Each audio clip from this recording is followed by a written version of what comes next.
Ladies and gentlemen, welcome to the Ariel Helwani Show!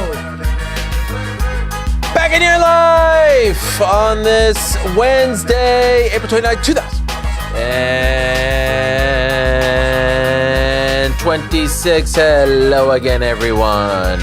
I sure hope you're doing well. It is great to be here on a lovely Wednesday afternoon in New York City. The vibes are great. Big win last night for your New York Knicks. We're not talking smack. We're just talking about what transpired, what happened. We're not talking smack. Humble and hungry. We're feeling good. Crazy time in the world of sports. But a nice, comfortable win, no anxiety attached to it, no stress attached to it, nothing of that sort, was pretty nice on a Tuesday afternoon. GC okay? Confidence still high? No. I think I explained on the show yesterday, the confidence is shot. As soon as we lost game 4, that was it for us. No chance they at least secure home court? They at least defend home court? Maybe. But I doubt it. But you think it's elementary? I think it's been exposed that the Knicks are the better team this year, and in great 2026.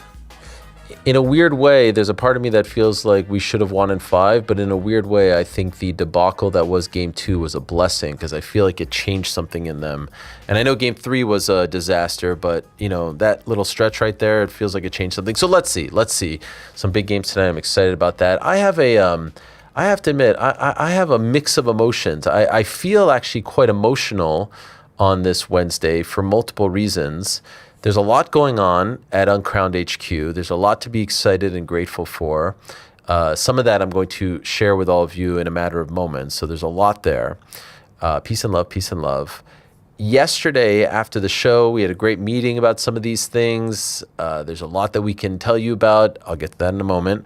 And then I made my way over to my son's soccer game, and I know that there are some parents out there that will understand what I'm saying and feeling, and I know that there's some people out there who have no idea what I'm talking about, but went out there. It was pretty cold at night, and I'm sitting in the bleachers, and I'm relatively alone by myself, and for whatever reason, I got there at halftime. My son played 3 minutes of a 40-minute half, and my heart broke for him. He's not meshing with his coach right now, and I could just see his body language. I could just see him from afar. I could see how sad he was about that. And he's a pretty good player. He deserves to play more than 3 minutes. But I'm not the kind of dad who makes a whole big stink about it. Did speak to him afterwards, spoke to the coach afterwards, understood where he was coming from. But my son was sad. He was crying. I could see how heartbroken he was. And that's a really tough thing. It's tough to see your kid feel those emotions. I remember feeling some sort of way when I didn't play well in sports and whatnot. It's tough, man. My son's turning 14 tomorrow, and there's the big, phone delivery that's happening, and I'm a dad of a 14-year-old, and I can't believe that. I just feel like I'm dealing with a lot right now. All great things. Everyone's healthy. God bless. Thank you so much. But I just feel like it's a wild thing to have a teenage son and watch them grow and deal with things and heartbreak and setbacks, and you want to hug them and you want to teach them and you want to be there for them. And then I saw that clip of that guy talking about our mortality and life, and man, I feel like I'm going through a lot right now. So I'm happy to be here. I'm happy to be here with all of you. I feel like I'm on the brink of crying every 2 seconds, and I don't know why. But I guess that's life, and I guess that makes me a very weak, soft snowflake. But nevertheless, such is the life that we are living. We have a great show planned for all of you. I'm excited to be here. I'm excited to be doing this show. Merab Dvalishvili is going to be joining us at 4 o'clock to talk about his RAF matchup against Frankie Edgar. That was announced, I think it was yesterday. It was announced. And so that's a fun sort of East Coast battle. Merab, an adopted East Coaster, going up against the East Coast wrestler / MMA fighter, and Frankie Edgar, the pride of Tom's River. RAF doing big things. More of these matchups they're putting together, as we've discussed. That's May 30th in Dallas. We'll talk to him about other things going on in his life, in his career, Aljo, etc. Prior to that, we're going to be joined by Matt Hardy in studio one of the most popular and legendary pro wrestlers of all time. Of course, one half of the Hardy Boys, one of the greatest tag teams of all time, joining us in studio. He's a part of TNA on AMC on Thursday nights. He's in New York doing media. We had Matt and Jeff in studio back in July of last year. That was tremendous. This time we go one-on-one with the immortal one, the one and only Matt Hardy. So I'm looking forward to that very, very much. Prior to that, we're going to be joined by Jorge Masvidal and Yoel Romero. Yoel Romero is headlining the Gamebred MMA card on May 1st. That's Friday of this week in Miami. And so this is his first Gamebred bare-knuckle MMA fight card. Yoel's still rolling along, 49 years young tomorrow. His birthday is tomorrow. He's 49. He looks like he's 24. Had a bare-knuckle fight in February. The guy is I mean, talk about ageless and timeless and immortal and all those things. That's Yoel Romero.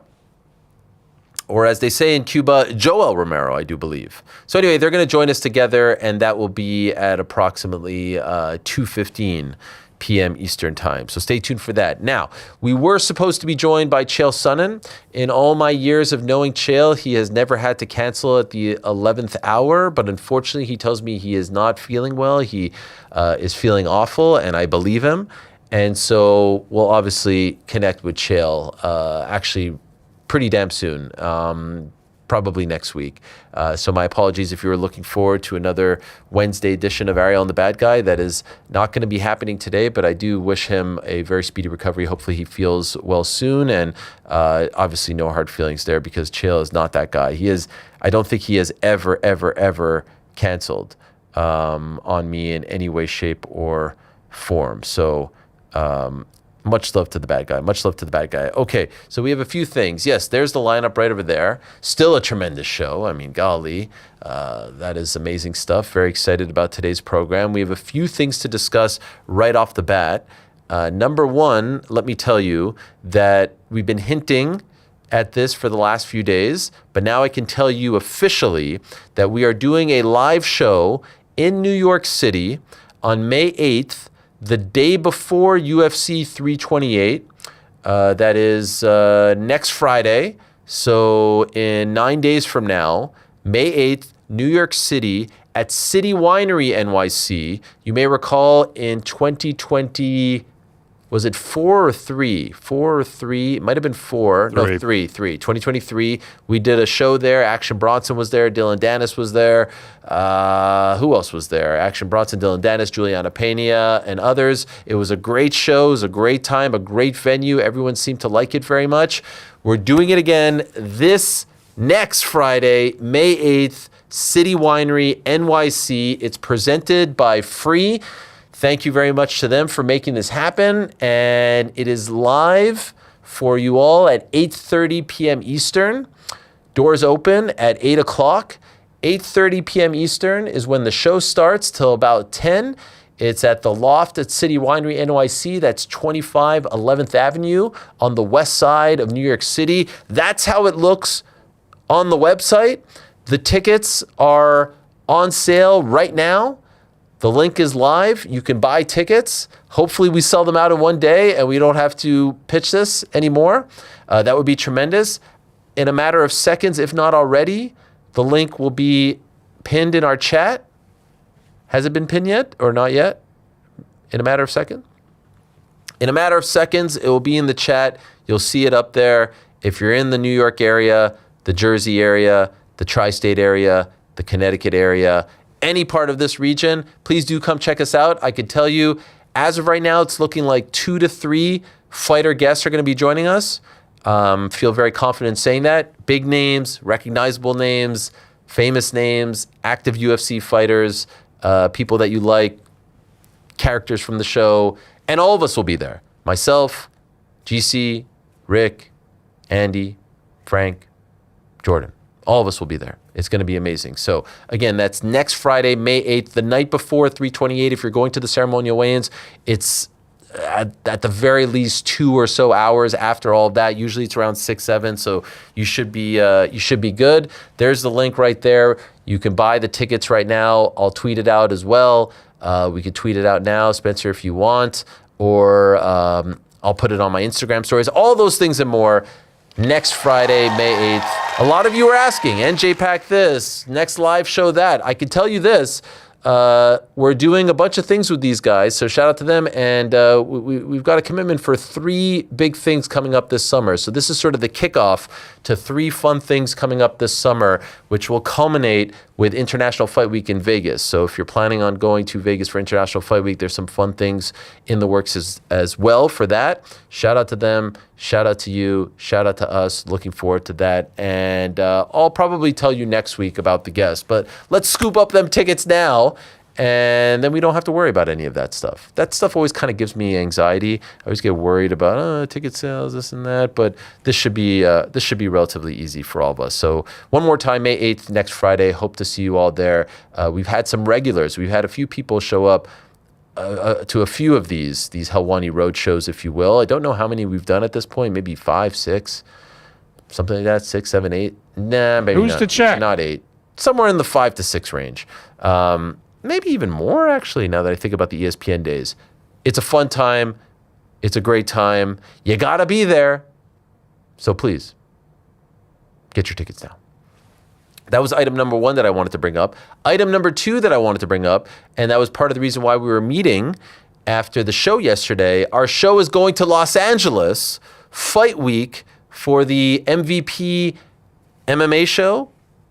That's on May 16th, but we will be there May 11th, May 12th, May 13th, May 14th. So Helwani Show, Monday, Tuesday, Wednesday, BITB Thursday, all live from LA.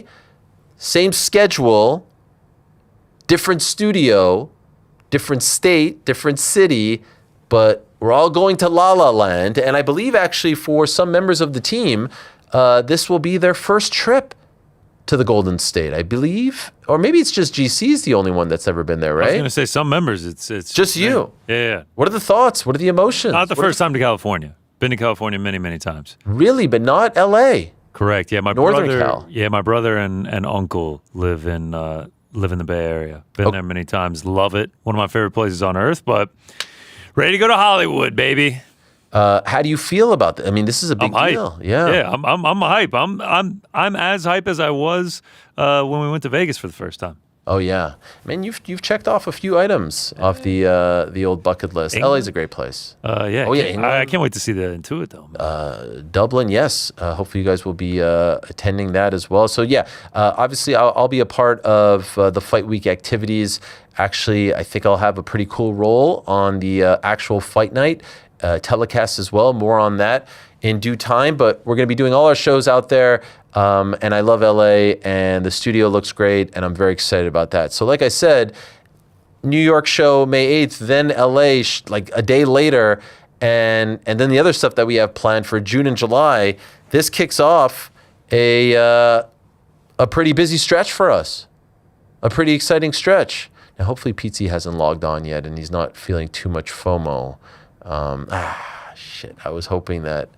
And that was great. Yeah. I'm glad that the one member of the team that hasn't been to LA is finally getting their fair play GC. You know what I mean? Have you never been to LA? No, I've never been. Oh. Never been. No. Book the flight, bro. Yeah. You got direct from Dublin? I'm sure we do, GC. How are you boys getting on anyway? You know what I mean? Yeah, no, we're getting on great. There's a lot going on here. We had to, move some things around, but that's live television for you, Pete. That's live television. Forget about us, Pete. How are you getting on? Yeah, how are you getting on? The stash is still going strong? I was listening to you on the way in here. Yeah. Rushing back. Thank you. Reggie feverishly trying to get back in time. And of course, alas, I was late.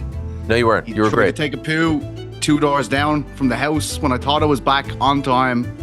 And then it adds a bit of time to it. But I was listening to the story about your son not getting on the team, and it got flashbacks to my own fledgling days as a football player. Absolutely devastating thing to happen, Ari. He can't let it get to him. I let it get in my head, and I turned on that coach, and I never found a way back into his good books. So it was him leaving the team eventually. Wow, power struggle. You need to make sure he finds a silver lining in this situation, my friend. I equated it actually to the Knicks because he loves the Knicks. And I say, look at Jordan Clarkson, look at Jose Alvarado. They went through stretches where they didn't play. They were ready. They stayed ready, and so they didn't have to get ready. Coach called upon them. They're huge parts of this current playoff run. So, and you know, to the coach's credit, who I was like, you know, a little bit, I was like, man, it's 13-year-old soccer. Like, what are we doing? What you think of his argument? We don't have to get into the nitty gritty, but after hearing him out, He said to me that he felt like my son was a little distant from the team. We're a family. I'm like, yeah, family, 13. Okay, fine. Come on, mate. My son doesn't go to their school. A lot of the kids go to the same school. He doesn't go to their school. One thing he did say to his credit, he said, it's now my job to build up his confidence. I'm going to build up his confidence back up. And I thought that's a very mature and good answer. Why'd you have to kill the confidence to begin with? Like, why did we have to break him down to build him back up? Because he's telling me he's the best left wing on the team. He's fast. He's maybe athletic. he's a bit of a maverick. Yeah. Maybe he needs to, you know, sometimes you need to break a wild horse. Yeah. So anyway, it's tough. It's very tough to see your son. Like, I could see the shoulders kind of caving in, the head down, and it's hard to just kind of sit there and see him, you know, shrink a little bit. But he's going to be happy tomorrow when he gets that birthday gift, that you know, much anticipated cell phone. How are you feeling about that? iPad boy, no more. How do I feel about it? I'm going through a lot right now, PZ. I'm very emotional right now. I'm going through a lot right now. It's been a tough stretch for your man. You'll get through it. No, we will. Guys, we have a lot to discuss as far as news and notes are concerned, so let's get into it.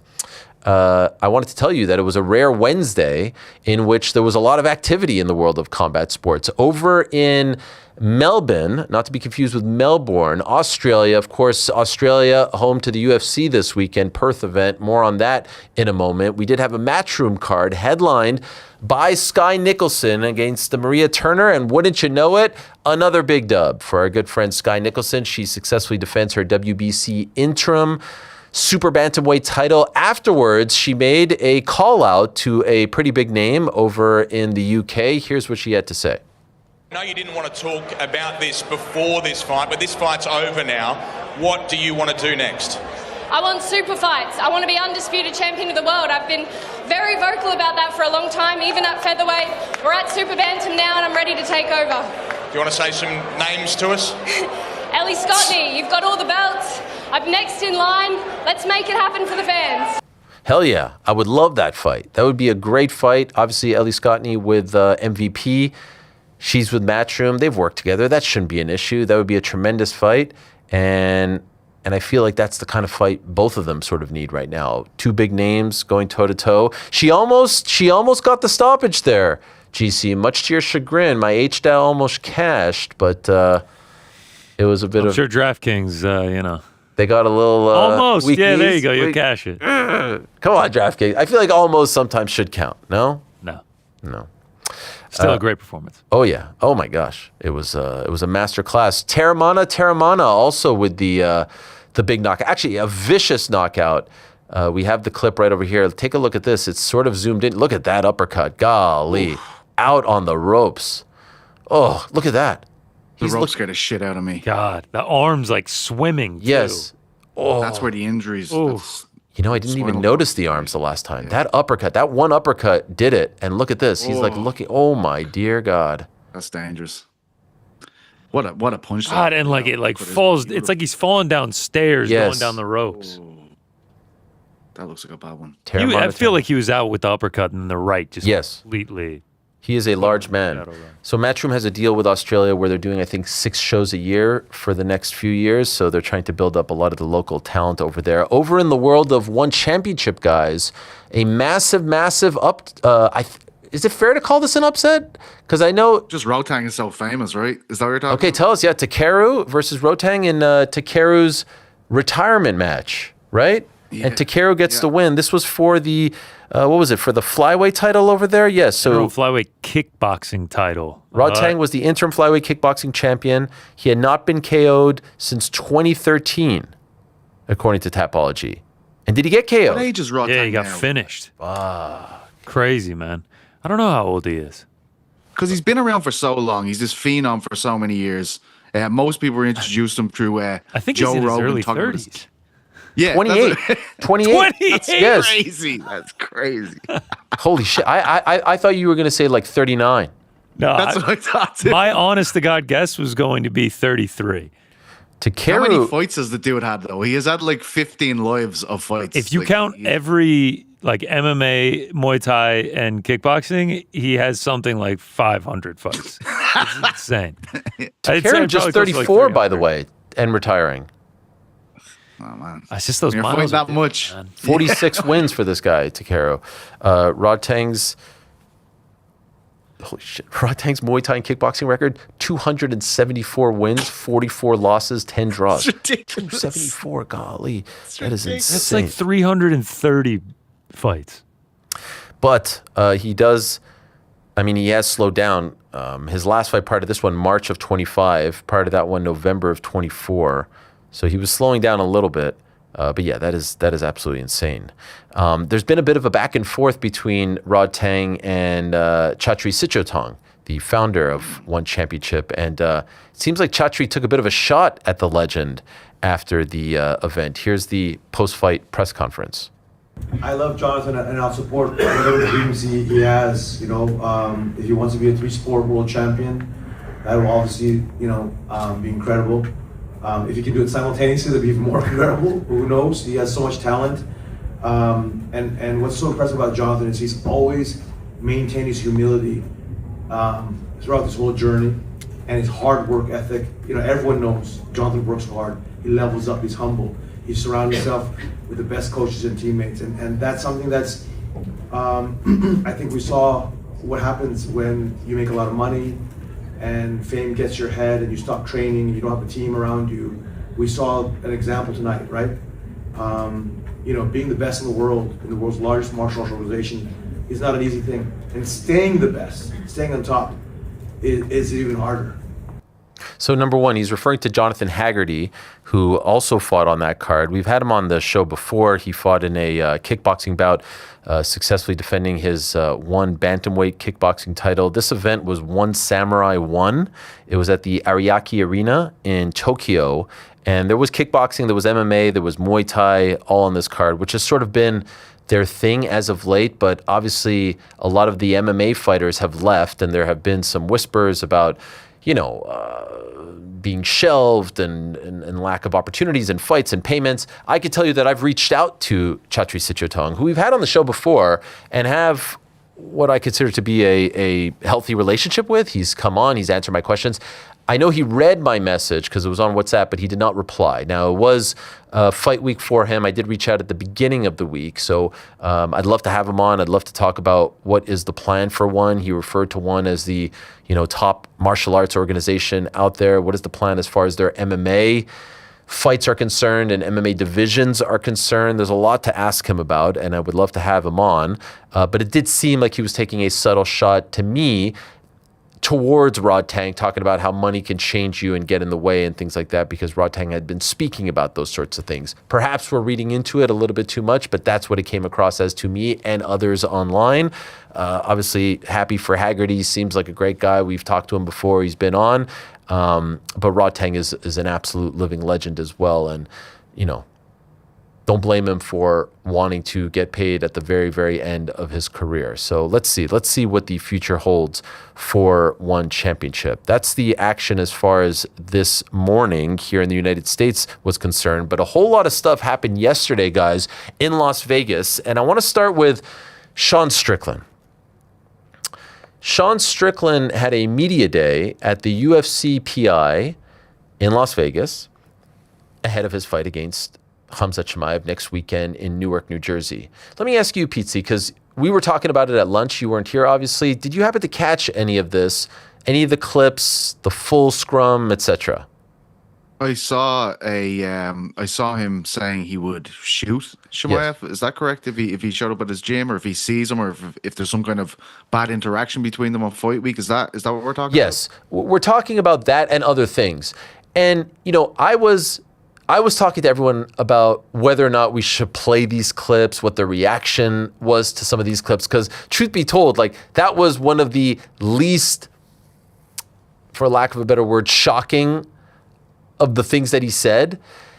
There's a lot there, and there's a lot that could be deemed offensive to a lot of people. And so I don't want to necessarily just play everything just for the sake of playing. Like, here's Sean calling X, Y, and Z, X, Y, and Z. I don't feel the need to do that. But there were a few things that he said that were, I think, quote unquote, newsworthy. And I do think that there is a larger discussion to be had as to like, when is enough enough? And I know we've had this, what's the line talk, but some of the things that he is saying about Khamzat, about Nasruddin Imavov, about Muslim people, I mean, it's as inflammatory as it gets. And I know Dana White has said, we're going to have security. I don't doubt that. They're not dumb. This could get really ugly. Khamzat Chimaev is not any type of guy. I was thinking about this earlier, and I wanted to talk to Chael about it, and we'll talk to him about it next week. I believe that there have been 3 fights, maybe 4 max, where the trash talk has gotten so personal that it's sort of uncomfortable for some to digest. The first one, you can make the case, Chael Sonnen versus Anderson Silva. The second one, you can make the case, Conor McGregor versus Khabib Nurmagomedov. The third one, which is the one that I'm sort of like saying maybe, maybe not, but I think you could put it in that category, was Colby Covington versus Kamaru Usman, and this would be the 4th.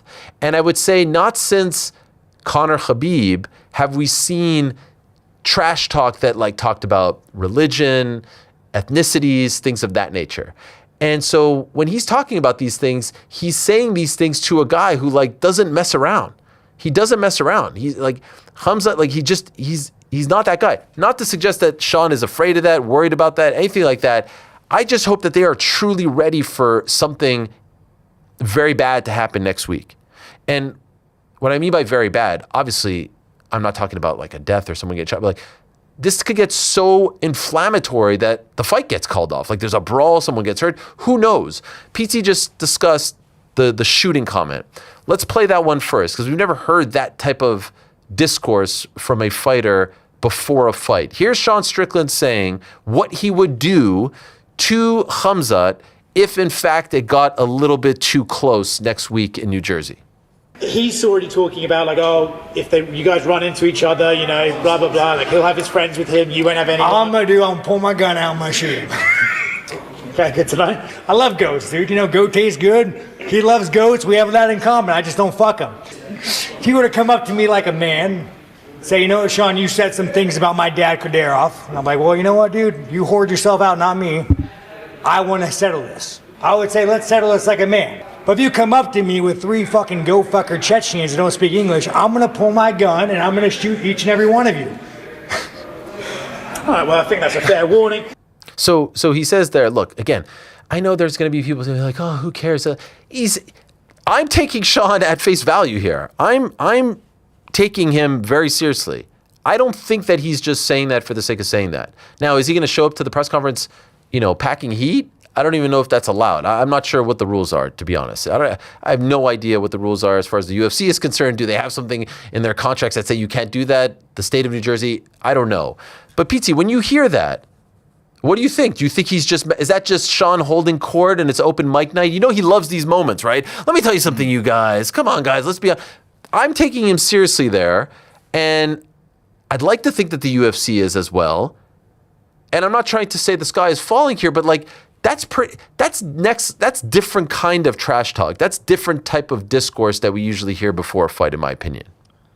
Yeah, and it does. Like, you're right to correlate it to McGregor and Khabib because there was that kind of chatter around that event too. There was shots at culture and things like this. The problem is, what you're saying is true. Like, I'm taking him at face value. But what you're doing now is it's escalating to like a game of chicken between these two guys. Like he's saying, like, I'm gonna have my gun. If you come up on me, I'm gonna have my gun. Chimaev seems to me like the type of guy to be like, do you think I'd be afraid of that? Like, do you want me to go and do that? So it is kind of escalating things before we've even got to fight week to the point where if you're the UFC, you'd have to be thinking about like, is it 100% safe? Do we have the logistics on hand to have these guys face off? And as we know, that's a big part of fight week. But I understand your concern because it's 2 guys who, are pretty aggressive, can be pretty unhinged. And I feel like they're playing a game of chicken with the words that they're using ahead of the fight. I don't even know if my word is concern, guys. I don't even know if my word is concern, but there's a part of me that sees this, and it's like you kind of roll your eyes and say, like, is there a line? Is it too much? But Chimaev's not going to roll his eyes. We know that. Chimaev's not going to listen to this and go, Sean's just doing another. I think you have a bigger problem than the security, than the logistic, which is a problem. To PT's point, right? Like, now they have to, most of the time, you can have two fighters, you can have headliners. You know, look, take, for example, this weekend's headliners, right? Jack Della and Carlos Praches. We saw a video of them yesterday hanging out, talking. You know, you don't have to worry about that, right? You don't have to worry about security necessarily being involved. Then there's like a middle ground of that, which is like, you probably want to have some extra security, but you hope that everybody's professional enough. This feels like it's escalating to the point of it going beyond that, right? If they saw each other, that they might have an actual issue and there might be a physical altercation. But I think the bigger problem, even than that, is you listed some fights off, right? Silva versus Sonnen, Conor versus Khabib. Your bigger problem is that those are the biggest fights in UFC history. You're talking about the way you build a fight, this being the way you build a fight, this being how you build the most successful fights in UFC history is by crossing these lines, is by going to this extreme, is by making you believe, whether it's true or not, and in the cases that you mentioned, I do believe it was true, whether these guys hate each other. And if they saw each other on the street, that they would rip each other's fucking heads off. Or if they saw each other on the street, that Sean Strickland would be compelled to even pull out a firearm.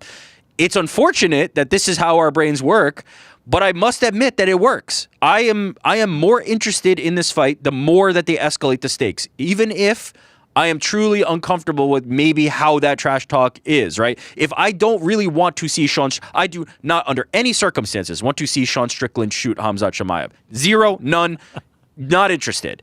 But I am interested in them continuing to build animosity to the point that it becomes a bigger fight, and I must admit, it feels like that works. We have seen it work, and the fights you listed are the ones where it went that way. You're 100% right. There is...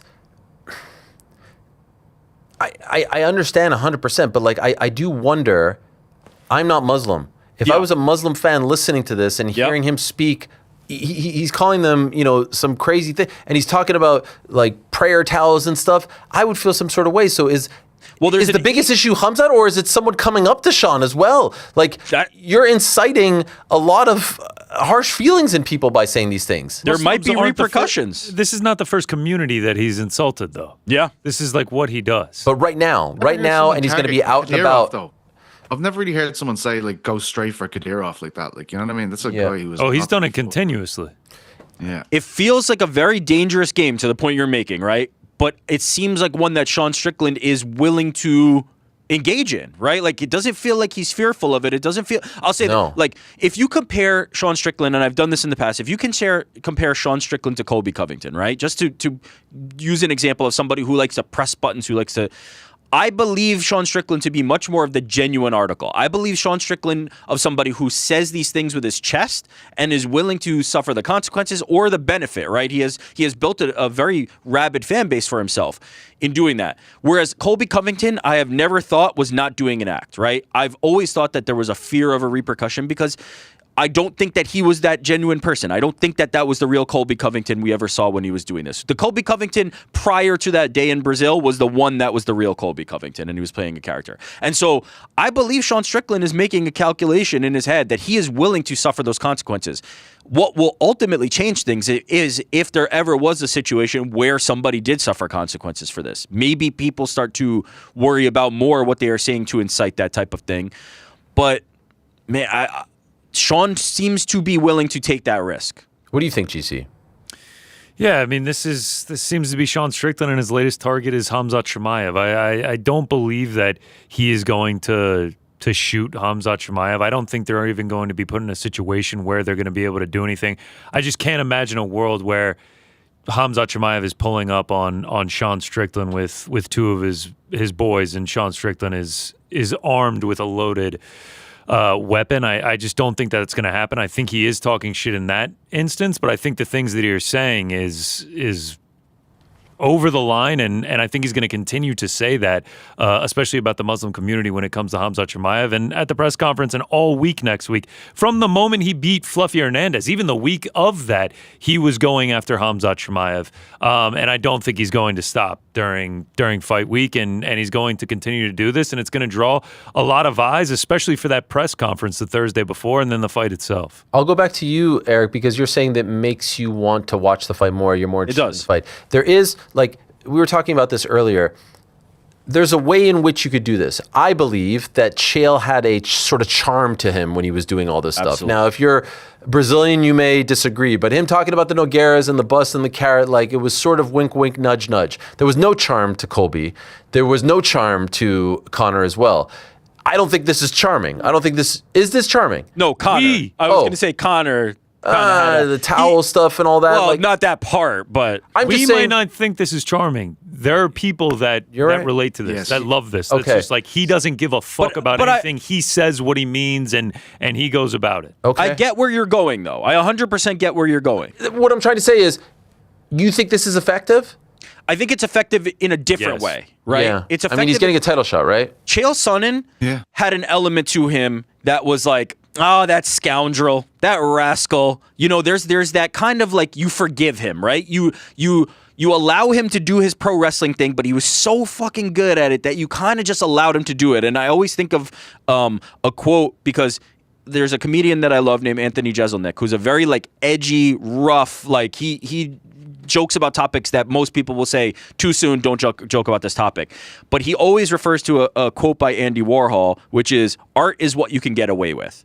And he always talks about this because you see in comedy, like now, a lot of people who just want to push buttons or say something offensive, right? And when they do that, when people get offended, they go, well, this is just comedy. You're not allowed to get offended. I'm just doing comedy.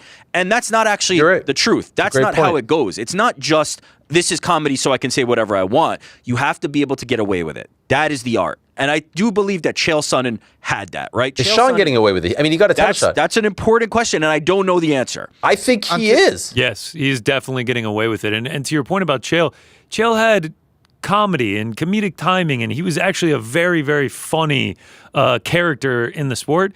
Sean Strickland basically goes off of shock value. Like, you tune into it and you're like, I cannot, like, you almost have to chuckle to yourself because you're like, I cannot believe he is saying this into a microphone and on camera. And like, it's working, man. Like, it works. If you look at the clips, like the one about him talking about how he's going to pull a gun on him has 10,000 likes on Happy Punch and almost 1 million views.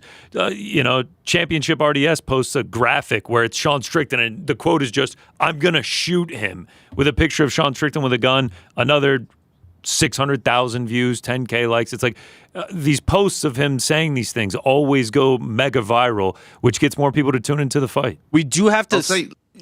Sorry, you go, PT. One thing, you referred to Chael there, and we're talking about Strickland.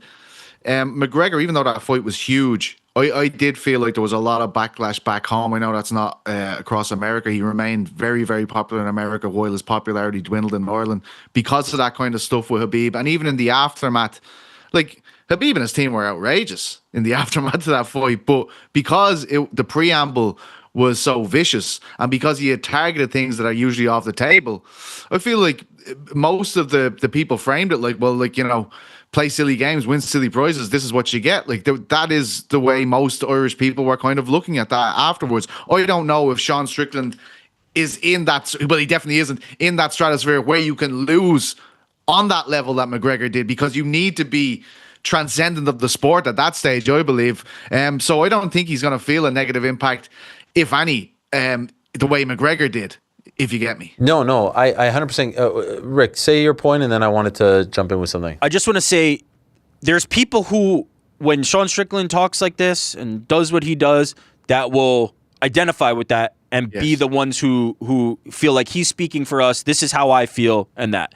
But you do also have to remember, you mentioned, like, if you're Muslim, how do you feel about this, right?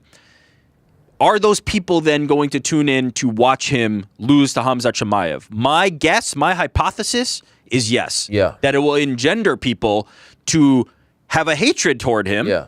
The same way, the best heels have always done it, and want to see Khamzat go in there and rip his head off the way Hamzat promises to rip his head off. So I think it will work. I think this works. No, you're probably right. And I want to make something clear. I don't want to come across, maybe I'm not doing a good enough job of doing this. Like, I feel like I turn on a lot of shows these days as sports and politics tend to get, more, intertwined, and how more sports shows are feeling comfortable talking about politics as they go independent and whatnot. I don't want to make it seem like we're sitting here crying or anything like this. This is a massive fight coming up in 10 days' time.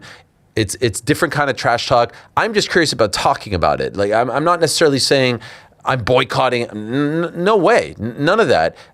I'm not even the target of the things that he's talking about. But I do sit there and watch, like, all right, is this working? When's enough? He's standing there at a UFC, in a venue that is a UFC venue, and there's media there kind of chuckling away. Like, it's just very unique. Yes, I don't think we're crying about this. I think we're having a discussion about. But you know how it will be perceived. Yeah, of course. But who cares? Like, you're missing the understanding. This is one of the preeminent stars in the UFC today, and he is saying wild shit. I don't care how you feel about any of it. He is saying wild shit. If one of your boys said this in private, you'd be like, damn, bro, yeah, you're just letting it go, man. Yes. And he's doing it on camera to get posted everywhere with UFC microphones in front of him, and it looks like he's at the PI as well. He is, yeah. One thing that can't be denied. This is his place of work. It's his place of work. Like, it is crazy, however you feel about it. Yes, Pete. What does it do to the UFC? Like, what, like, to you guys? Like, you guys live in America. What way is the UFC viewed now compared to what it was with Habib and Conor? Because this is the similar kind of terrain. It's not as big. Obviously, they were two huge superstars and much more heated, more well known. But UFC is so successful now, right? They've signed this massive deal with Paramount. If this is the rhetoric throughout fight week, like, does that affect the perception of the sport? I think it confirms people's feelings towards you. Of course. I think anyone who is sort of feeling some sort of way about it says, oh yeah, of course this is what they do with the UFC. The UFC and mixed martial arts has always been barroom brawling, no matter if it's Wonderboy Thompson in there or Valentina Shevchenko or anyone else. Like, it's always been that. So people see this, people see, the Trump stuff, they're like, oh yeah, that's what that is. It's crazy people talking about shooting their opponents and talking disparagingly about other ethnicities. So I don't think it turns anyone off. To Rick's point, if anything, and maybe there are some people out there like, enough is enough, and I'm going to skip this one, but the vast majority are probably tuning into it. One thing that can't be denied with regards to Sean Strickland, who I've asked to come on the show many a times, but he's not interested, probably because of the 10-7 way back when about, the donuts in the parking lot. One thing that can't be denied is that the guy's got massive balls. When you're standing in the UFC PI speaking about your promoter, aka your boss, Dana White, the way in which he did yesterday. Pizzi, did you see this clip? Like, I see this clip and I'm like, yo man, you got massive balls. Like, this is not offensive. In fact, he's not saying that much like different than what I said on Monday regarding Dana's reaction to the alleged gunman incident in Washington on Saturday. But the words that he's using and who he's talking about makes me think like, wow, there has never been a UFC fighter, a contracted UFC fighter, to speak about Dana White like this. And I do wonder if this is the line, because we've never seen anyone talk about Dana. We've seen people like poke and say things like that. No one has ever said this about Dana White.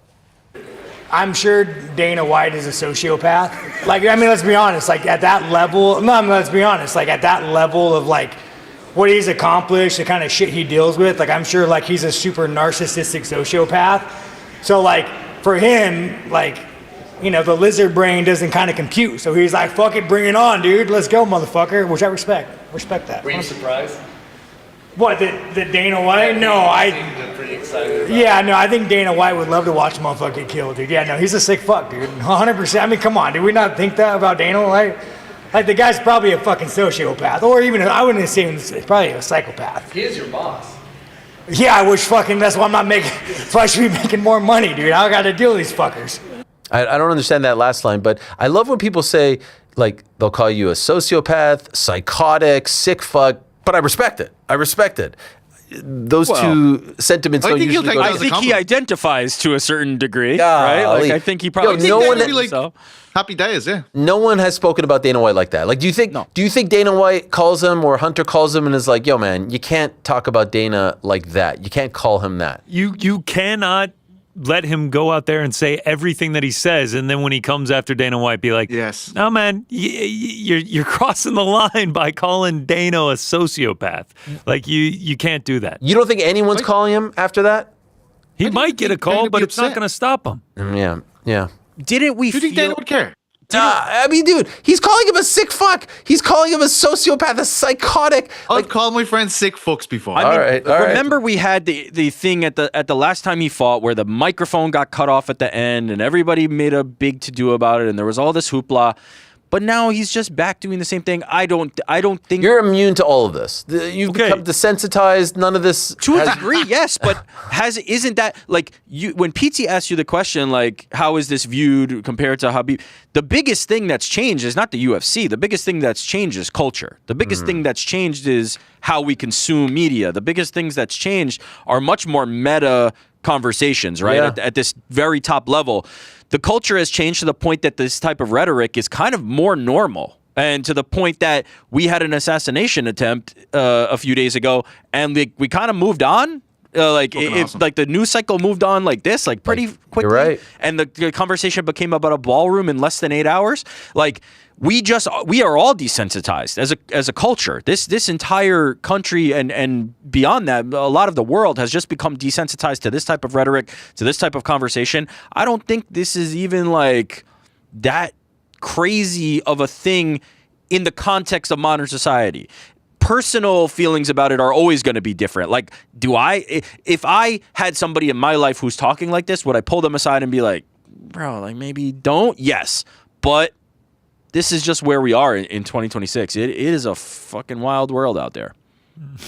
You're right. I am desensitized, and I feel like a lot You're 100% right. Even the way in which we consume media, because 2018, Conor's saying things about Khabib, like even the way my Twitter works, it's just kind of there and they move on. Now it's like Sean Strickland calls these people, goat effers, and then he's saying he's going to shoot his opponent, and then he's saying that, and then I'm like scrolling down to the next insane thing that social media has now fed to me, and then I'm moving on to the next thing that I never signed up or subscribed to or followed, and that's being fed to me, and it's just like, so Plus you're right. 6 aggregators posted it, so now you've seen it 12 times, in the last hour. Gosh. Oh, we're fucked. We're what? Sorry, I just put and I'm Ariel giving my son a phone tomorrow? Oh, my God. No wonder I feel this I don't way. know if he's going to be like, Dad, did you see Sean Strickland? Did you see what Sean Strickland? Oh, I've gotten it. I've gone into Have You Seen Armin's? I've gotten this stuff already. Armin feels safe. No, I know, very but tame compared to this. It's coming. It's coming. Oh, my God. I don't know. I think the larger question is there a line? No. Is there a line? No, and there's I don't two think different so. ways you can answer that, right? Is there a line just morally? Like, right? Is there a line, like a general baseline guideline that there should be a line? I don't know that there is. The other question I'm more interested in is there a line for like Paramount, right? I don't think the UFC is particularly incentivized to do something because the UFC has kind of taken the horns on this idea of free speech. We don't censor anybody. We represent this, and that's fine. It's been working very well for them, and they've got. I think they have more sponsors than they would have lost previously if they tried to censor. So I think that's been successful for them. But does a company like Paramount, who's getting into business with the UFC at a very high level and spending a lot of money, does anybody in any of those boardrooms have any hesitation or reservations about like this type of rhetoric? If that ever becomes the case, I wonder how that sponsors, falls down. Okay. That's what we've said from the beginning, right? The only time they'll ever truly react is if it hits them in the pocket, if it becomes a monetary issue. Yes, GC. I was just going to say, you mentioned the mic getting cut off after his last fight, and then he was able to go out and say all this time, but this didn't feel like an official scrum. This just felt like a few media outlets standing. No, they invited them. Yeah. This was Okay. a UFC This is like thing. the before they leave. Before the Yes. trip to Newark scrum. Yeah. Okay. So this was a real thing. 100% it was a real thing. I'm just curious, once he gets up on the dais at Media Day next week, once he's at the press conference, once he's at the post-fight press conference, will that volume go down if he starts saying some wild I stuff? think You're saying it's going to go I think up. he's going all in. I think No, I know he's going to go all in, but Yeah. I'm more so talking about after he beat Fluffy and like the mic cut off and he was like, what the fuck is going on? Why is my mic off Did right we now? ever confront? Like, did anyone ever? Nobody knows the Yeah. story there. I was at the Olympics during that time, and I was so happy to not be able to talk about all of this. Well, I there's was been like, I'm not even gonna conversation that it was Welcome like back, baby. a certain amount of 328 fight time. week. He felt like he was wrapping up. Like we don't have clarity on that. nobody seems to, and I don't know. Even if somebody said to Sean Strickland, let's really like play this exercise out. Yeah. Even if somebody said to Sean Strickland, don't say that, do we believe that he would be incentivized not to? Do we believe that there would be repercussions that they could have strong enough that he would not? One, he talks about his pay being shit all the time. He, in that clip, talked about his boss not paying him shit. He had that Complex interview a few months ago where he talked about not being paid shit. So what are they going to do? Take that money away? Cut him?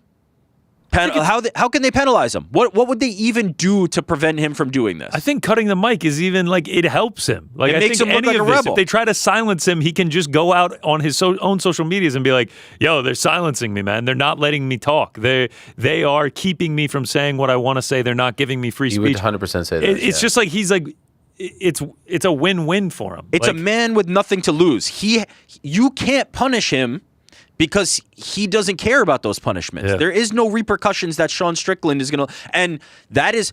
I will say, again, this is what is attractive about Sean Strickland. This is what makes people want more Sean Strickland, is because of this nature, because of he's like the Joker in The Dark Knight. Like he's an agent of chaos. He just says what he wants or does what he wants. It's so outlandish that it really does stick out. There's no doubt about that. Because you watch a million NBA pressers or they're so bored. Football pressers. Yeah, NFL draft. Everyone that got interviewed at the NFL draft. I'm so excited to join the organization. I can't wait. So is he actually brilliant? Is that the takeaway? Is Sean Strickland brilliant? I think it might be a bit of brilliance. You know, we were at it's Extreme great Club Tour until last someone gets really hurt, right? That's it. That's it. If someone gets hurt, and then it's like, well, what the fuck? It's like, brilliant. I mean, I don't think the world goes in circles and cycles. Like I don't think it's forever. Just I think we're in a moment here, as Rick said, like where this is more acceptable. Like for whatever reason, for more people, this is acceptable. They're used to seeing this kind of stuff. I don't think that means it's going to be like that forever. I think people are constantly changing. So unless something if something happens here, UFC will have to do something. If something fucked up happens between Chimaev and Strickland, like UFC would have to do something at that stage, But we've seen fucked up shit happen and nothing changed. Well, someone did ask Khamzat about some of this rhetoric. Now, I think this conversation was recorded before the scrum, is my guess. It's in Russian, I do believe, so I'm going to read the subtitles, but here's what Khamzat had to say, and it was actually quite level-headed, if I'm being honest. Here you go. Sometimes I see the way you react, this is the question, to some verbal shots from Sean Strickland, and it seems like it doesn't even anger you, but rather makes you laugh. It looks like you take it as entertainment. Here he goes. When you go to the circus and see a clown performing there, how should you react? So it is what it is. So it just entertains you, right? He asks. Because some people think you're getting really angry at him. Khamzat says, friends of mine approached him and asked him, what's what? And he said, brothers, I'm just trying to get this fight. I don't like fake people. You should be real, he says. But I have to say, he really built this fight up pretty well. I don't care. This is what Khamzat says. What he did and what he didn't, I'm just looking forward to getting in the octagon and fighting, taking my money and flying back home where I could spend time with my family and see my mom. So he doesn't really seem all that bothered. Now, I do feel, based on the timing that this was posted, that this was before. I don't know if this changed things, but it's not like he said... I mean, the only new thing that he said yesterday about Khamzat was that he would shoot him. I don't feel like Khamzat is all too bothered about all of that. So he seems to be taking... Maybe nothing's going to happen. Maybe, I don't think Khamzat Chimaev is bothered by this. I think he's getting paid an exorbitant amount of money. Do you think he's going to show up there like chilling? Like, you don't think there's going to be any aggression? There's a big difference between sitting in a hotel room and being asked about it, and when you're sitting on a dais and Sean Strickland's screaming about goats and Kadyrov. Yeah. And, fair point. And when he's talking about Kadyrov to Khamzat's face, and Khamzat has to sit there and have a response to it, it's going to be a completely different situation than when it's just I'm sitting in a hotel room with a media outlet and talking about it. Look, we've seen Khamzat fly off the handle for less. I don't know. Maybe this is the softer side of Khamzat. Maybe we're witnessing, Khamzat kind of in a different mindset, thinking about his family and not necessarily like getting into that. But Sean Strickland is trying to press the buttons that would get a response, and if they are face-to-face, I do feel like pressing of those buttons is going to be more successful than not. But notice what he said in that clip. He said that his friends pressed Strickland, and Strickland was like, dude, I'm just trying to get the fight, man. And Khamzat himself was like, be real then. Like, what is going to happen post-fight? Is Sean just going to say to Khamzat, like, yo, respect, you're a warrior, you're a beast. I was just building the fight, man. Yeah, and Conor McGregor said it's just, for money or whatever he said after Khabib was trouncing him in the cage too. It's always just for the money. Khamzat said he was just like, yeah, he's doing a pretty good job building the fight. You know what's going to be super telling, guys? The Paramount numbers for this one. The Paramount numbers are going to be very telling. And let me ask you this. Okay, so since 2026 began, we had Patty versus Justin. Yep. Then we had Volkanovski versus Diego Lopez. I'm talking about the numbered events headliners. Then we had Max versus Charles. Then we had Yuri versus Carlos. And now it's this one, right? I'm not missing one, no, right? That's it. Yeah. This is probably, I don't even think it's that like hot of a take. This is probably the most anticipated main event of the year so far, right? For sure. That's because of this. Is it anticipated because of the style matchup, or is it just because we want to see if Khamzat's going to be able to take his head off, like literally off his head? I think that. Yeah. Yeah. I mean, you're also talking about an undefeated champion who's one of the most feared fighters in the organization. Like he's and also, popular, right? I was going to say he's also one of the biggest stars in the sport. Like he does gangbuster numbers wherever he goes. But if it was him versus Imavov, it would not be this. Not even close. Nope. Yeah, not even close. Strickland is a great B-side for this fight. and this is me now. Like, this is me not. I don't have a take here necessarily. I think this is all very healthy. I said, when we were having lunch, like this feels like a classic MMA beat discussion or a discussion that you would have on the crack on Fridays with the guys, because I don't even know what the thesis is. It's just sort of reacting and trying to make sense of this character and this fight and the interest in this fight, because there is great interest. You can't deny that. And it's going to do well, most likely. But what if it leads to something? I don't know. We also have to acknowledge Khamzat's part in this, right? Which is that the Strickland thing that he's doing now doesn't work as well if it's not in contrast, if the foil of this is not somebody who we also need to know to be a loose cannon, a guy who doesn't care about the repercussions, a crazy person, all the things that we know about Khamzat. If Sean Strickland's just there talking to, Dricus or Fluffy or anybody else, right? It's not like he changed. Like, it's not like he's not trying to press their buttons too. But because of the anticipation, because of the expectation, because of what Khamzat Chimaev represents, that unhinged, loose cannon, gonna go fly off the handle guy, that's what makes it so compelling. That's what makes it so interesting and so satisfying. Because in the story, it only goes one of two ways. One is Khamzat Chimaev. Sean Strickland pisses off Khamzat Chimaev to the point that he actually does do something bad to him and harms him, or Sean Strickland topples Khamzat Chimaev. And both of those are crazy outcomes. Both of those are going to get people excited. It works. It just works. This is a perfect fight. You also talk about being the most anticipated main event of 2026.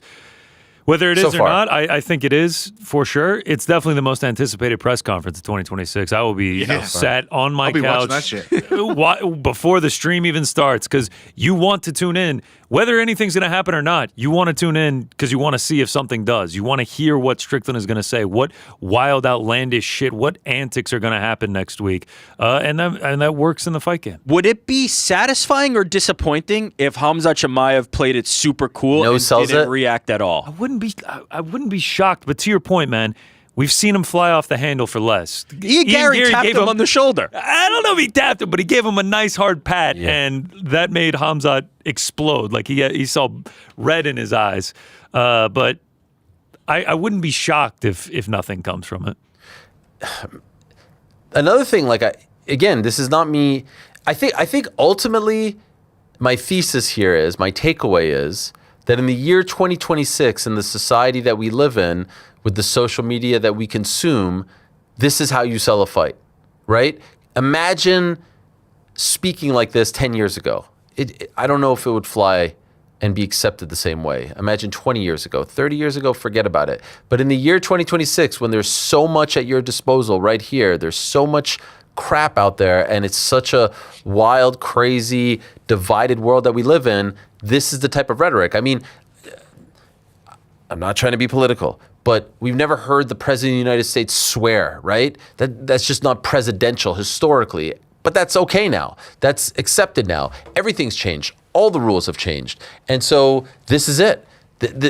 He is maybe putting out the blueprint. Maybe he is the brilliant one, putting out the blueprint as to how you get by, how you get ahead, how you get what you want in the year 2026. Another thing I'll give him credit for is this. He was asked afterwards, like, will you guys kiss and make up at the end? He said, no, we're going to die enemies. I respect that. Now, let's see how it actually plays out. And I hope he stays true to that. Because actually nothing annoys me more than when there's this type of rhetoric before a fight. They fight and then they kiss and make up and say, oh, it was just to sell the fight. I don't mind if you go through a war with someone and you're like, hey man, respect. We'll never agree. Like Ben and Eubank, I thought did it great. We will never agree. We walked through war, walked through hell together. We had a war. And on the night it was nice, and now months later they still hate each other and take shots at each other, and they'll never be friends. I respect that a lot more than I remember. I remember one of the times where it was very profound to me. It was when Matt Serra fought Matt Hughes at UFC 98, and that was so bitter and that was so personal. And then at the end they hugged it out and it's just a self fight. Nah, man. Like if you're gonna speak like that, if you're gonna walk that walk, keep it real from now until the end of time. And so I respect the fact that he is saying that and not saying let's see how it plays out. So there's a lot to respect and like there. It also is worth mentioning, guys, Khamzat Chimaev is not exactly an angel. He's not exactly the most, sympathetic, oh, how dare you speak about him like this? You know what I mean? He's a dude who's had some interesting people in his lives. He's posted some interesting things, interesting. I'm being very, very kind saying that. So he is sort of a villain in many people's eyes as well. And that's what kind of makes this also very interesting. Who is going to be the baby face on the 9th of May in Newark, New Jersey? Sean Strickland. You think Sean's going to get the pop? Absolutely. I don't know. Wow. Absolutely. I actually don't know. Is 47 going to be there? Because he was the last time I was there, and he was the sweetheart of the night, I think. Yeah. That was 2 years ago now, though. So I think he was on the campaign trail. He doesn't go as often these days. If you don't think the USA chants are erupting out of that place, I think USA God. chants for You're sure, kidding but yourself. Khamzat Chimaev has such a massive fan base. I'm very interested to see. I think No doubt. I think it could lead to just a super hot crowd for this main event. I think I agree with Rick. I think Strickland gets the babyface It wouldn't pop. shock me. we It wouldn't saw it. shock me. We see it every time he fights. He always wins the crowd. He always wins. Imagine the he crowd. wins the fight. Holy shit! It's that's what's so. Well, look what happened in Australia against Izzy. Yes. I've wrote this guy off. A few times, and I've been like, holy shit. Fluffy sure. and Adesanya. I've written him off again. Signed, sealed, Yeah. delivered. I've written Yes, him off. I'm doing it. I will be shocked if he beats Khamzat Chimaev. It will be insane. Are you? I know we're a little early here, but are you thinking Khamzat finishes him? I would imagine, Yeah. but it could be similar to the DDP fight. Yeah, I think it would be great for Khamzat if he can. Get back to his finishing ways. Yeah, just put a little exclamation point on this. You know, back-to-back decisions. in Strickland's which he's- underrated on the ground, man. He's Yeah. always been very good on the ground. You're going Strickland. No. But I do think, like to GC's point, I do think he could make it like a DDP fight where he's just blocking submissions and Chimaev burns his arms out trying to choke him out, and then you just kind of have a wrestling match with a few strikes thrown in it, and it's a decision. You know what I mean? If it goes long, I like Strickland more and more. If it goes long, he becomes very But live it's there. just I agree What a with scene. what you're saying, Rick, but I don't think there's any way. Chimaev is so explosive. He can always take you down if you get me. I never feel like fourth, fifth round, it's like Strickland forces him to stand. I with felt him. that You way know what about I mean? Fluffy too. There's just Sean Strickland's Yeah. defensive tactics are extremely underrated. Everybody worries about the offense, right? Everybody talks about the volume, the jabs, the teeps, the things that he does offensively. But his defense is just rock solid. People do not just have their way with Sean Strickland, except for one guy named Alex Pereira who knocked him out cold. Like, that's what you basically have to do. I'm predicting Chimaev will win. I think he'll finish him. But if he does not get it done early, Sean Strickland is the type of guy who will make you suffer and make you pay for that in a major, major way. Once Fluffy Hernandez couldn't get what he needed off in that first round, it was over. I knew that fight was done the second that bell rang after round one. He is just extremely dangerous. He is extremely dangerous. It's a very compelling fight. It'd be like the flip of Chael. Like, do you remember Chael just wrestled Anderson? Yep. And then Anderson gets submission. Instead, it's like Chimaev wrestling the shit out of Strickland, and then he just gets him up against the fence in the last minute. Bop, bop, bop, bop. Ref steps in to stop it. Strickland the new champion. Man, what a scene that would be. After what we saw in Australia, with not only him doing to Izzy what happened, but also the crowd going nuts for him winning, which we didn't expect. Obviously, that was crazy. Obviously, we know about the history between New Zealand and Australia, certainly when it comes to sports, but I don't think anyone predicted that. Honestly, nothing would surprise me at this point. By the way, Frankie, how do you feel about all of this? I'm so glad that you asked. No, I think you're right. It's something to discuss because, like, where is the line? How do you feel about it? That all makes sense, and without really taking one stance or another. I feel like if I were to mouth off about you like that, though, I would never hear the end of it. No, of course. I mean, I would give you more opportunities. It would be your go Strickland route, Frankie. Yeah, But like, I think the just answer on is that there is point, no like, line. right. There's No, no line. Yeah. certainly not for the UFC. Yeah. Outrage sells as well, though. So there's part of it, like if there are people outraged by this, that only kind of helps Strickland as well because it posts some more into this outrageous character who has, has no line. He'll say absolutely anything. It all works in his favor, even if people are outraged by it. 1,000%. It's a tale as old as time in the fight game. People want to tune in to see you get knocked out, or people love you and they want to see you win and shock the world. There are people that love Sean Strickland, and there are people that hate him. There are very few that just kind of feel lukewarm about him. Well, one thing is for certain, the vibe heading into the main event this weekend in Perth, which is a fantastic main event, as we've said all week long, is dramatically different than the vibe that we are going to get heading into next week's main event. Here's a clip of Carlos Praches and his daughter, who he told us lives in Australia, who will be attending his fight on Saturday, which he's very excited about. I think he said for the first time ever his mom and daughter will be in attendance, which is lovely, interacting with JDM, who he's going to be fighting on Saturday. Something tells me if Sean Strickland or Khamzat have kids, this type of scene would not transpire before next week's event. Skylar, he's the bad guy. He's the bad guy. Good guy. He's the bad guy.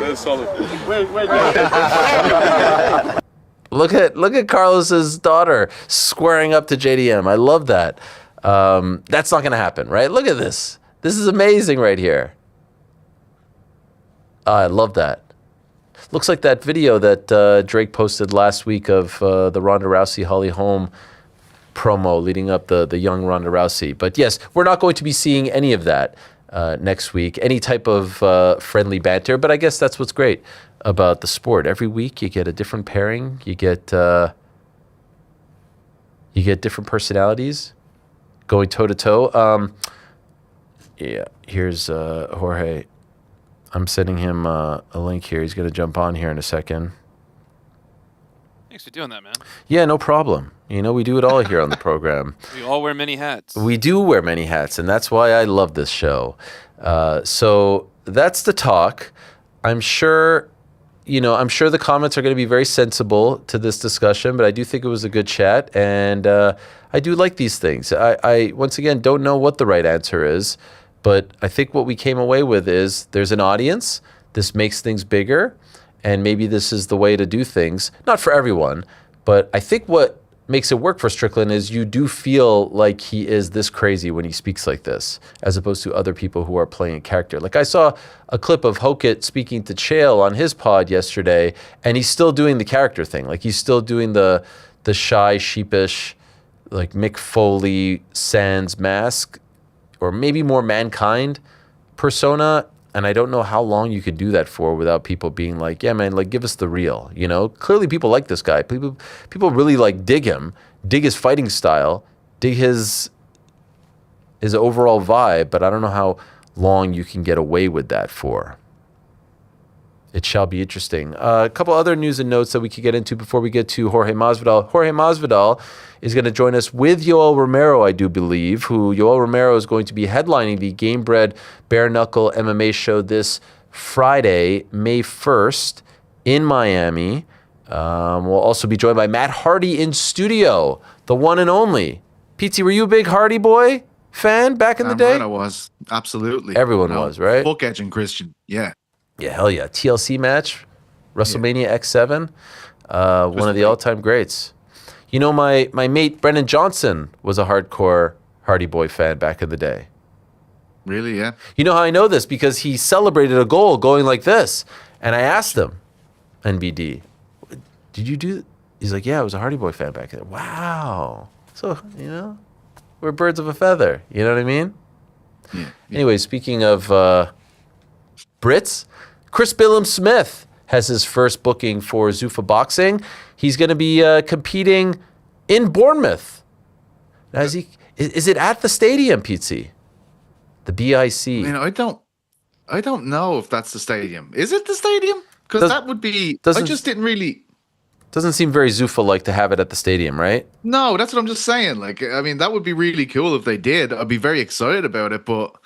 No, it's at the Bournemouth International Center. Attendance?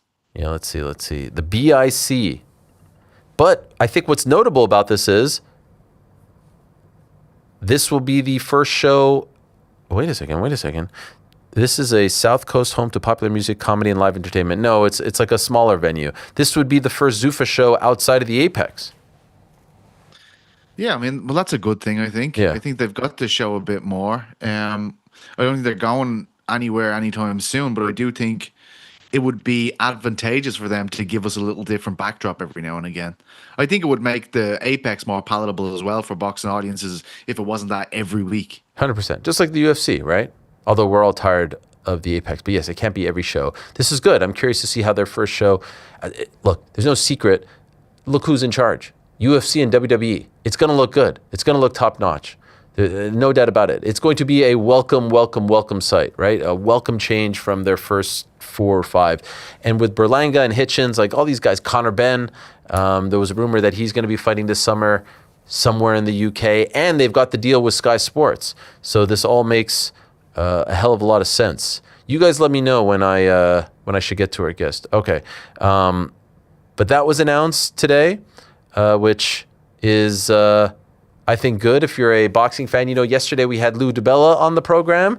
He was talking about a whole host of things in regards to the world of boxing, including Zuffa Boxing, the Ali Act, all that stuff and more. He also spoke about Eddie Hearn. Eddie Hearn was asked about his comments after the Sky Nicholson fight earlier today in Australia. Here's what Eddie had to say. Lou DiBella is the most bitter man I've ever met in boxing. He actually said, who's the better promoter? And he went, well, Dana White's business, they're more capitalised. Like, that wasn't a question, mate. Who's the better promoter? And it ain't even fucking close, to be honest with you. Listen, they've got a fantastic company. They're a hugely powerful people. Who's the better promoter? Lou DiBella watches me do what I do, and every night he struggles to actually sleep. That's how bitter that man is. I love Lou, but oh my God, I'm watching that thinking, you don't even work in boxing anymore, and you're still bitter. So, what can I say? What can I say? Pizzi, that reminded me of Sean earlier. He's the most bitter man. I love him, but he's the worst, most bitter man. He can't, he can't hold my jock. He can't do this, that, and that. But I love him. And he does that all the time, too. Like, he'll hit you with 9 straight insults. It's a weird shit sandwich, right? Yeah. It's a variation. It's more like a shit flatbread, you know what I mean? Than a shit sandwich, I'd say. Yeah. No, that's well put. I did get a lot of texts about that appearance yesterday. Some people not too happy with Lou. He said it, Comments Lou, about AJ. I didn't like the Katie stuff. Yeah, I know. You didn't like it either. Yeah. And I'm a big Lou guy. He's a loose cannon. That's what I like about him. You know what I mean? I can't, if I try and tame the beast, I take away from what actually is alluring about the beast. So, what are you going to do? He had a lot of fucking cracking lines, though. Really, really good. Sometimes he just he shocks me. Like he's here, and then he's like he'll go like straight up there. And then the best is the goodbye. The goodbye is just like, all right, man, I'll see you later. Did he say anything to you, GC, afterwards? We enjoyed the interaction. He was just like, yeah, how was that? I was like, yeah, it was great, man. All right. Then bon voyage. Thanks, Lou. Yeah. Louis D. Enjoy your dinner, brother. I challenge any of your audience to find one video from 5 years ago where she sounds the same as she does today. You've got fact checkers. Get your fact checkers on it. Yeah, I did hear that. Frank did not take too kindly to that one. Frank felt insulted. Yeah. What happened? What's up, Frank? No, nothing. What's going on? Nothing's going on. I need to know what's happening. Nothing's happening. Everything's happening. Jorge Masvidal is joining us, perhaps with some special guests. Take care, Pizzi. Maybe Yoel as well. Yoel Romero, who's headlining the Game Bred Bare Knuckle MMA show this Friday, May 1st in Miami. They had a great show just a couple of weeks ago. Anthony Smith looking fantastic. And they're back with another one. This one in their sort of backyard of beautiful Miami, the 305. Let's go to them right here and now and speak to the lads, speak to the boys. Are they all here? Yeah, look at these guys. Oh, we've got Luis Palomino here as well. Everyone's here. Hello, boys. How are you? What's up, Ariel? Nice. Great, man. You're Doing great. You're with me, you know. Yoel, feliz cumpleaños.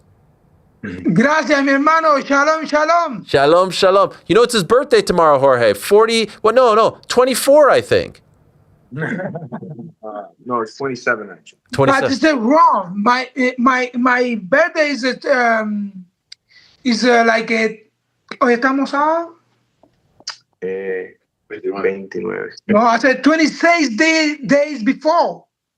26 days ago. Yeah. Oh. Wait, you already had Eso está mal. It was incorrect. Es incorrect. Mi cumpleaños es el día 3 de abril. 3rd of April. What? But on the internet, it says tomorrow. Yeah, but it's wrong. It's wrong. It's wrong. Okay, well, happy birthday. So you've already enjoyed your birthday. Yeah, they dice happy birthday como sea.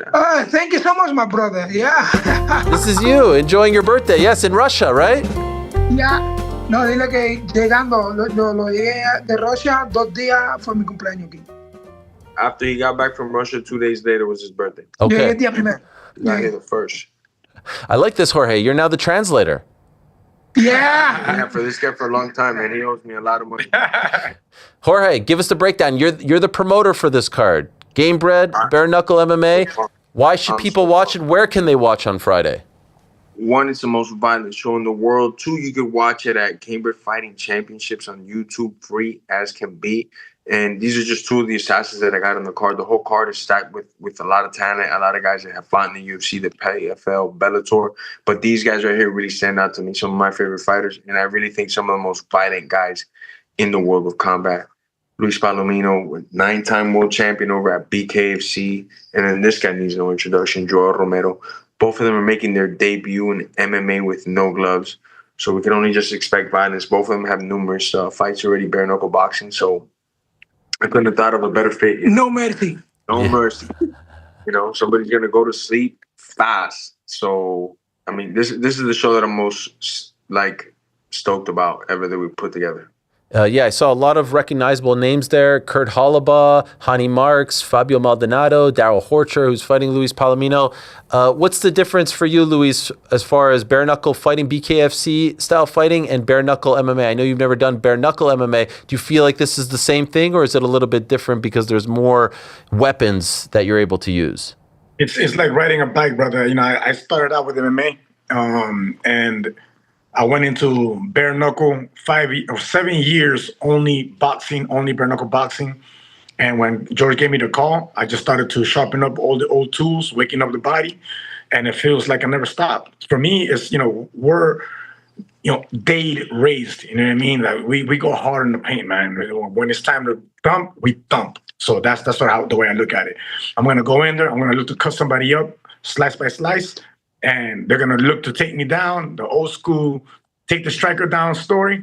And good luck with that, man, because I'm very aggressive when it comes to it. Joel, I know you had a fight, bare knuckle fight in Russia in February, and I know there was some controversy attached to it. How do you feel about bare knuckle? Do you enjoy doing this? You've done it all, you've fought them all, but doing bare knuckle MMA now, how do you feel about it?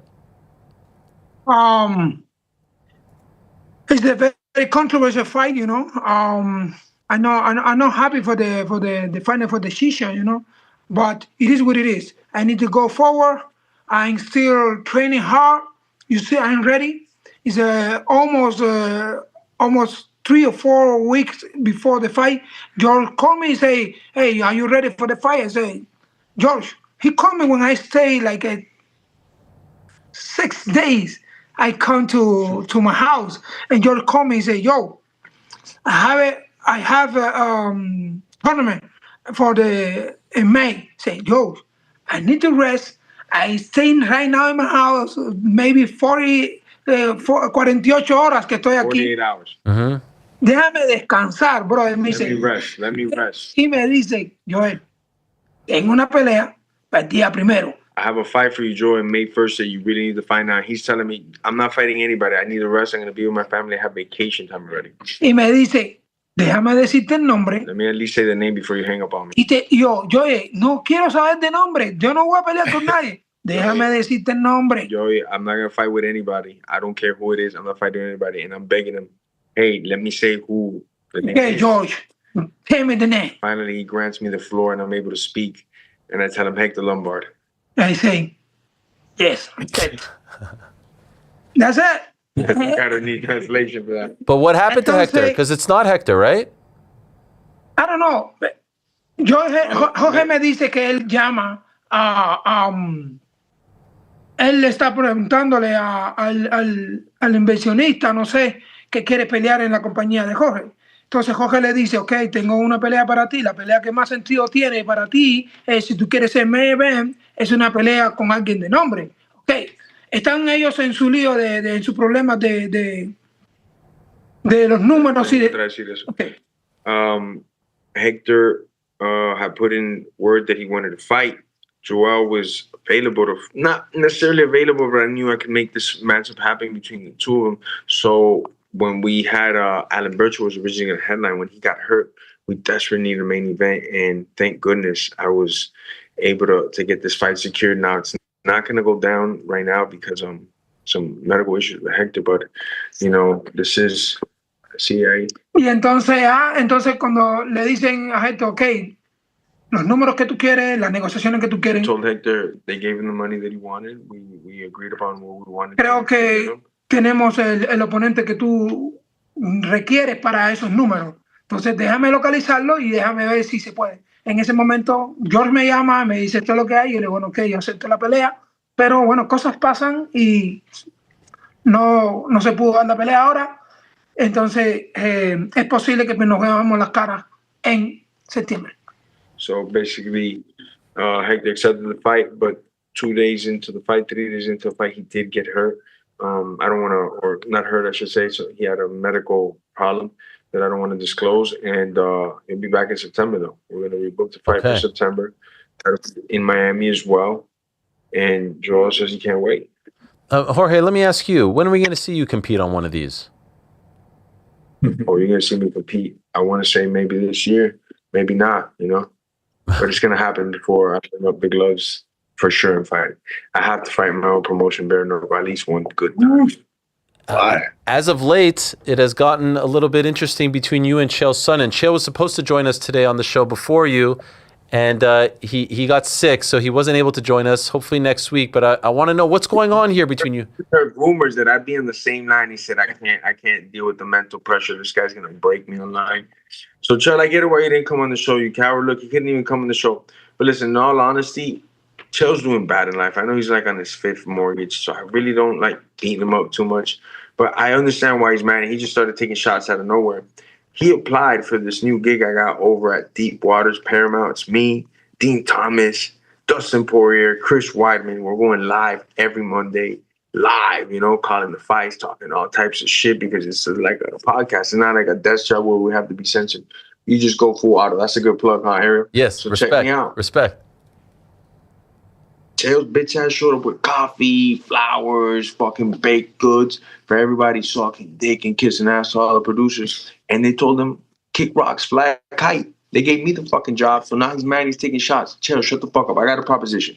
We either fight at my show and I'll give you a nice paycheck, or just shut the fuck up. Don't bring up my name no more. You're a coward. I don't want to keep talking. I hate this back and forth shit. We either fight like men or shut the fuck up. That's it. That's all I got to say to this fucking individual in transition. And I got to get him now before he goes full to the other side, because then I can't, no longer fight him. So I got to get him right now. So time, it's a time-sensitive matter, Have you actually made him an offer yet, or is this the official offer right here and now? We in the past for boxing, we made him offers. He didn't take him. Obviously, he wanted like $27 million. But we're going to make him a fight in MMA, see if he accepts it at heavyweight, because I know his fat ass can't do anything else. So, whatever. Okay. Do you think it would happen in the UFC, or do you want it to happen in your show? He got kicked out of UFC. It has to only happen in my show. Okay. Let's never forget that this is like the most caught guy with peds in the system. Like, if we take him to the UFC, they're going to test him again. He's going to fail. I know that he's gonna be on Pez fighting against me, and I still do whatever the fuck you want. Chill on my shoulder. But fuck what you do, brother. I feel bad for you, man. Yoel, what do you think about this? Chael versus Jorge. Bro, that's just amazing. That's the really fight what the people want to see. Something like that, you know? Good names, bastante controversia, pero vas a ver, mira, vas a ver agresividad. Aggressiveness. Vas a ver gente que saben hablar basura. People know how to talk shit for a living. Pero la verdadera basura, no porque hablan por hablar, sino que saben hablar lo que están, saben lo que están diciendo. People know how to speak and carry themselves. Yes. Va a haber, también vas a ver nivel técnico. It's your technical level. Y también vas a ver pelea callejera. And you're also going to see a street fight. Oye, y va a haber deseo de que la sangre corra. And there's going to be a lot of wishes for blood to run. Eso es lo que la gente necesita, algo que se parezca a lo que pasó en los tiempos de Capoa, Roma. Says that's what the people want. They want the ancient Roman times. Let's give it to them. I did want to ask you, Jorge, speaking of Bare Knuckle, Darren Till just signed with Bare Knuckle FC, and he has mentioned you, wanting to fight you and saying that you're not interested and whatnot. This would be an interesting fight, a rematch of sorts. Have you been approached to fight Darren Till? Yeah, I was approached to fight Darren Till and other promotions, and there was of no interest because it didn't have no money. They were trying to take advantage of us. I wouldn't even mention the promotions, but it was like a shit-end deal where I was, at least on what I was getting offered, I'm like, not a chance, brother. I'm not doing this for free. You know, this is a very highly anticipated rematch. When we get to throw down again, the first one was a banger, you know. So I think that as long as I'm compensated, I'm interested. And if I'm not compensated, I'm not interested. Luis, how's Jorge as a promoter? You've fought all over the world, many different promotions. How's your boy Jorge doing? Oh, it's dope, man. Look, I grew up watching him. You know what I mean? I've been following his footsteps. You know what I mean? It's like he was the guy from Dade that made it possible for me to envision myself doing it too. So following that footstep right there, and look how far he got, man. So now to have him as a promoter, and you feel the appreciation to the fighter, right? He's a fighter. You're never going to compare a promoter that's promote fights to a promoter that has lived the life of a fighter. Right. You're never going to be able to compare. The difference is huge. You know, I feel appreciated. I feel like, you know, how every fighter should feel. And that just makes me want to perform. So I'm ready to go, man. So with that being said, Jorge, why even entertain fighting anymore? You've got this thing going. You're great at it. You enjoy it. It's only for Leon's ass. And I wasn't even trying to fight, but Chael bro, he needs clicks. He keeps calling me out, and I don't like that shit. We either fight or shut the fuck up, Chael. You know, and I know you're trying to raise up money for your surgery, and you really, really need it back because Trump cut all that fucking medicine out for people that are like you know. So I'm sorry, bro. What can I do that I got the job at Paramount? Fucking leave me alone. You but think he's tune jealous? in this Friday, Gamer Fighting Championships on YouTube. I got 13 fights, MMA, bare knuckle, aerial, and I got these two animals headlighting the events. Please don't miss out. You guys know what this guy has done. You guys know what this guy has done. Y 5 peleadores también que estuvieron en las líneas, en las filas de UFC. What's that? What do you say? What do you say? He said that if he ever saw you, he'd probably break you like a pencil. Me? What did I do? Yeah. Joel, no. Te amo. You did something to piss him off, but I don't know what it could No. You know me, my brother. Yes. Don't care what he say. You know that guy. I know. We got five former UFC fighters in the car. But let me say this Thank while you, on the Luis. show, because I was asked this question, and it was a beautiful answer. If there was anybody in the world, Joel, and I'm just going to ask him again, if there was anybody in the world that you would want to fight before your career was over, and he said a beautiful answer the day, who? Tell us. Who's the guy? Anderson Silva. Okay. I want to see.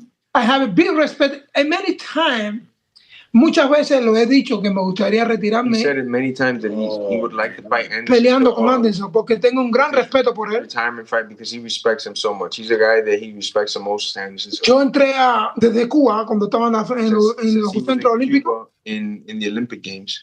Cuando estaban los centros olímpicos en Cuba, yo siempre lo dije, que siempre, cuando yo entré a las artes marciales mixtas, When he got into mixed era para pelear con Anderson it was Silva. only to fight Anderson Silva because Anderson Silva was the best, was the GOAT. Estuvimos bastante cerca de que eso pasara dentro del UFC 3 veces, pero nunca pasó. But it never materialized. Creo que Dios me dé la oportunidad de algún día de poder pelear con él. No importa quién gane ni quién pierda, sino solamente para mí eso es más que un honor y un gran récord haber peleado con Anderson antes de retirarme. Says it wouldn't matter even win or loss, and just to get in the cage with Anderson Silva. So this is a fight that he would like to retire on, and you know, if Anderson would want to do this fight, he would love to do it. Me quedan 3 años. Estoy en el primer año del ciclo olímpico. Me quedan 3 años para retirarme. He has 3 years till he retires. He's on his first year of his Olympic cycle, and this is the last 3 years of his career. So he says, tune in now or wait forever. Me estoy preparando como nunca. O sea, le estoy poniendo todo. Siempre me he preparado bien, pero ahora le he echado aún más. He's always trained hard, but now he's been adding more fuel. Más por ciento de dedicación a todo lo que estoy haciendo. More rehab, more dedicated to his rehab. Quiero retirarme con la mano arriba. He wants to retire with his hand held up high. So his last 3 years that he got of competing, he's going to give it his all and take as many souls as he can. And by the way, Anderson in boxing or MMA? MMA. Whatever he wants. What? Okay. No, whatever.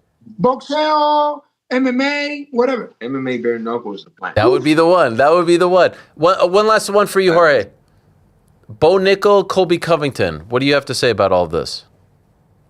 They're fighting? Well, you know, they've been going back and forth, the wrestling.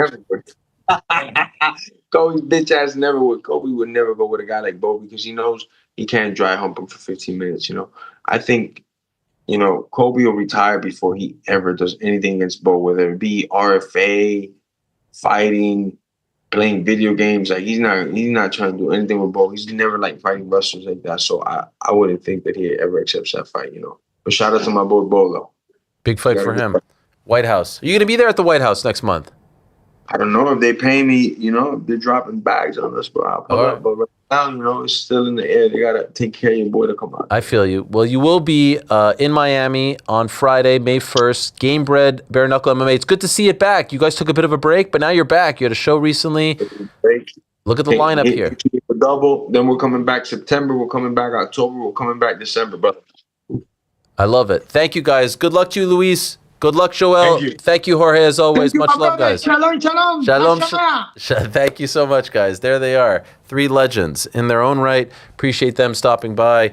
That's another show that you can add to the docket for this weekend. We've talked about May 2nd being a very, very busy day in the world of combat sports, starting with the Carlos Praches versus JDM main event. We've also talked about Junto Nakatani versus Naoya Inoue and David Benavidez against the one and only Zurdo Ramirez. What's even more exciting is May 8th in New York City. We announced this earlier today, my friends. May 8th, New York City, City Winery. City Winery NYC, the Loft at City Winery NYC to be exact.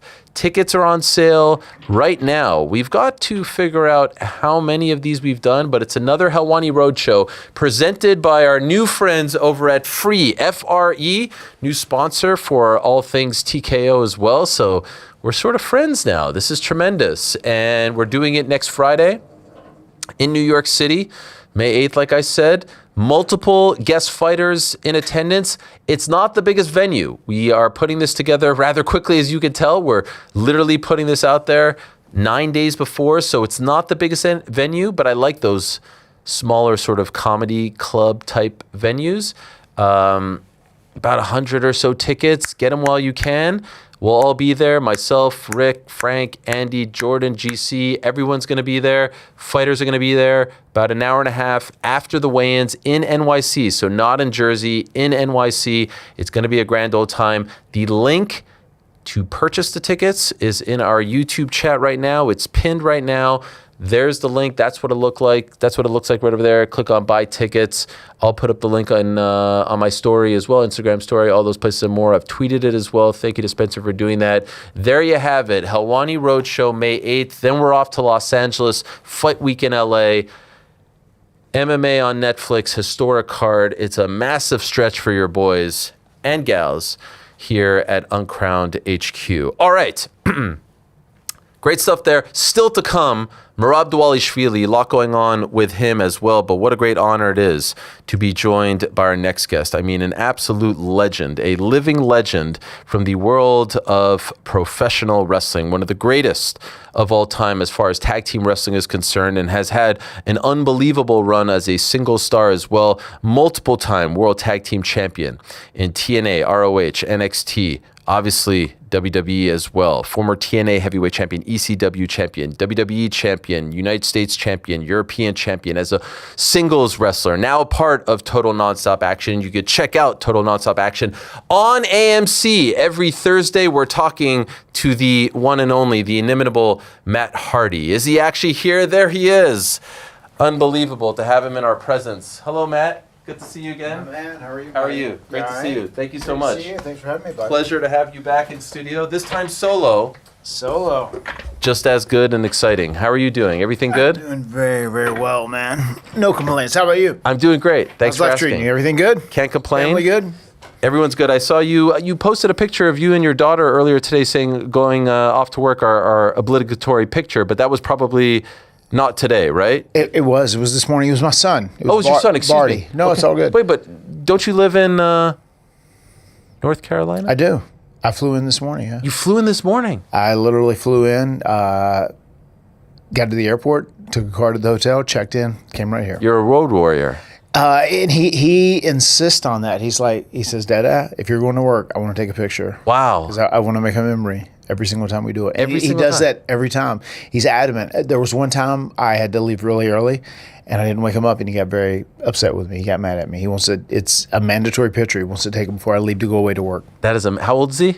He is 6. 6. And you have 3 kids? 4. 4 kids. 3 boys, 10, 8, and 6. And then we finally had a girl, which she's 4. Oh my gosh. What a full house. Look at this crew right here. This is the family right here. Yeah, there they are. Yeah, that's a recent picture. That's from last week. That is amazing. We were actually out and about right outside of Cowfish in Raleigh, North Carolina. We ate there that day. What's it like being a dad? How would you describe it? It's the best. It's to have children. I think you all understand this. I think you have to be a parent to understand this. You finally have someone more important than you, someone that you would sacrifice yourself for. Especially, in wrestling, there's a lot of ego involved in pro wrestling, I think, because, they, especially in the 90s when we were coming up, they're like, you are the character. You have to live the character. You have to be you, and you live it through and through and through. Just guys that have those egos, you have a kid, it changes everything because now there's something more important than you. You're secondary, and they are what is most important. And to me, just being a dad, more than anything, makes me say, I have to make sure my kids are good and they're straight. And my job is to make them into good, decent human beings. Do you see yourself in one particular kid more so than the other, or a part of you in all 4 kids? I mean, I see a lot of myself in all my kids, but I can say Barty, my youngest, I see more of me in him than anyone else. And he is the one that has been the most interested in wrestling. He's like, Dad, will you take me out of the ring? Because we have a ring in our house and a building behind our house. And he said, will you take me to the ring and just teach me some basic wrestling stuff? Because I want to be ready whenever I'm old enough to do it. How old do I have to be? Wow. So, 18 is, legal. That's legitimate. Were you 18 when you started? No. No, okay. I were not. Yes. And I was not. And even with him too, we'll go out there and we'll do a little stuff, and I'll lock up and wrestle around with him, do whatever. I don't want him to bump. I want his body to develop and be healthy and get to where he needs to be as far as mature from a physical aspect. But it's so much fun. It's fun interacting with him. Do you want your kids to follow in your footsteps? I want my kids to do whatever makes them happy.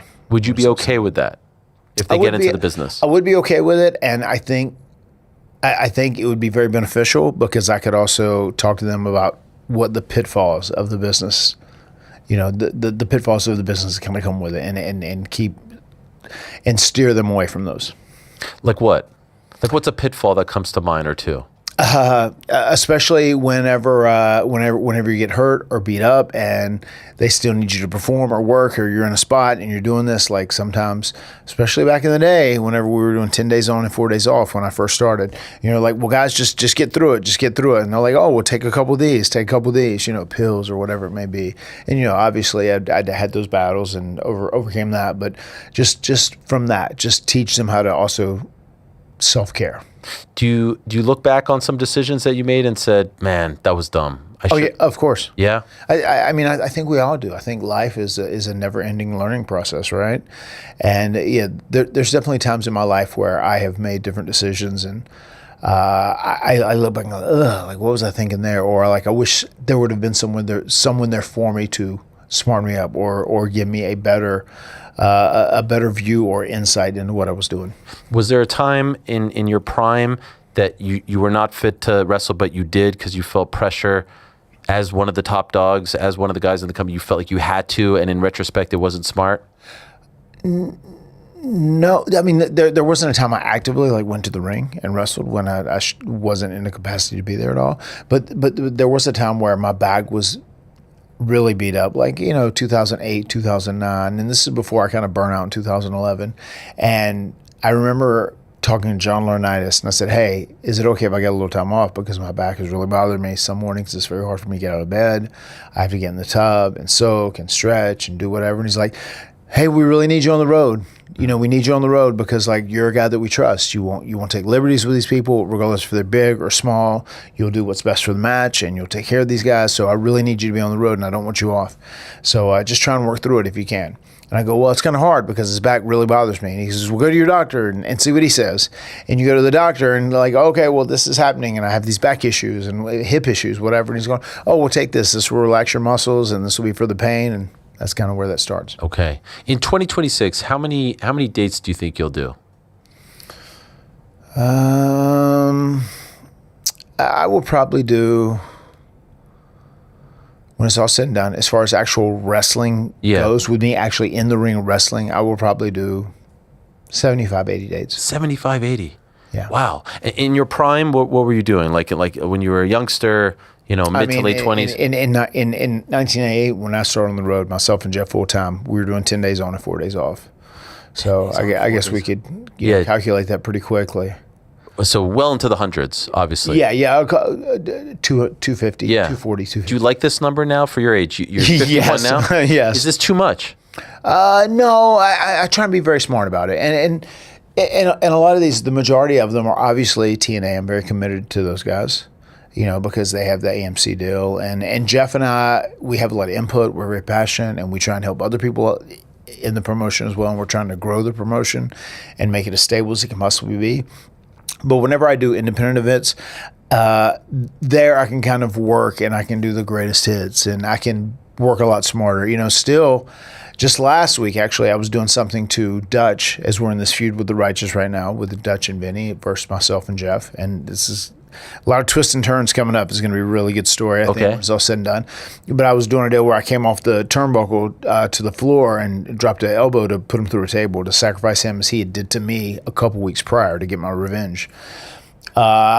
It was an icy floor, and for some reason, the table did not break, and the leg just split out, and it did kind of jack my back up a little bit, and I had to wrestle the next night at House of Glory for WrestleMania week, which was challenging, and I got through it, and everybody helped out with it, and we were real smart with how we did it. But it was one of those scenarios where I go God, I'm glad I'm smarter and older and wiser and just smart about this stuff. And then I'm also glad I have 2.5 weeks off before I have to wrestle again, so I can heal and make sure my body is appropriate by the time I go back to wrestle again. How difficult is it to go, for this trip here, you're doing media, right, for TNA? Correct. Is it just a one-day thing? You going home tonight? No, I will go home tomorrow night. I'm here. I'm doing some media. I'm doing the upfronts tonight, representing AMC at the upfronts, which is very cool. Myself, Mike Santana, and Carlos Silva are going to be there.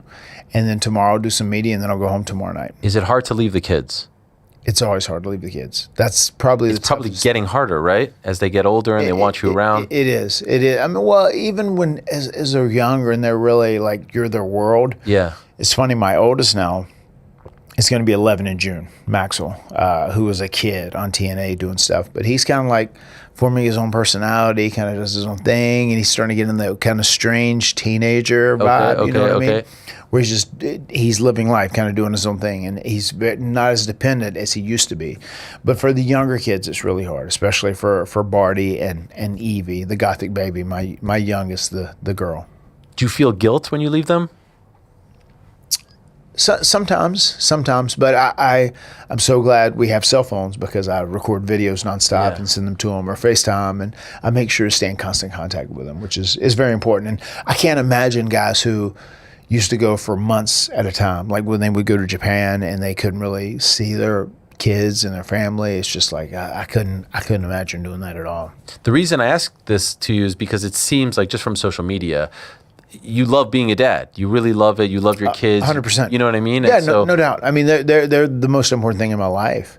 You know, I mean, they're more important than me. They're more important than my wife. I mean, they are the most important thing in my life, no doubt about it. Do you bring them to a lot of shows? Yeah, especially if we can, especially if there's anything local. I love them being there.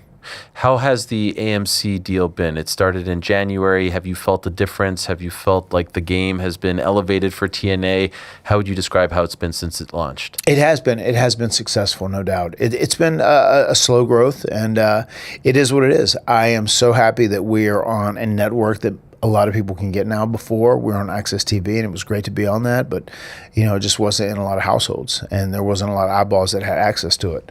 So it is very nice to be on a bigger station, and numbers have been growing. This last week we had a big setback. We're up against the draft, but it is what it is. But we're in there and we're fighting, man, and that's the whole deal. We want to continue to make TNA a prevalent promotion in pro wrestling, and also a place where guys can come and carve out their own niche and make a living for themselves. And so there's been some change, obviously, a ton of change over the years. Carlos is a relatively new boss, not so new anymore, but he came in. He was not a wrestling guy per se. Carlos Silva, I'm talking about him. We knew him from the world of MMA. He was there for a while. He did some tennis stuff as well. How would you describe him as sort of the leader of TNA now? Carlos is a very, very smart and savvy business guy.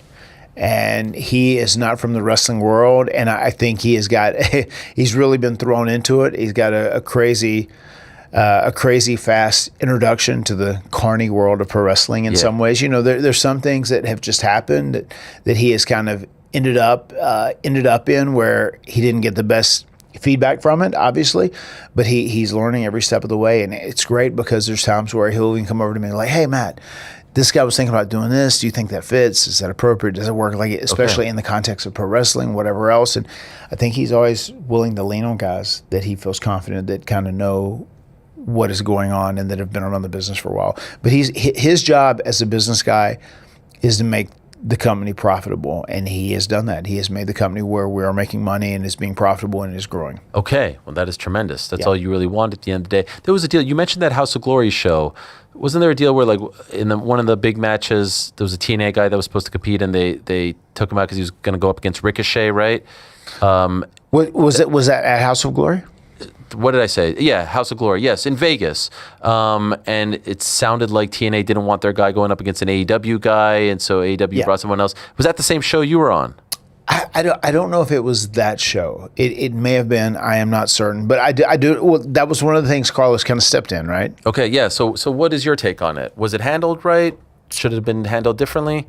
Well, in my honest opinion, I think if we are partners with WWE, and WWE's kind of laid it out how we're working together with TNA, and AEW is kind of its own entity.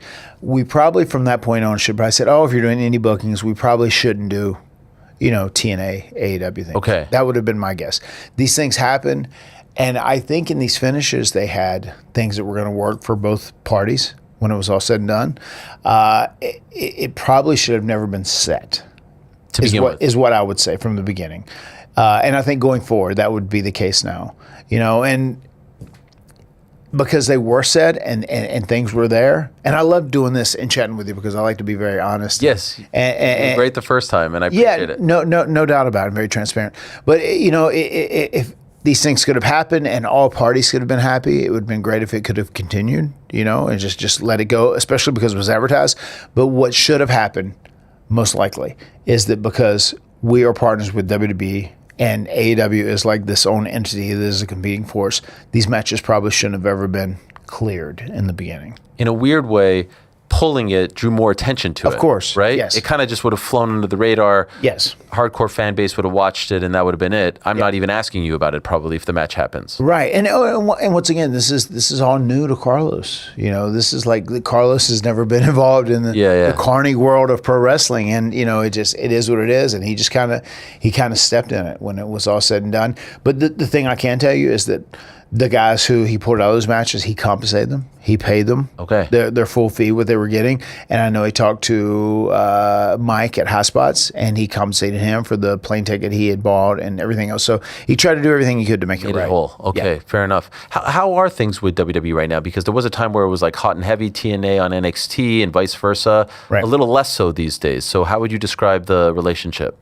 Yeah, I mean, I would say a lot of that is probably because it was WrestleMania season and everything was focused towards WrestleMania, and then WrestleMania now has come and it is gone, and they kind of cleaned house a little bit. They called a lot of people up from NXT and they kind of reset. I would imagine the TNA WWE / NXT relationship will probably heat back up a little bit going forward. And one thing I can say that I am very happy about, we signed a contract with WWE to be in the video games coming up. We're in WWE 2K26, and we're going to be doing the video games coming up for the immediate future. And we're talking about doing more merchandising stuff. Because, I mean, when it's all said and done, we're like a WWE legacy act. Of course. I don't think anybody will dispute that. And I like being able to be at TNA, be in a position where we can contribute, we can work with younger talent, new talent, we can still stay relevant, we can still be involved in something that feels important with what we're doing on TNA, but then crossing over and still having merchandise and doing stuff with WWE, because I do love WWE. Like I've said this, I said in a post just recently, we have two homes. WWE was like our childhood home. If it wasn't for WWE and Vince McMahon allowing myself and Jeff to do what we did as the Hardy Boys and giving us an opportunity to have this tag team ladder match, which became a tables match, which became this TLC concept, and we became famous there with WWE, we wouldn't be who we are. But TNA is also our home, because if it wasn't for TNA, I wouldn't have got to roll the dice on myself and try and do this insane concept called Broken Matt Hardy, you know, and Brother Nero and the Broken Universe, which totally rejuvenated our career and led us back to WWE when it was all said and done. So we definitely feel like we have two homes. WWE is our childhood home, and I think TNA is more of our adult home. When you show up to those events, those NXT events, do you feel like you're home, or do you feel like a bit of an outsider? No, it feels very, very comfortable. It's funny because I saw your guy, and I just saw something we were talking about. You said, people to bring up Nick Khan a lot, you know, because he was your agent. He was my agent, right? yes. In the past. Prior.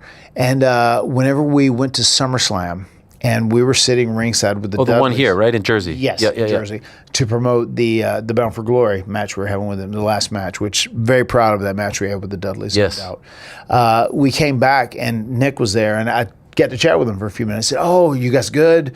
Everybody taking care of you? You guys feel comfortable? I said, yeah, man, I feel comfortable. This is our home. He said, well, good. He said, I want you to be comfortable. It's very important that you're comfortable here. And it actually sounds like Nick, as you're saying. Yeah, and had a very nice conversation with him for a few minutes. So was that your first time speaking to him? I want to say, yeah. Okay. I'm pretty positive it is, yes. So you felt welcome. You felt like you were sort of an extended member of the family, so to speak. I mean, as soon as we walked in and got to the locker room, we went to the TBL, you know, like Michael Hayes was there. So many of the people from production. I mean, there's so many of the crew that has just been there for decades, right? So it's like, you know, everyone. And it feels like you're at home again. Is there any part of you that's like, man, I'd like to be here more often? I think so. I mean, and that could possibly, that could have possibly been a possibility if something we'd really pushed into. Okay, when was that a possibility? Like, when could that have been something you explored? I was just going to say in the last couple of years, especially since we've been a little more hot. But I think we are much better suited at TNA for what we want to do, because we want to contribute. Even at AEW, whenever my deal ran out, you know, Tony had offered to re-sign us, and he was going to re-sign us like with X amount of dates and really great, amazing paydays for what we're going to do. But you could kind of see that he just wanted us there as the Hardy Boys, you know, because we are this well-known name. But we wanted to really get dirty. We wanted to roll around in the mud with younger kids, and we wanted to be involved, and we wanted to create this legacy and cement our legacy is like one of the greatest to ever do this. We want to be involved in something with like heart and soul. And I even think if we went back to WWE, I don't think that would happen like it does at TNA. At TNA, we have a lot of input on what we do. We have a lot of control on what we do. And like I said, this thing we're doing with the Righteous, I think is going to morph into something where you're going to see Matt and Jeff totally reinvent themselves and go in a totally new direction that we've never done, something outside of what we've ever done altogether. Okay. And Jeff's really excited about it, and he doesn't get excited about much of anything, which is crazy. But I feel like TNA is the best case scenario for us to get those opportunities. Okay. Are you actively involved in other storylines, creative at TNA? Like, are you helping out, or are you just kind of like the veteran sort of locker room leader, so to speak? You're there. People want to ask for your advice. You're not there for the day-to-day stuff. I would say as of right now, I am more of the locker room leader, where guys will say, hey, what do you think would be good here? Or how should we do this? How do you think we should play this? What would be better for you? And I have had conversations with Carlos about doing more. Okay. And I think going forward, I probably will do more when it's all said and done. You'd like to? I think so. I mean, I'm a lifer, especially once I step out of the ring actively, and I'm not wrestling in the ring currently. I'm a lifer. I'm going to be doing creative and producing and whatever else. I'm curious, and maybe this is a hard question to answer. Who's the greatest locker room leader that you've ever been exposed to? Who's someone that you want to be like now as you get up there, that you felt like, respected others, led the way, was there for advice, things of that nature? Is there someone that comes to mind? That's a great question, actually. The first person that really stands out, I would say, is Undertaker. Okay. In some ways, he's the one that I think a lot of people mention. I feel like I would be different though, because it's a different time. Yeah. The culture of the wrestling business is different. The culture of society is different, so I think I would adjust all that. So I feel like in some ways, I feel like Taker was a good guy because he was the locker room leader. People respected him. There were times if he had to crank down on someone, he would, and make sure that they were in check. But I think now it's just very important to lead by example. He would do that. There would be times where he was hurt or he was beat up, and he would go out there and he would work, and he would try and work as smart as possible. And he always showed up. He was very loyal to WWE, never left after being there. So he was very much a locker room leader in that capacity. And I feel like that's the same thing I do. Like, I'm older or a little beat up, but like even if I'm hurt and I know there's something I can do, I can do it safely and get through it. I'll make it work. And I try and lead by example. Were you ever sent to wrestler court? Oh, yeah, I was in wrestler court several times. You were? Myself and Jeff when we were young. Yeah, I think everybody was. What'd you do? Do you remember? What was your offense? The first time I really remember going. Wait, can I ask, how were you sent to, like, who approaches you? How are you subpoenaed, so to speak? This is a fascinating thing. Yeah, the person who subpoenaed me was John Bradshaw Layfield. Come on. He walks up to you? Well, this is how it started. So we fulfilled our dream, right, in pro wrestling. Our dream, myself and Jeff, we wanted to be the WWF World Tag Team Champions one time or WCW World Tag Team Champions one time. That was our dream. If we did that, we could go on once. That's it. Yes, just once. And we actually were in Fayetteville, North Carolina, and we were wrestling the APA, the Acolytes, JBL, Bradshaw at the time, and Ron Simmons. And we defeated them in Fayetteville, North Carolina, which is 30 minutes from where we live, from the Hardy compound. And we had a good match with them. We had lots of family and friends and just all kinds of people in attendance that were like very supportive of us, right? So it was a big night for us. It was great. But even after winning the titles, I remember we left. We went to the Ruby Tuesdays afterwards. We had a big meal and a whole bunch of people came and hung out. And it was like, oh my God, these guys achieved the dream. It's amazing. And the next night we were going to work in Poughkeepsie, New York.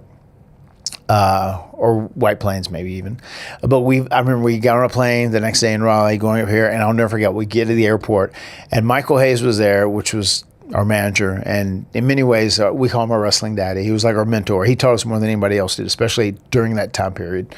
And he said, hey guys, I got a surprise. You guys are the champions. He said, guess what? Because I'm a million-mile Delta guy, I got you guys upgraded. You guys are in first class. We're like, no. We're good. We're fine. We don't want that. We don't need that. He says, no, trust me. He said, everybody's checked in. There's 2 open seats, so we're good. He said, I upgraded you guys both, so you guys are good. We're like, okay, well, thanks, Michael, but I feel like we're going to push our luck a little bit. I'm worried about this. We're still new here, and we don't want to piss anybody off. And then we sat down in our seats, and I want to say I was like beside maybe Ron Simmons, and Jeff was beside Bob Holly, and they were like by the aisle, and we were by the window. And then we're getting ready to depart, and we're like, okay, well, this is maybe going to be okay. We won the tag titles. Michael tried to give us a kindness and give us first class seats, and we feel special.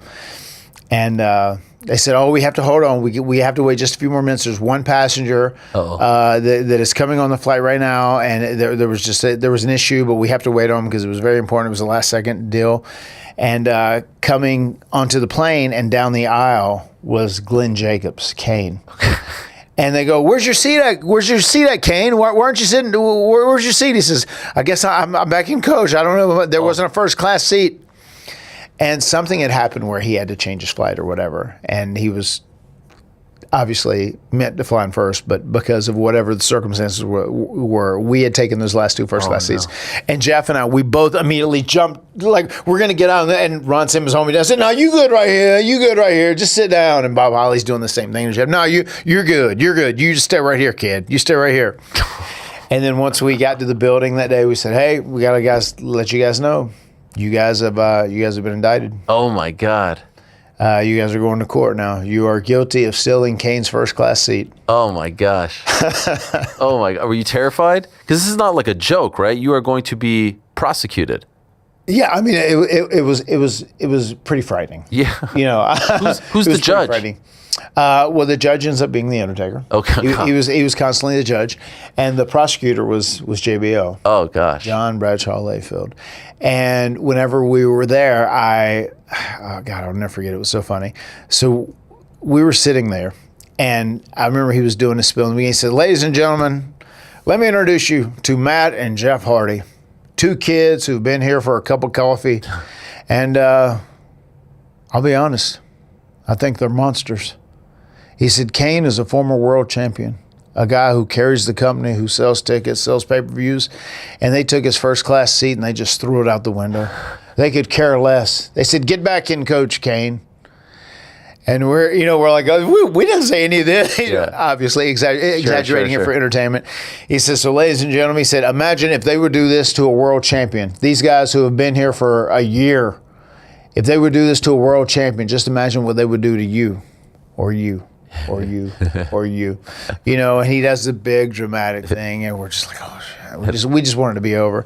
And there was a point where he pulled us aside. I said, "Look," he says, we're gonna be on you guys a little bit." He said, "But like really, we're gonna get Michael for this because he should have known better." When it was all said and done. Interesting. But then once it was all said and done, and we were sentenced, it wasn't too bad, and they weren't too hard on us.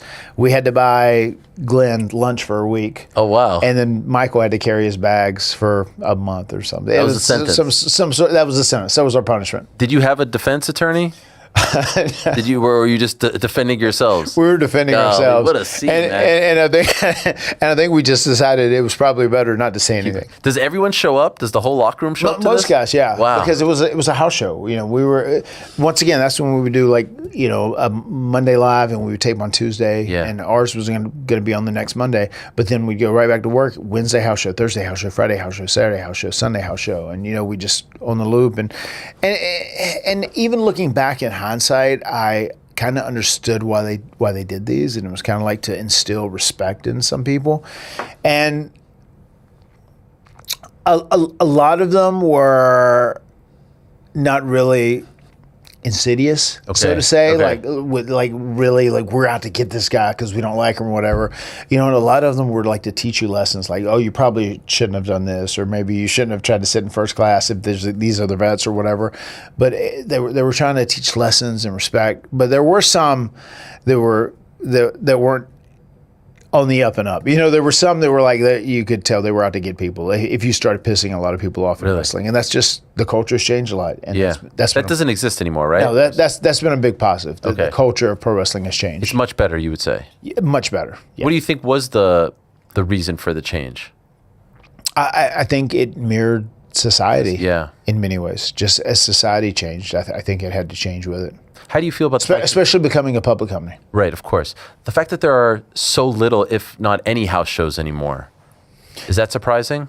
it's house shows are really good for getting reps in. You know what I mean, and like keeping your win up.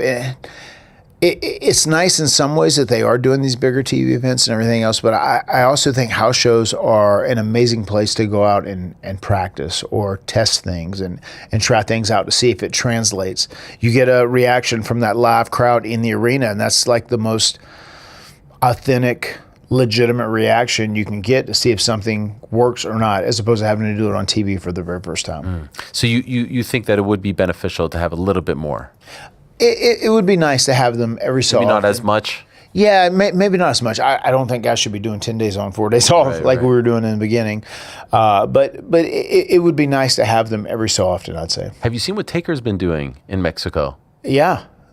So He's a good booker. This is so funny. We did WWE World and appeared over there where we signed and took photos and signed a whole bunch of merchandise in the back.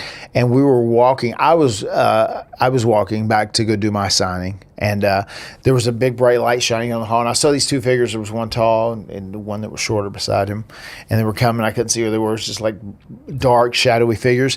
And then we walked past them. And I was just talking to Jeff, and they were talking about before we started signing about how it goes, and then grabbed me from behind. He's like, "Hey," he says, "you're not even gonna say hello to me? You're doing that?" And it was Taker. And I was like, "Oh man," I said, "honestly, I couldn't even see you. I just saw this big, tall figure." I said, "I had no idea it was you, but that's so cool. It's so good to see you, man." I gave him a hug, and I said, "Man, I gotta tell you," I said, "I'm super excited for you, man. Are you excited for Dave Meltzer to give you the Booker of the Year award?" And he said, "Shut up," just joking. Yes. But I said, no, and I hear a lot from him, from Jeremy Borash. JB is someone we obviously work super close with the Broken Universe, and he does all the AAA stuff as well. So he works with Taker pretty hand in hand. But I love the fact that Taker is so hands-on and he's so into it. You can tell he's really passionate. It's amazing. Yeah, it's super cool. Grande Americano or Grando Americano, the Ludwig Kaiser, and it's the pop that they got when they had that brawl. Did you see that brawl that they had? I did. Yeah. Wasn't that amazing? Yeah, it was. There was something great about that brawl that just stood out to me. It was a little bit messy. It was you once had a very famous brawl with Edge back in the day. When it feels authentic and not choreographed, it just works so much better, right? No, it does. A lot of the wrestling, in my opinion, a lot of the wrestling product is too choreographed now. You know what I mean? Where I like it when it looks a little nasty and real to a degree. A little rough around the edges. Yes. And one thing, Taker always gave great advice about things like that. And there were a lot of things where both Taker and Stone Cold Steve Austin said things to me personally in matches I got to work with him, because I got to work with Taker quite a bit for a while. When he was working with Brock, he had like this little sub-feud with me underneath it for a little bit. And he would just say things and it would like set off light bulbs in my head. You know what I mean? It's like, wow. It's like, you really can't get better until you work with the best of the best. Like, you see a lot of guys on indies that are really good, but then they kind of like plateau. And it's because they don't work with guys better than them. And you just have to work with guys that are better than you and know more than you. And like, we finally got to do that at WWE. And Taker is such a valued mind, and just has so much knowledge of the business, and is so smart in doing things. And not just for guys his size, big guys. I mean, he gets it, like, depending on what your size and how things are, as it relates to the context of a store, he's really good with all that. Did you go to Mania? I didn't actually go to the Mania event. I was all around there during that time. But you watched it. I didn't actually go there, A lot of criticism of it. What do you think? I called it soulless, just for the record. No, I saw that. Okay. I saw it. Well, and and you and John Alba spoke that was about the first thing. John jumped on that quick, and he liked it. I mean, you guys do a great job, by the way. Well, thank you so much. Every Friday, the Extreme Life of Matt Hardy, it drops. He liked that. He took that from me, so he bit that from me immediately, and that's what he put on the thumbnail. Yes, I saw that. So I didn't see night one because we were working. That was the bad one. Yeah, right. So I saw. This is funny. So I saw night two. Night two, we had finished what we were doing, and we talked about going, and they talked about going over there. And I was like, I don't know. Our flight is like kind of. If I get there, I don't want to stay and hang out and visit with everyone. And our flight was like right towards the end. But I did get to see night two, and as I watched night two, I was like, oh, this is pretty good. I was like, I wonder if like night one was okay, and like the internet was just being, over the top with it. But then I did see back most of night one, and night two was obviously the better night of the 2 nights, obviously. And it's a different product. It's just it really is. It feels very mainstream. They have all the advertisements and everything else. It feels very different from standard WWE, and I think it's I think it's hard for a lot of people to kind of grasp that just WWE changes. Like, I can say this being older, I sometimes hate change. You know, I think there's things we look back, 20 years ago, like when it was a much simpler, easier time. It's like, oh, that was so good. It was the best. Yes. I wanted to be like that. Nostalgia. But right. But things change, things evolve, they continue to go on. I mean, and it's still making money, it's still doing big things, and it's a different animal in this day and age. Night 2 was definitely better than night 1. It was much better. I can't say that. No doubt about it. But when it's all said and done, WrestleMania is WrestleMania. It still feels like a big event. WrestleMania is sacred to me. And when they do things like having someone who paid money to be at the announcer table and not say a word, to me feels that was pretty wild. Wild, right? That was wild. Like you would never. I made this correlation. You would never watch the Super Bowl and they would cut to Joe Buck and Troy Aikman in the booth and just have a fan standing there with them because not everything should be for sale. Right. And to me, one of the things that I always loved about, like I grew up, the first thing I ever loved was pro wrestling. That guy right there, Bret Hart, I saw you had a photo with him. Like that was my first hero in life. Sure. I adored Bret Hart. And to me, when I think of WrestleMania, I think of Bob Uecker in the back being choked by Andre the Giant. I think of Mean Gene in the back with Hogan. Those backstage interviews and vignettes and cameos from people, all that was lost. Yeah. That was all cut out. We didn't have any of that. Right. It was commercial. Like WrestleMania is so special. It's when everything comes together. The grandiose outfits and entrances, even the entrances were cut. They went to commercials. Right.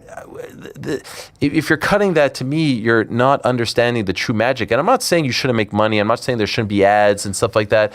But it just felt like that's why the word soulless came to mind, because it didn't feel like it was honoring that. And you're not wrong. I mean, it is definitely so evolved and so different from what the initial concept of WrestleMania was as a mega event, right? It felt very prostituted because all the ads and everything else, and I also feel, and this is one thing I had a discussion with John on our podcast about, when you go to these pay-per-views like WrestleMania, if you have these big matches between big stars, like these matches need to be good. They need to have time, and they need to have a good payoff at that point, because that's what you're building to. I feel like the TV is the vehicle that you build these matches and you tell stories and you don't have to give everything there, but once you get to these pay-per-views in WrestleMania, that's where you have to deliver the goods, no doubt about it. And I know a lot of people criticize because of some of the matches being shorter on night 1 of the pay-per-view for sure. Night 2, Brock retires. Do you think he actually retired? Do you think he's done? I don't know. I think we'll see him again. Okay. I think we'll see him again. You and Jeff worked with him in the very early days. Oh, remember that? We were his first program. Backlash, right? He debuted the night after Mania. I was actually in attendance in Montreal. He comes in, he smashes Spike Dudley, and I think you guys were the first pay-per-view match for him, right? We were next, and then the next week he tried to attack us again, and that's where he did those chair shots. What was he like? Around the world. Like, was he so strong that he didn't understand how to, like, what was he like, that very, very, very early raw version of him? I mean, I had great experiences with Brock. Okay. One thing I definitely remember is we were doing that, and I remember with those chair shots that we gave him, he came up a couple times, and he's like, hey, look, guys, like, I know, whenever you hit me with these chairs, like, I'm not going to go down, but I'm going to go flying out of the ring at the very end, because they want to make me look like a killer or whatever. So you got to make sure to lay those chair shots in, okay? It's like, okay, we will, don't worry. And, I mean, because we were psychos doing indies, like, we would do chair shots all the time because we saw it on TV, right? So it's crazy how many unprotected chair shots we took back in the day, And I was like, I promise, we'll do it. And then he came back a little later. He said, look, guys, seriously, like, I have to look strong in this. Like, you got to lay those chair shots in. We're like, yeah, okay, we're going to. And Jeff, who is the most laid back guy in the world, I think a third time later, he said, look, make sure to nail me with that chair. Jeff said, I will. Yeah. And it was funny, like, okay. Enough already. And he got it, he got it. But he was good with that, man. Even when we came back, he said, were the chair shots good? Yeah, oh gosh, really? He cared that much? Yeah, he said, were they good? And he was a little, I think he blinked out a little bit too. I love, also on your Twitter feed, your X feed, you always have like this day, on this date in this year. So I want to let you know.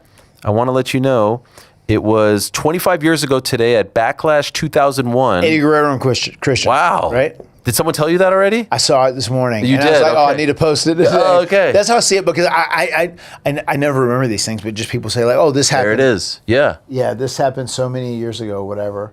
And then I'll usually have this clip somewhere, What comes to mind when you think of that match? Any memory of that? I do. That match specifically, Eddie had a rough night that night. Okay. And I remember Jay and we had to hey, just chill, blah, blah, blah. We'll put it together. We'll do this. And this is before Eddie left WWE and got released, I think.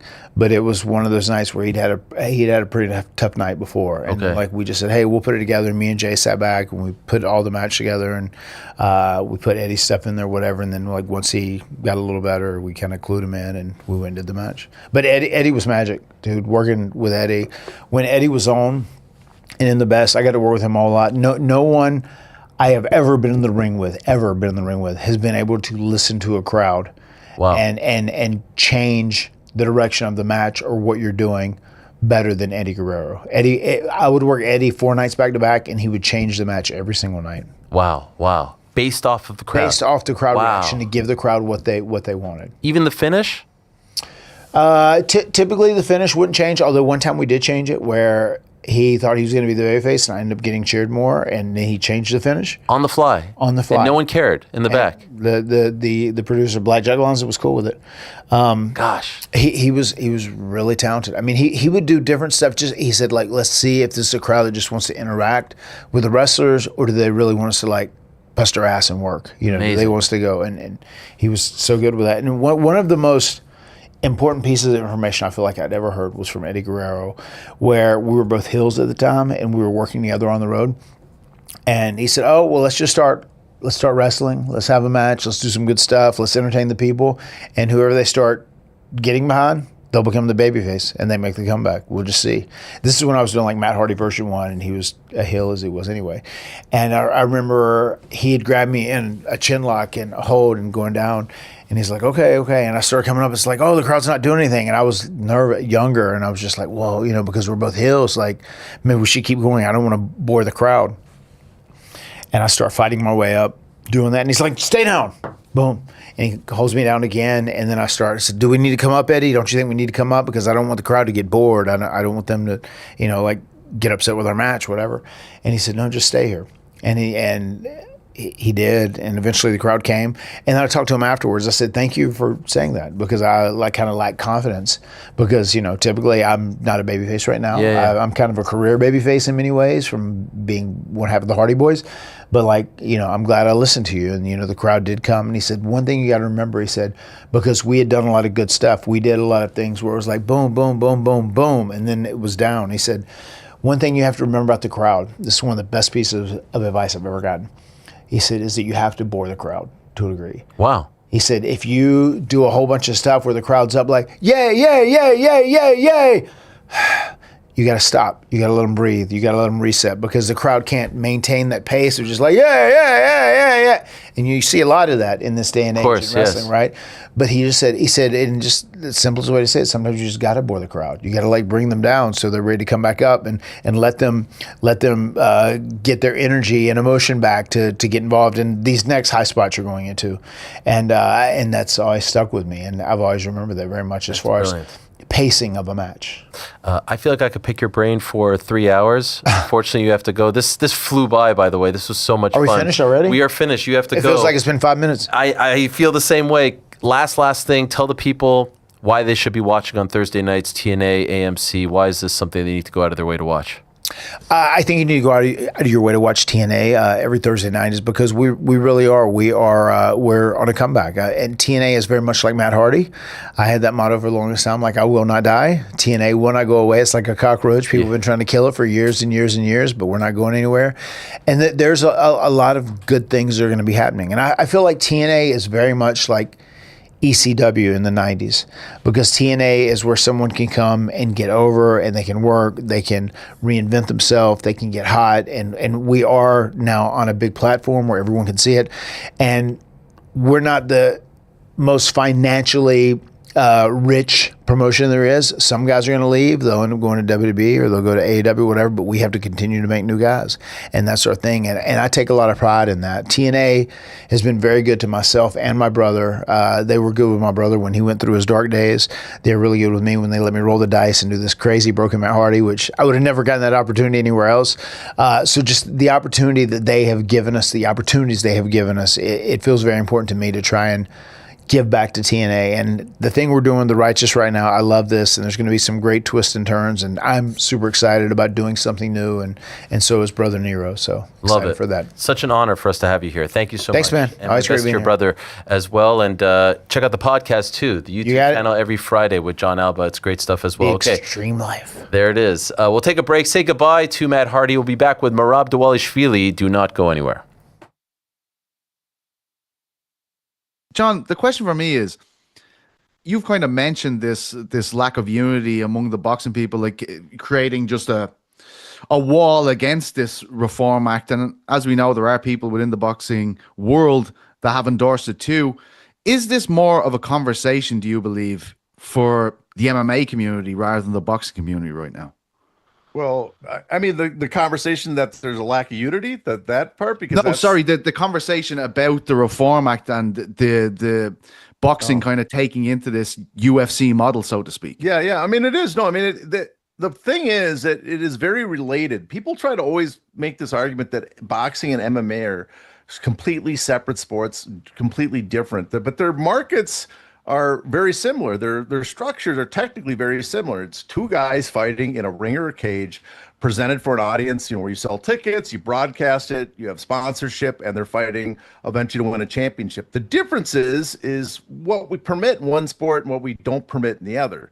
So for MMA, because we permit them to operate like pro wrestling, they're allowed to have their own titles. They're allowed to thus say that just fight for this title, you have to be signed to our promotional entity exclusively, where that doesn't work in boxing because the titles are separate from the promoters. And so fighters that are competing to get these titles, promoters in turn are competing for the fighters, where the reverse, as Carlos Newton will say, happens in MMA, where the fighters are competing to get the promoter that'll give them access to the title. And so it's a completely different structure. So it's just the flip side of the same coin of where the problems are. Now, I thought Ollie Walsh did an amazing job there because he kind of laid it out perfectly in his opening statement, and he was the highlight for those that are opposing the bill. And it was disappointing that members of Senate maybe didn't pick up on what he said and ask questions, but I guess that goes hand in hand with only being a select few members of the Senate there. And I don't think Ted Cruz, as much as he came across as fair and balanced, he did. It looked like he had he threw a softball right over the middle of the plate for Nick Khan at one point. So the middleweight situation where he's the middleweight champion. Yeah, it's amazing that Nick Khan knew all the middleweights because no one does, even fans of boxing. And I think people spotted it, had a list on his table right there when he did it. So and then you have Jackie Rosen, who's from Nevada, who, all things said, if you're in Nevada, TKO is a massive enterprise there. You are not going to go against them. But I thought his explanation was great. And it kind of boils down what the problem is. And, and it's pretty simple. The Ollie Act was put in place for multiple reasons, but namely to protect boxers' financial interest. And the way they did that is we want to create competition. Well, competition is the number one way to raise athletes' pay. I've had James Quinn. If people are not familiar with James Quinn, and I've had the attorney James Quinn on my show to discuss this. James Quinn is the attorney that represented all the major stick and ball sports when they negotiated their collective bargaining agreements. He's the guy that worked with them when they came up with he was there in the NBA when Oscar Robinson filed an antitrust suit against the NBA. He was there when they came up with the idea for the NBA to possibly decertify and sue the league to get concessions instead of strike. He was there when the NFL took this strategy. So he is very familiar with the subject, and he will tell you the number one thing that drives athletes' wages is not a union. A union is there to protect the right to protect the right of free agency, so there's more competition, and then negotiate away that right to free agency for concessions. But the number one way pay goes up is competition. And if you have the structure that you have in MMA, it's specifically designed to prevent competition because you own the title. You do not have to compete with other promoters for that champion. On top of that, you engage in a practice called coercive contracts, which the Ali Act specifically prohibited, where you say the only way you can compete to fight this fighter or compete for this title is you sign a long-term exclusive contract with me.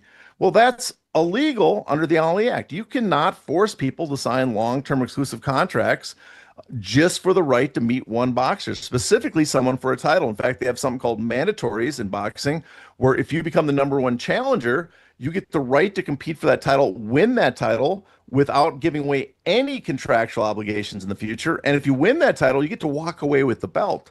So in some ways, that's why you see the situation in boxing where there's constant co-promotion, where there's constant movement of big name fighters moving from promotion to promotion, like Canelo Alvarez, like Devin Haney, like Shakur Stevens. All these guys moving around with their titles in place. They do not they do not have to go through a long process of years and years and multiple fights to finally get out of their contract, although that happens too. There's long-term contracts, there's all those problems. But usually when you get to the very top of the sport, usually a lot of those guys, if you notice, Bud Crawford and Canelo, they're signing short contracts and they have the right to leave with the titles and rankings as they do so other promoters can compete for those. John, one of the things that I remember hearing a lot early on in this process. Great stuff there from John Nash. That was last week on The Crack.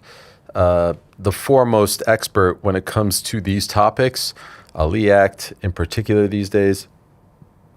The boys had a great discussion with him about all of that, so do check that out. Whether it's on the YouTube channel, whether it's on the Ariel Helwani Show podcast feed, whether it's on The Crack podcast feed, you can check it out on all of those things, all those different platforms. What about Matt Hardy? Golly.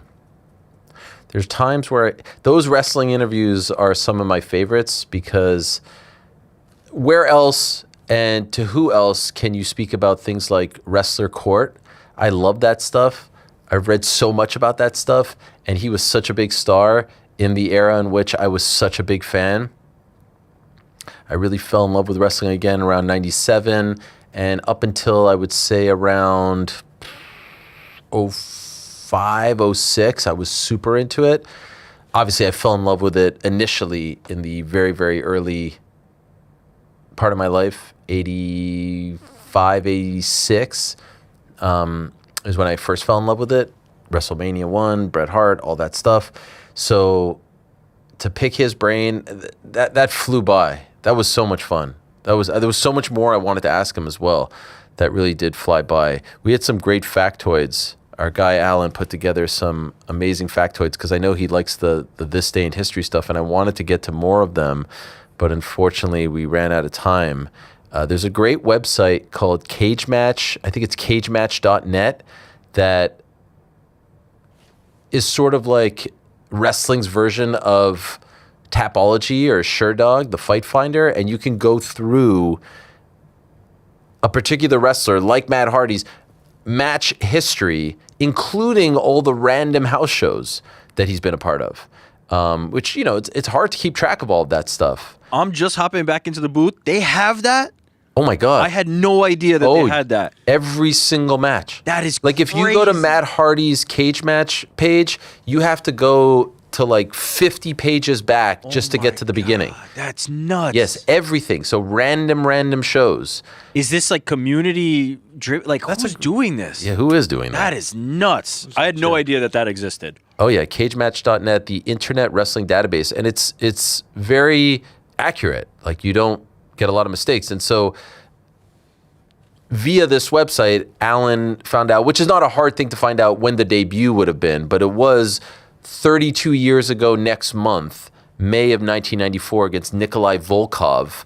And I kept it up here, and so they have it. Nikolai Volkov, by the way, they even have the length of the match.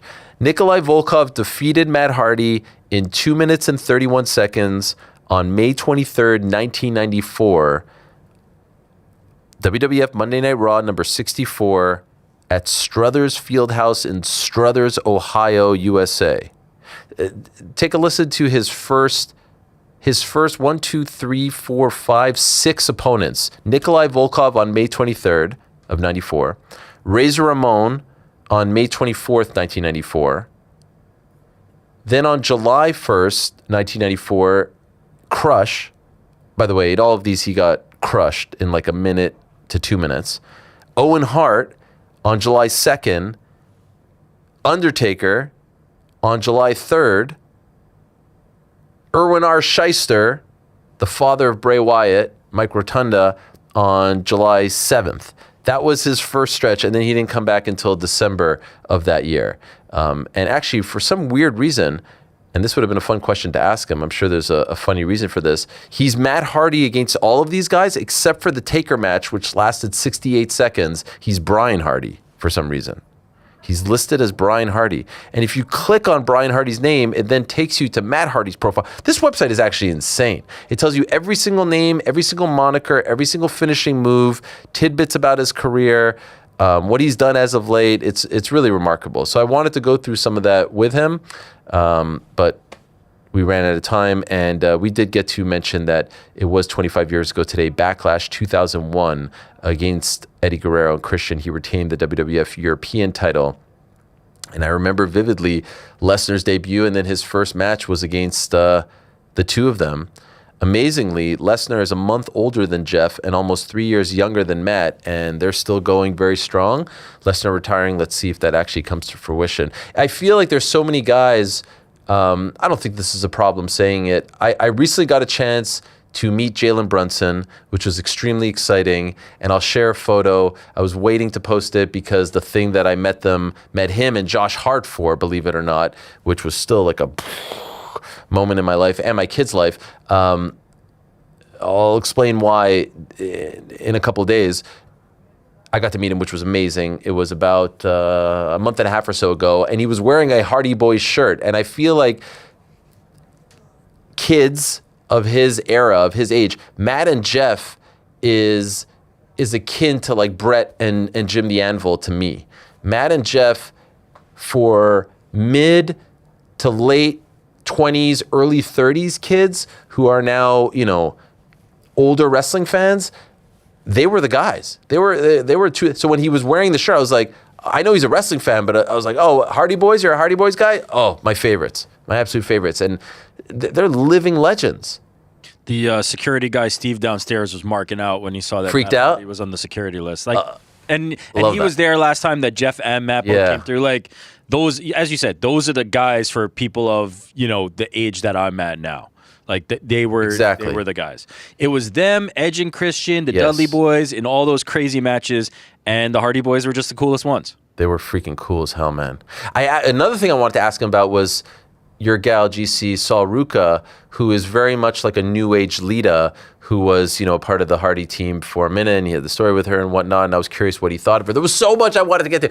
It's rare that I have one of these sit-down interviews in studio, and I'm like, man, there was so much that I wanted to get to, but it was great, and we'll save that for another chat. He's a great storyteller as well. If you do like his stories, do check out his YouTube channel with John Alba. They do a great job of recapping things, and not just talking about his own career, but other things going on in the world of professional wrestling. Okay. Wrestler's Court was my highlight of learning about. Did you not know about that? I don't know what it is. Oh, so basically it's like you do something bad in the locker room, they subpoena you, and you're going to court, and the whole locker room was there, and they treat it as if you are being sent to court and there's a punishment and everything. Like, they took the locker room etiquette so seriously that he tells the story about you're sitting in first class, and this was supposed to be for Kane, Glenn Jacobs. You're now going to court, and it was a legit thing. Like, it wasn't like laughy, let's have a good time. They took this real serious, and there's stories of guys like The Miz and whatnot being sent to wrestlers' court and like really being made an example of, really getting a serious punishment that he had to buy him lunch. Like, he had to buy him lunch. There was no way out. Something you did in real life. Yes, that you didn't pay respects to the business. You didn't pay respect. Wrestling, especially from that era, is all about respect, the business, the history, all that stuff. You walk into the ring, you wipe your feet. You're backstage, you have to shake everyone's hand. And here I am talking about it like I ain't no expert, I ain't no veteran. Yeah, you're one of the boys. I don't want to pretend. But that's why when the few times I've gone to go back there, that to me is akin to like Disneyland. That's you guys going to the Harry Potter world. I'm looking around and I'm like, wow, this is it. This is backstage. I love it. The one time that I got to spend the weekend there in Montreal was one of the greatest weekends of my life, just because I got to observe all these little like intricacies of backstage, and it's nowhere near what it was, 25 years ago or so. But if you were a rookie, GC, and you went back there and you didn't shake everyone's hand, and this is what I've read, this is what people have said on shows, interviews, and look everyone in the eye, like didn't go out of your way, you were being sent to court. Wow. Like you were effed. And then they televised that. No. Oh, this was behind the scenes. Yes, this was internal. But so many people have talked about it. Yeah, it wasn't a show. It was an internal thing. Like, we had to figure this out as a part of the locker room. Okay. Yeah. All right. And there's been crazy stories of people like shitting in people's bags and stuff. Like what? Oh yeah, nuts, crazy ribs. It's real court, not wrestler court at that point. Yeah, seriously, right? No, like crazy ribs. Guy goes to take a shower, take all his clothes, take his bag away. Crazy stories. Super intern Josh is saying there's a 30-man team who does the cage match website. Oh wow, makes sense. 30 man. I thought Tapology or like Sherdog was crazy, right? I thought that concept was nuts. To imagine it for pro wrestling, where they're doing way more matches than real fights, I couldn't even imagine. So 30 makes sense to me. And then he mentioned an example of The Miz getting banned from the locker room for a year and had to change in the hallways because he ate chicken over Chris Benoit's bag. Like, just nuts. Why did he eat chicken over Chris Benoit? Who knows? But he got punished. He went to wrestler court. It seems like the punishment fit the crime, if I'm being honest. Why would you do that? You don't do that. You don't eat over the bag. Chicken over Who shits in someone's bag too? There's this. I don't want Doesn't Shaq notoriously shit in like people's sneakers and like in the lockers and stuff? That's like a thing with Shaq. Frank, you better watch your back, bro. Yo, man, that is Who, me? Yeah, that is next level. Well, you're gonna shit. I love that stuff so much. Wrestler's court. I wish he told 10 more of those. I know. He's a great storyteller. Yeah. Great stuff. So thank you very much to him. Merab Dvalishvili is going to join us at 4 o'clock, talk about RAF, talk about what's next for him. There's a lot going on. Aljamain Sterling. More news and notes if we can. What about Jake Paul? Jake Paul was on the Complex News YouTube channel. Our boy Matthew Jelty, I believe I'm pronouncing his name correctly, was talking to Jake Paul, and he mentioned a potential match, fight, sparring session, something with Ilia Topuria. Here's what he had to say. We can react to it. I think you said you wouldn't even have to put headgear on to spar with him. Yeah, no, it would be like playing with a little toy, you know. Like I'm not even kidding. And also, he's like 5'5", you know. It's like if we were the same weight, he's a good striker. Same height, it would probably be closer. I would still beat him, but he's like he can't even ride roller coasters, you know. Like the guy is tiny. Matthew Welty, my apologies. Is the interviewer's name, does a great job doing more and more MMA/combat sports interviews. I mean, obviously this fight would never happen. Who would be the favorite in a fight between Ilia Topuria and Jake Paul? Boxing? Yeah. Jake Paul. Yeah, you'd have to think Jake Paul just because of the size and Ilia's MMA. It would be the same sort of as, he's a little bit bigger than Tank Davis, right? Yeah. Tank Davis 135, Ilia now 155. Tank is shorter. Who was the favorite in the end for the Tank fight before it got scrapped? It was Tank, but not by that much. Right. I was ready to. It was not like the AJ fight. I was ready to retire off the Jake Paul weird winning. scene that would have been, right? Like, what a weird visual that night would have been. It's a crazy thing. The thing is, this fight would never happen, not because of the size difference, but because of the fact that Ilia fights for. I mean, probably also because of the size difference. I mean, he was just about to fight a smaller guy. Exhibition, though, no? Yeah, so who cares? They weren't gonna dance. It wasn't gonna be capoeira. I know, but I think Ilia would probably win. I do not. No? Even a little bit, no. What if it was boxing but with 4-ounce gloves? He's still a foot shorter and 100 pounds lighter. He hits really hard. Against guys who are not a foot taller and 100 pounds heavier. Isn't he only actually 6 inches shorter? Yeah. Oh, just 6 inches? I mean, first of all, no. You're I don't saying think that's foot, right. it's a double. Ilia Topuria. Yeah, he's like 5'7". He's 5'7", yeah. Yeah. And what's Jake? Like 6'1". 6'1", yeah. 6 inches. 6 inches. Yeah, it's a lot. All right.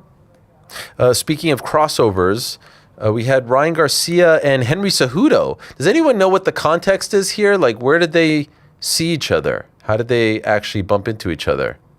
Just on the street? Ryan Garcia has just become like that guy who's just like collabing with everyone on the street, connecting. They had a bit of a back and forth, then Armin got involved. Let's take a look and react.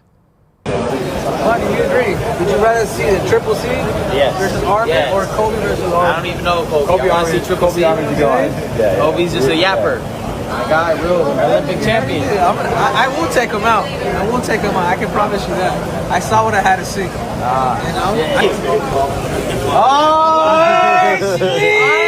There's Armin. There's Chad Bronstein. If you beat him, I'll give you your 40K. Oh, you heard that? So if you beat him, I'll give you your 40K. Look at that. You got your 40K back.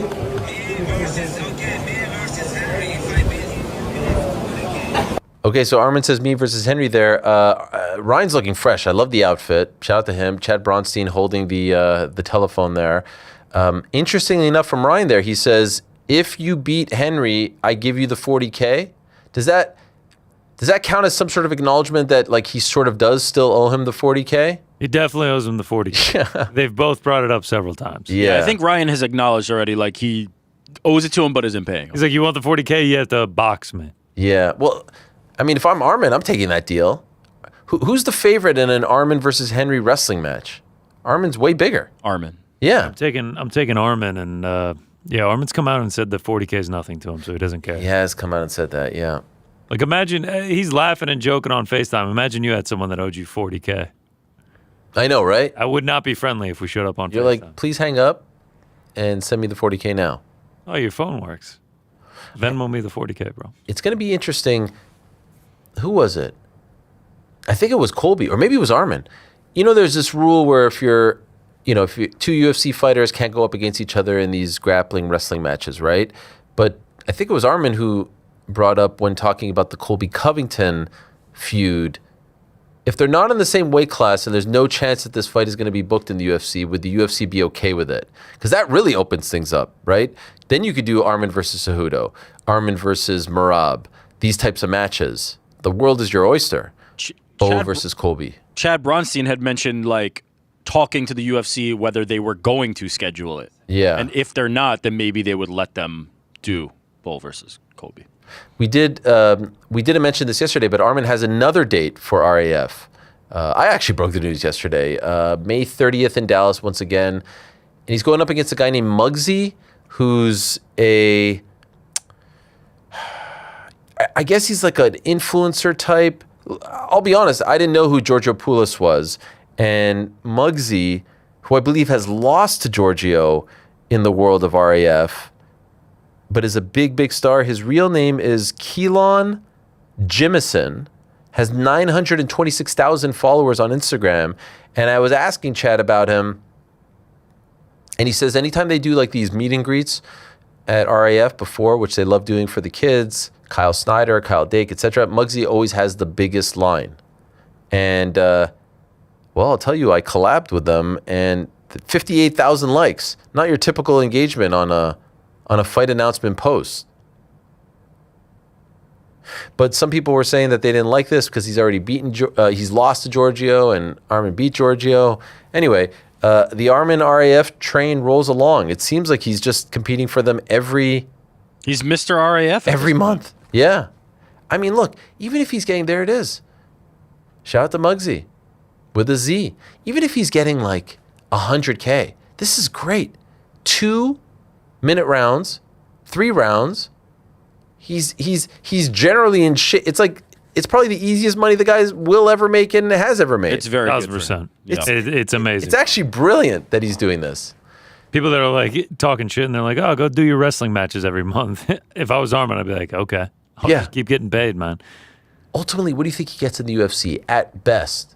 500K at best? Something like that, yeah. At best. I don't even know if it's that. Maybe now? I don't think it was. I actually think he said that with Patrick Betts-David. I think he said, I get like 500K for the UFC. Okay, so he does 5 of these. He's probably equaling that. By the way, I love that you called him Betts.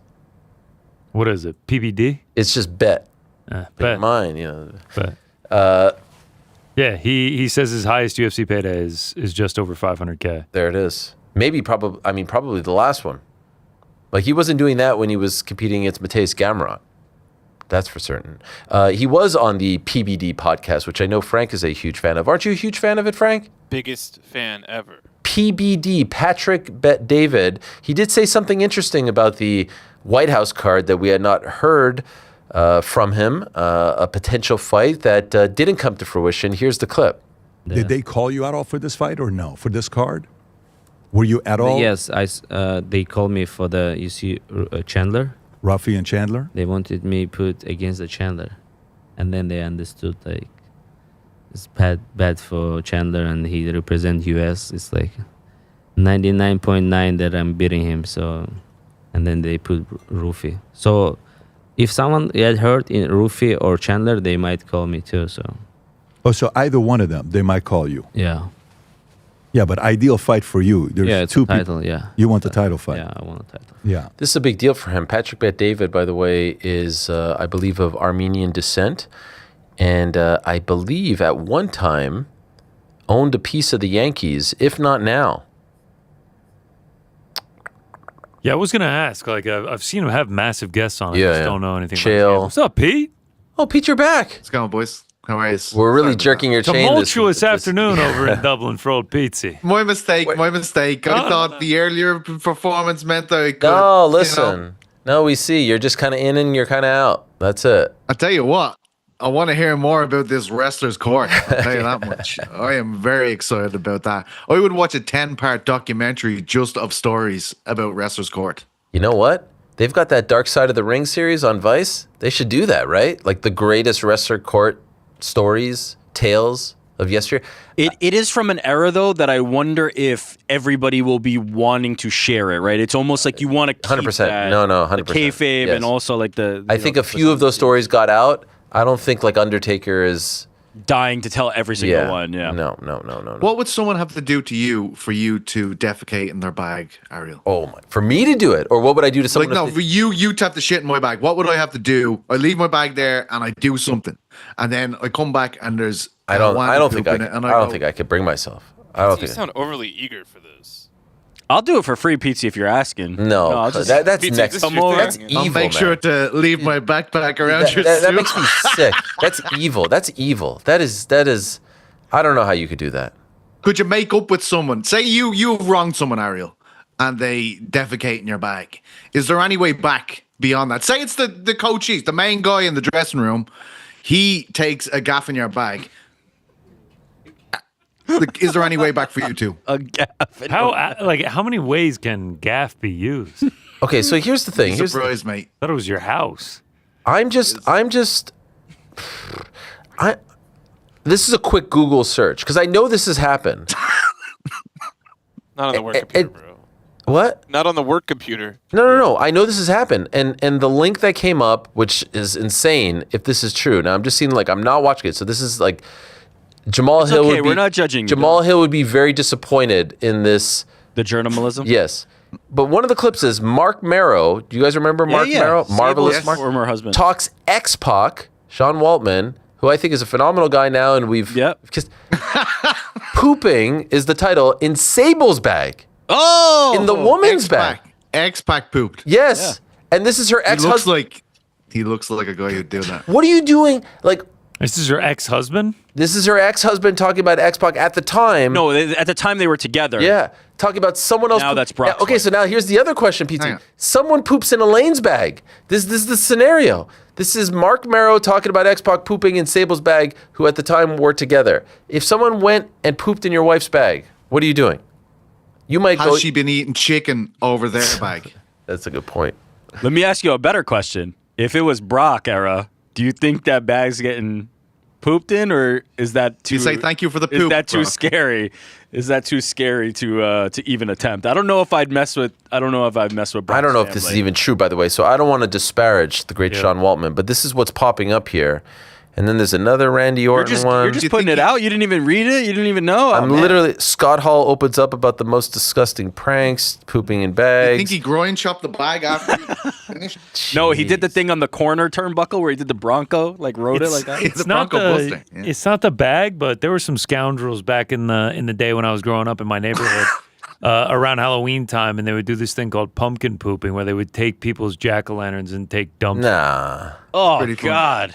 What age are we talking? It reminds me of that film, which is the I one think where it was teenagers, but it was insane. Flaming bag of poop, and then you ring someone's doorbell, and then they got to stomp it out poop again. You know that? Don't stomp it out with your boobs. Don't put it out with your boot, Dad.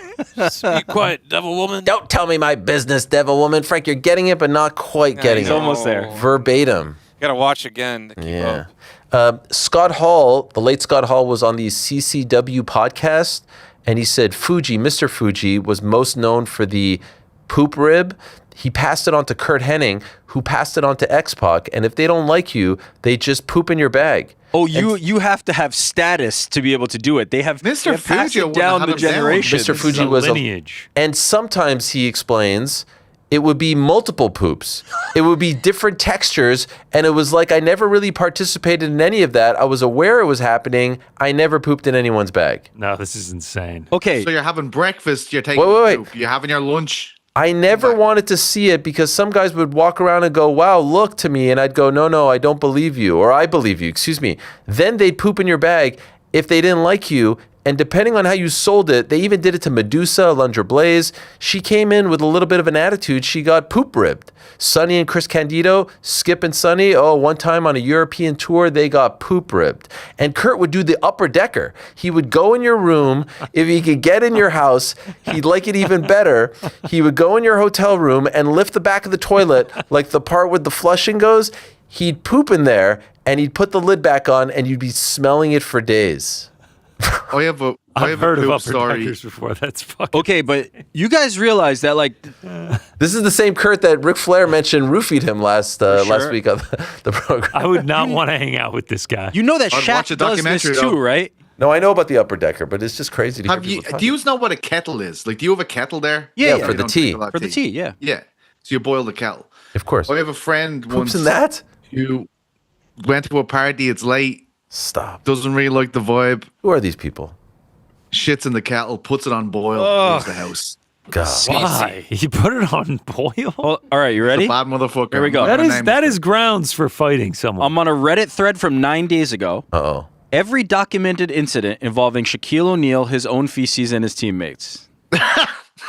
I can't. Ty Lue claims that when rookie Devin George failed to bring donuts to a team meeting, Shaq retaliated by defecating in Nah. George's shoe just before the game. Multiple former teammates, including Gary Payton, claimed that Shaq would save a week's worth of urine and feces before pouring it on rookies unprovoked. Nah. At random, Shaq would defecate it in his hand and display it to teammates. One This can't particular be target was veteran teammate Lou Amundsen. You can't be Amundsen that. Oh, I remember liked him. to ride his bike to the arena, and it started with Shaq hiding his bike from him. It then progressed to stealing Amundsen's toothbrush and stirring it in his... Oh, wait a minute. This is getting... Nah, stop. What But if yeah, someone's Shaq- eating right Shaq now? does Someone this. could be having dinner right now and listening to this nonsense. ain't- I don't Allegedly, believe Shaq that. does this. Allegedly. Yeah, allegedly. No, I got the stories. I mean, No way he's putting Allegedly, it in his Rick. hand. Let's cleanse our palate here, guys. Please. If We we need can. to clean. Anymore. Go off. Armin Sarukian, that makes us think of Islam Makhachev. He has said that he has started his training camp. What's he training for? A potential showdown in the Philadelphia? Let's hear this. Let's listen to this together. Islam, there's been some posts on Instagram about you starting your fight camp. Is that true? How does Instagram know that? When you don't even know that, right? So could you either confirm or deny it? Yes, it started. I always have at least one camp a year, which is conditioning. So as soon as I got a time window, I put the team together and came here to lift weights. So it is the first stage of the fight camp, the weightlifting, yes. He looks pretty jacked in that. He does look very lame, doesn't he? Is the translation wrong? Does he only have one camp a year? Is that what he was talking about? Or is he just saying there's He has like a one? conditioning camp. one Got you. conditioning Got you. Well, there you have it. And he started taking creatine last time. Can you imagine the second time he's doing that? Maybe. The pecs are looking. Protein powder this time. Oh, shit. Well, that is promising. What about Mr. Shavkat Rakhmonov, guys? He's back, sort of. Well, he's rehabbing. Okay, this is promising. Speaking of the welterweight division, what a couple years this man has had, right? Poor guy. Yeah. It's awful. Does Shavkat Rakhmonov versus Issa Makhachev ever happen? Man, it's tough to say yes to that question. He needs a tune-up fight now for real. We're not there yet, but he's become, at least for now, like one of the great what-ifs in this sport. We're not there yet. Dominic Cruz came back from multiple ACLs and all that stuff, but he should have fought for a belt by now, right? For sure. And could have been the champion. Definitely, yeah. He's undefeated. He's finished everyone but Ian Gary. He was going to fight Bilal Muhammad. I think he would have won that fight, right? I like that fight for him, yeah. Most people thought he was going to win that fight. Well, good to see that he's back rehabbing and in good spirits. I was reminded, I believe, from the MMA History Today account, which is one of my favorites out there, April 29th, that's today, 2011. So what is that? 15 years ago today, one of the great scenes in UFC history transpired. It was the Super 7 Q&A in Toronto before UFC 129, of course, the 55,000 seat venue, Rogers Center. That was 15 years ago. All the champions together. And first of all, yes, those were all the champions. No women's champions at this time. No flyweight. We did have Cain Velasquez right there. John Jones, Anderson Silva, George St. Pierre, Frankie Edgar, Jose Aldo, Dominic Cruz. What a freaking pick, right? What a collection of talents. I mean, that might be one of the greatest collections of champions at one given time. Anderson's still doing his thing. Like, he ends up losing in 2013. George St. Pierre is still doing his thing. Dominic, Jose Aldo. I was at that one. It was amazing. They did it at the where the Marlies play their OHL team, minor league hockey, but a pretty good venue next to BMO Field, next to the Rogers Center. It was before the weigh-ins for 129, and this was before they had the morning weigh-ins.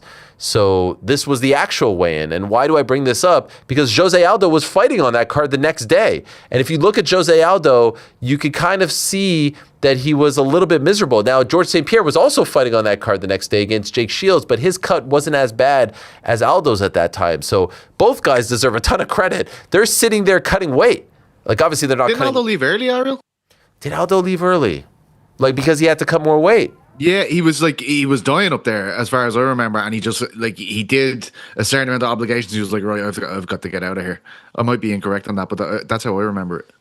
I remember it being a thing that he was up there, that it was a little bit tougher for him than it was for GSP. And I remember feeling like, wow, it's pretty damn cool that these guys are doing this an hour before they have to actually step on the scales. The afternoon weigh-in was the only one. So they were probably struggling up there. Not to mention the fact that they're about to fight in huge title fights the next day. Aldo against Mark Hominick, GSP against Jake Shields. Both of them won those fights. But it was just super cool. It was super cool. What was that, PT? Remember, was that the Hominick Hematoma fight? Yes. Where he had that massive... Of course. Yeah. One of my favorite walkouts in UFC history. Do you remember that one? That was I'm coming home.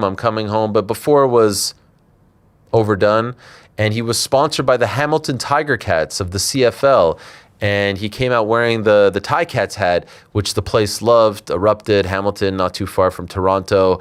Those were the fun little... there was that one, the Demetrius Johnson Xbox one, John Jones, Nike, and Gatorade. There were a few sponsorships that really kind of stood out. I believe Anderson had Burger King for a minute. Yeah. JDS had a Nike thing for a second. Not big deals, but it was still... Anderson have Corinthians as well, the Brazilian football team? Yes, he did. Logo. Yes, and I think Dos Santos had that as well. Yes. Man, those were the days. We're getting old, Pete. Yeah, we are. Were you at that one? No, you weren't. No, I wasn't really on the scene until McGregor took off. I never started going to the US until I was kind of covering just regional MMA up until McGregor kind of took off into the global scene. We have a couple minutes here. Perhaps some super chats, Frankie. A reminder, Merab Dvalishvili is going to join us in a couple minutes, so stay tuned for that, unless he is actually here. No, he's not. Super chats, Frankie? Super chats. They're extra super. Sammy J's 6Z3S. Hey guys, Liam Pitt's 4-0 pro record coming off a 10-fight winning streak. Swedish-American maybe contender series in the future. He is 22 years old. Swedish-American flag emojis. Okay. I saw everyone getting crazy about someone that the UFC signed that had like a 4-2 record. Did you guys see this? No. Everyone's very upset about this. The standard. Is What he else? direct to UFC, not contender series, Ariel? I think direct. I think yeah. Heavyweight? And no. not short notice? Maybe short notice, yes. If it's short notice, then it's like all bets are off. Yeah. Is it? I mean, I guess so. Yeah, they sign guys all the time that would have been like contender series cannon fodder that end up being short notice. All right. What else, Frankie? What else? The Gator 117. BS explanation from Paramount on why they can't post full card replays. Bought a product for $7 billion and now can't post full replays. ESPN did it. I'd like to. I will admit, when we heard that, I was like, ESPN did it. What's the difference? Like, unless you don't want to pay for that music issue after the fact, but I feel like there's a way around it. I think they must have lost they spent all their money with the $7 billion. They didn't have any more for music licenses. Well, okay, so but on Fight Pass, when you look at old fights, they put some generic crappy music over it. You know that, right? It's horrible. So they could do that. Yeah, I mean, like the UFC does it already. That you can't. That really kills the buzz. It does kill the buzz, but it's better than nothing. It's better than not having the event replay up there. People want the replay like the hour after it's done, and it's like if they had to go in and edit every single walkout, it's going to take. It's got to be like some sort of 24-hour period where you can have it up there. It is a little bit weird. No? I will say the licensing stuff is really sticky. Like, But you're why is- allowed to use why it for does- this, but not for that. But why doesn't it happen in boxing events? To say like I'm rewatching them on DAZN, they don't blur out the music that they're coming out to. Like they'll have After the fact. Yeah, they don't. Yeah, you're right. You're right. Listen, I've heard of the issue, but it's like when you go to Fight Pass and you're watching something from 10 years ago, then it's an issue. But if it's in the immediate aftermath, I've not heard of that issue, to be honest. I tell you when it really sucks, like when you're talking about Mark Hominick and big entrances like that, you try and go back and watch that on Fight Pass. It's awful. And try and get the buzz off it because the music actually drowns out the crowd. and Yeah, shit. It's horrible. It's like laid on top of it, so to speak. You know what I mean? Yeah. Like you can't, you know. Can't get into it. Can't feel it in your waters.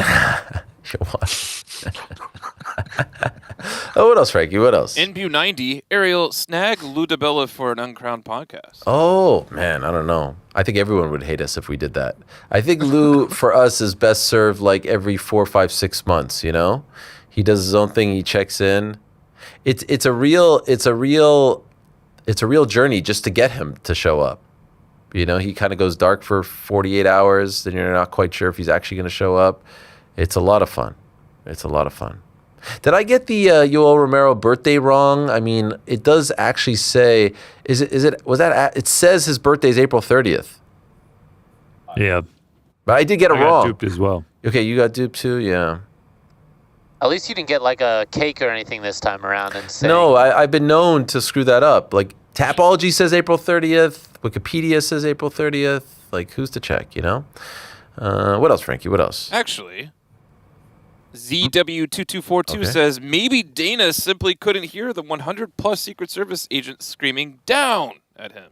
Okay. What else, Frankie? What else? Ears. It's a possibility. NBU 90 writes back, new segment, Ariel's court for behavior at uncrowned office. PT decides punishment. No defecating. I'm down for that one. Also, can I donate 2 May 8th tickets for a giveaway? Oh, yeah, absolutely. What does that even mean? Like he wants to buy them and then donate them? Yeah, probably because they can't attend themselves. That's a Minch move in NBU 90. That's incredible. Yes, absolutely. Well, I don't know I'm what not needs- interested in picking the punishments if there's no pooping. Pizza, you coming? If Noob 90 pays, yeah, no problem. I'll be there. All right. No We'll see problem, then. mate. I feel confident saying you can go about your evening now. We're good now, PT. But thank you. You're like that reliever in the 9th inning that we need. You know, are you ready? There he is. Some guy. Some man for one man. All right. One more guest to go. Massive name. You know him. Your friend and mine, the great Merab Dvalishvili, is here. Let's not waste any time and say hello to the pride of Georgia, who's kind enough to join us. Yes, Merab, my friend. How are you? I'm great. How are you, Ariel? Always a great pleasure to have you on. Where are you? This is a nice little backdrop here. Is this in your house? No, actually, this is syndicate. This is from like UFC made these posters and they give John Wood. So and then, I mean I'm not syndicate. I love it. I love it. By the way, I heard Gina Carano talking about training with you, and she said that she was starstruck training with you, being in your presence. I don't know if you heard her talking about you, but what is it like to have someone like Gina, a legend who's returning next month, speak about you in such glowing terms? And what has it been like having her at the gym? What can you tell us about that?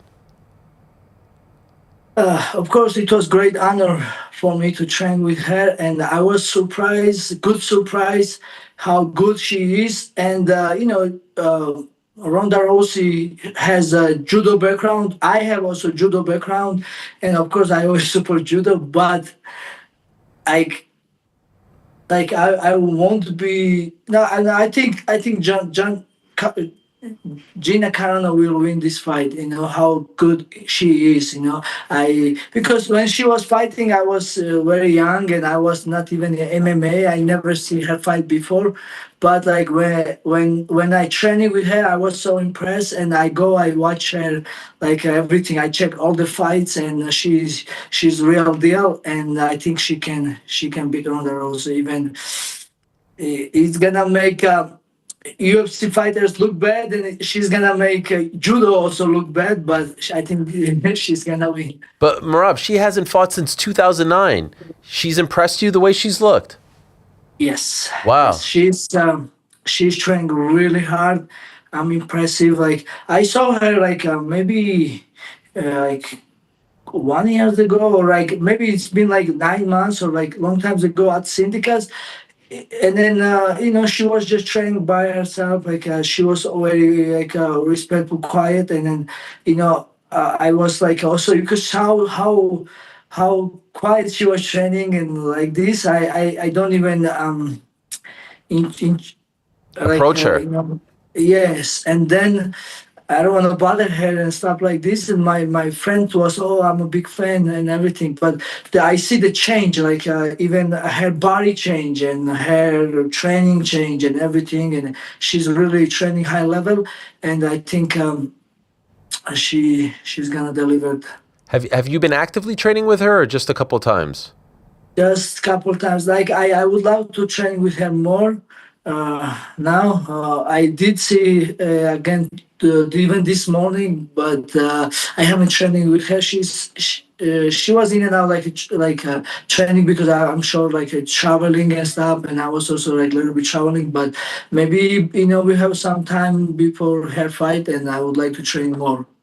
Merab, how's your nose doing? It's doing better and better every day, and I'm training with the mask, like headgear, like wrestling headgear, which is protects my nose. One time this wrestling headgear broke, and then I had to take off, and then of course I get hit in the nose. It wasn't comfortable, but like I said the other day, I am ready. Whenever UFC give me fight, I'm fine. I'm training. I am in good shape, and I'm just waiting for UFC call and UFC contract to, and then I will fight. Whenever UFC will decide to, me and Peter we're gonna fight. Did you have to have surgery? Okay, I thought that was my opportunity because, as you see, my nose is cracked, and then after I broke last time, it cracked even more, and then I thought I was gonna fix it like since it's broke now. But when I go to doctor tell me to needs if I did surgery and make straight, I need long recovery. And also, it's UFC doctor sent me there, and of course, UFC never wanna like a plastic surgery or something like they don't want. They want to like you be fight. And then that's all I wanna hear too. The doctor told me recovery will be long time. It's better to leave it like this. And I said, you know what? Fuck it. I'm not getting married anyways. And so, or if somebody loves me, that they will love me with my cracked nose, and I'm fine. Of course, they'll love you for what's in here. Not. Trust me. As someone with a very big nose, there's hope. It's okay. Don't worry about it. Don't worry. It's not crooked, but it's quite large, mine. I don't know if you've seen it. It's very big. Yeah, I heard about it. You heard about it. Yes, yes. By the way, Merab, I saw you with a nice young lady at an event recently. I think you were giving her like a nice hug. I thought maybe that was your future wife. It seemed like this one was this. Oh no, never. No, that wasn't. I thought maybe I was excited for you. This is not future wife. Ariel, hey, when it comes to wife, I'm very old school and very traditional. Okay. But you know, I'm a single man, and I think I can have a fun. You know, of course. But once I find traditional woman, then I won't be able to do like this stuff too. But that was really fun. She was very cool, sweet, and America is a great country. A lot of sweetheart girls here. Yes. Can I ask? Okay, so you injured your nose, and you were supposed to fight in RAF or compete in RAF. How are you going to do that? A couple weeks ago with the nose injured, were you going to compete with a mask against Henry? I was gonna compete without mask, and I said if I get hit, and if I get touched or hit, then my nose will be sensitive after and painful. Then I was gonna use the mask, but I was gonna deal with pain anyways. But I don't know what happened with Henry. He disappeared after we made weight. You have no idea what happened. You don't know if he got hurt, if he was sick. So what happened was even this wrestling match was at 155 division. I still have to skip the dinner because I was a little heavier than 155, and because I skipped the dinner and I wasn't able to sleep good, and Wayne was 8 a.m. So, and then I don't get a good sleep, only like 2-3 hours. And I go to check the weight, and of course 155, and I eat good breakfast, and I said I need a good nap, and I go to nap, and once I go sleep, they call me morning like maybe 10 or 11 a.m. and they said, Henry, pull out. We're trying to give you a new matchup. They give me first offer was, I don't remember names. The guys was competed at 145, and I said yes. I want to compete, but my friends Arsen and my friend Wato, they told me, bro, like just you was training for Henry, like, and then when I look, those guys are really wrestlers, and as you know, I'm not a wrestler. Yes, I'm a good MMA wrestler, but my background is judo, and wrestling has a different rules. They very low, like they almost touching the floor, like how low stand they have, and they have rules pushing the outside or stuff like this. And then it's a different sport. It's wrestling himself. And anyways, and after they did offer me Arman Sarukian, and then that matchup doesn't make sense. Especially Arman wants to compete with me and with Uriah, and if he pull out with Uriah, it's weird. And then and also he's 2 weight class bigger than me and stuff like this. And actually, and I was thinking about it, but thank God I don't did, because what I see. What Arman did against Uriah Faber legend, I was disappointed. Arman should not throw him out like that. But Uriah is a very good man and a very good fighter. I have even more respect for him, like how he handled this situation after, because I don't like it how Arman throw him out. That was that wasn't necessary, and should not happen. Okay, so there was a lot that you covered there that I wanted to ask you about. First, can I just ask, if you would have said yes to the Arman match, would that have happened? He would have competed twice on the night? I guess he was ready to do it, yes. Okay, and I saw a video of him kind of like getting pretty close to you and sort of challenging you. Did you feel like he was not threatening you, but I never knew that there was any sort of this is pretty close here. What do you think? No, he was cool. Actually, he was very cool and respectful. No, I don't feel any Is there animosity between you two? No, nothing. I'm cool with Arman. He's a great fighter, and he's my neighbor. He's from Armenia, and he actually born in Georgia, and then he also sometimes goes in Georgia. A lot of Armenians lives in Georgia, and we are brothers, and we are neighbors, and Arman is a good fighter. I have so much respect for what he done for sport and everything, but like things like this, like he throw out Ray a favor, that was necessary, and I'm just like I was disappointed, and I'm just saying because I was thinking to compete with that. Actually, this is not first time I got offer against Arman. First time I got offer against Arman, that was hype reality grappling. That was before my Peterian's fight, and I'm not sure his name is also Arman. I think he's also from Armenia. He texted me on my WhatsApp, and he offered me this matchup, and it was in Armenia, this matchup. And then I said, text me after Peterian fight. I said I'm focusing for the UFC Peterian fight first, and after you can text me and we can talk about it. I don't want to think about now.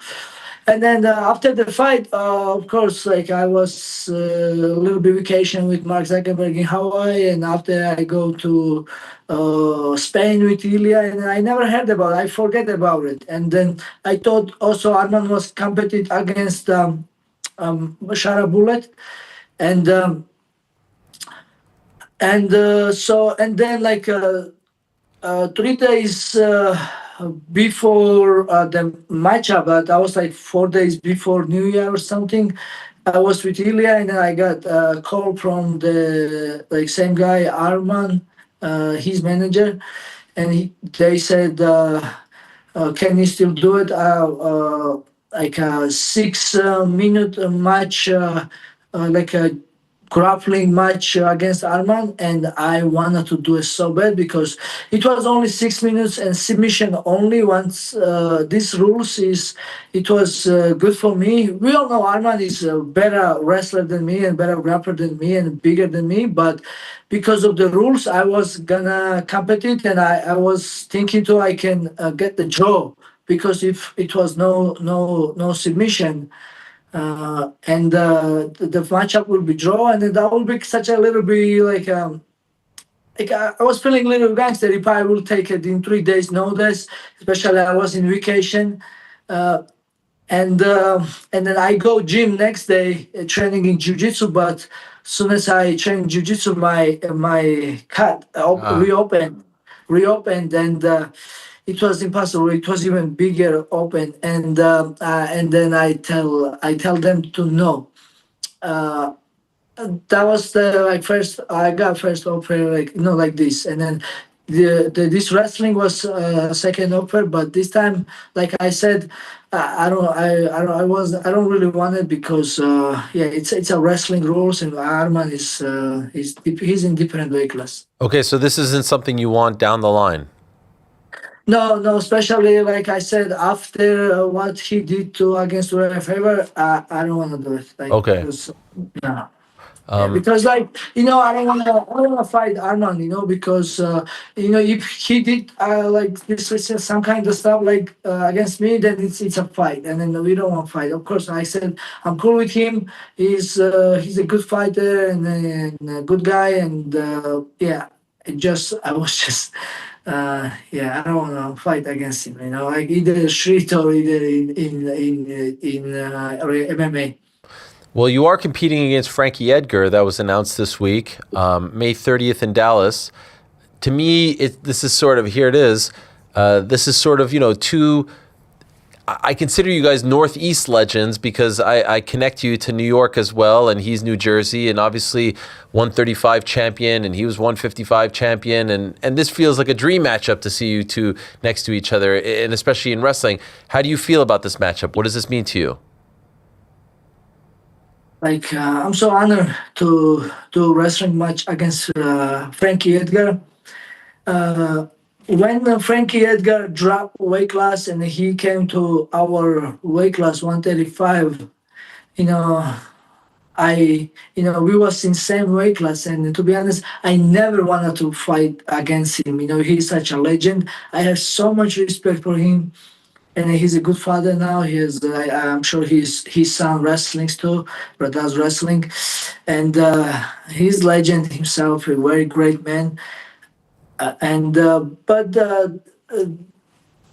Because of I got my matchup in RAF got canceled. I wanted to wrestle so bad, like I don't make a RAF debut, and I really wanna compete RAF because this is the best wrestling organization of course in the world, and I really want to match up, and they offered me Frankie Edgar, and of course I said yes. That would be my honor.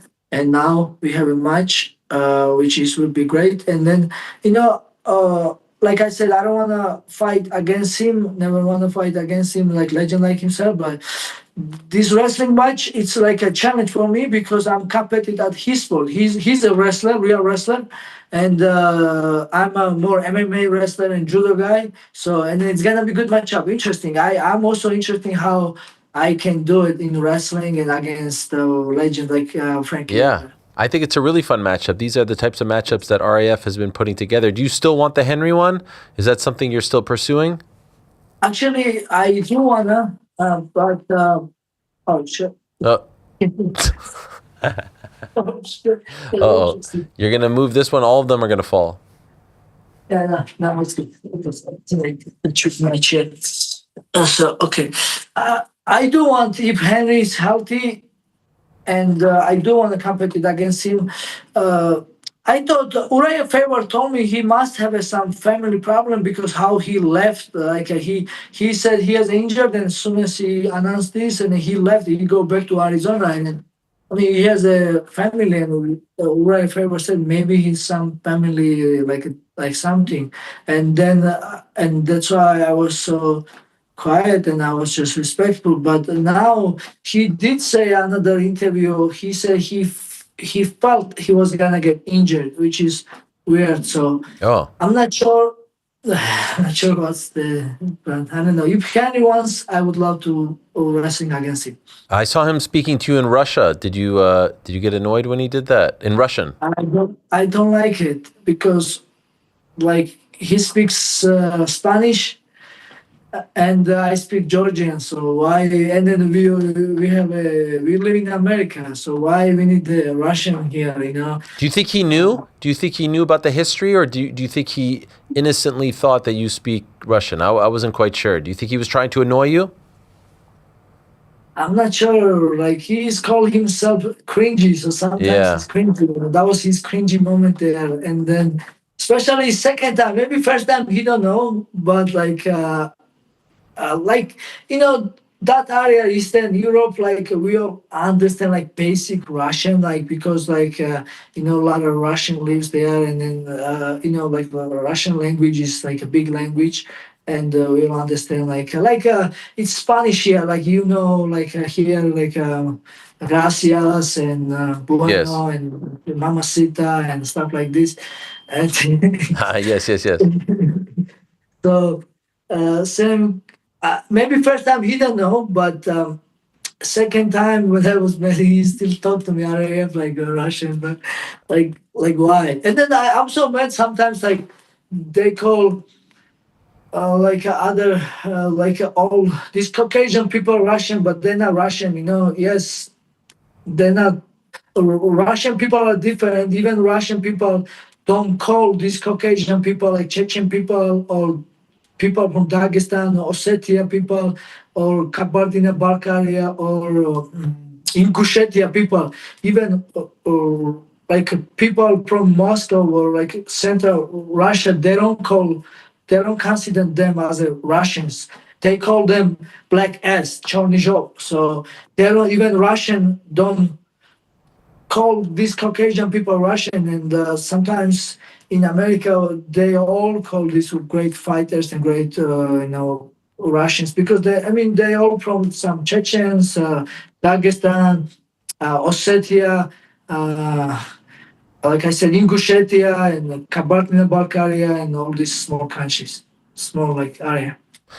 Earlier, I liked how you just said, "Oh, I went on vacation with Mark Zuckerberg." Like, no big deal. I just went on vacation with Mark Zuckerberg. What a life! Unbelievable. It's crazy. Look yes. at you guys. This is you and Hunter and Mark Zuckerberg. Where'd you go with Mark Zuckerberg?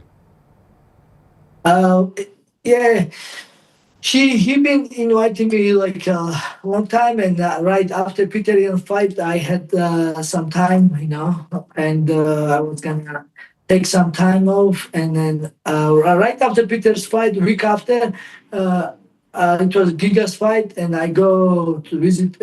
Me and Aljo go to Zuckerberg, and we were training with him, and I was surprised how hard he's training. And I'm sure you see that me and him sparring, like Yes. yeah, and then he's really trains every day. Wake up like 7 a.m. training. I never train 7 a.m., but he does. Would you like to see him compete in one of these? Do you think he can do a jiu-jitsu match, or there was once talk? Absolutely. Even MMA, I think amateur MMA, he can do pretty well. Wow. You think he will? Yes, of course. Like yes, absolutely. So amateur MMA, like I'm not saying like young like black belt jiu-jitsu against black belt jiu-jitsu. Sure. Right? But like somebody like have a good matchup, I think he will be very good. I'm sure he will win because he's also has a good cardio, and then he's also not stop, and then he's also known as a machine. Yeah. This guy is a really hard worker. Whatever he does, I'm sure most of the time he works on computer, but like even physically, he's just keep going. He always wanna learn, always asking a lot of questions, and I love that. And then actually, I got inspired from him. This guy don't have to do training in MMA, don't have to work like that, but he does. Takes a machine to know a machine. You are the machine. Imagine the guy who quit his job 6 years ago in construction, telling that guy that you'd be hanging with Mark Zuckerberg. Imagine telling that guy, huh? It's a crazy life, Merab. This guy, you posted this 6-year anniversary recently, just a few weeks back. Imagine telling that guy you'd be hanging with Mark Zuckerberg. No, I will never can dream about that. Even 2 years ago, or like when 2024, I was not champion, and I just want to fight for the belt, and my dream was to just win the one time. Not only win one time, I defended also 3 times. So yeah, I'm grateful, and but I'm not done yet. I'm only getting better. Have you been told a time frame, maybe a month? When? It sounds like you believe and you've been told that it's going to be the Yan trilogy. Do you have any sort of idea when it's going to happen? Yes, after the fight in December against Yan, Hunter did came my after party, and he told me he was very nice and respect and everything, and he did told me, take much as time you want, heal up, and call me when you're ready. It's gonna be trilogy against you and Yan. And I said, thank you so much. And okay, I will. And then of course, and then I go in Hawaii with Zuckerberg. I go in Spain with Ilya. I go my country, see my family.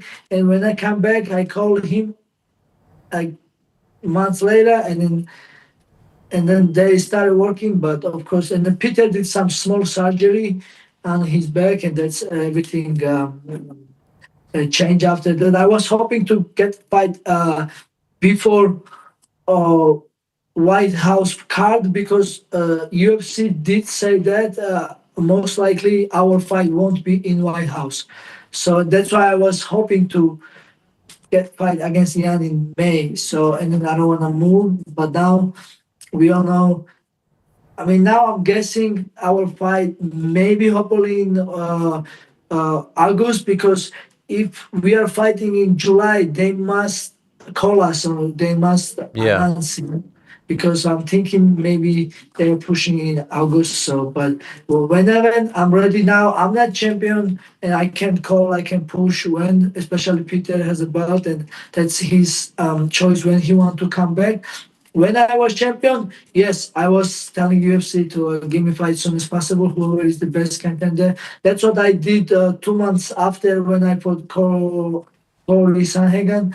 I fight, they announced when I was in your show. Sure, that was great. Yes. So like I said, like when I was your show, I tell them, hey, I'm ready, even if you guys give me fight in December. So they know my answer. So they don't even confirm with me. They just call Peter, then make an announcement. So that's how UFC works now. Regarding the White House card, who do you think wins, O'Malley or Zahabi?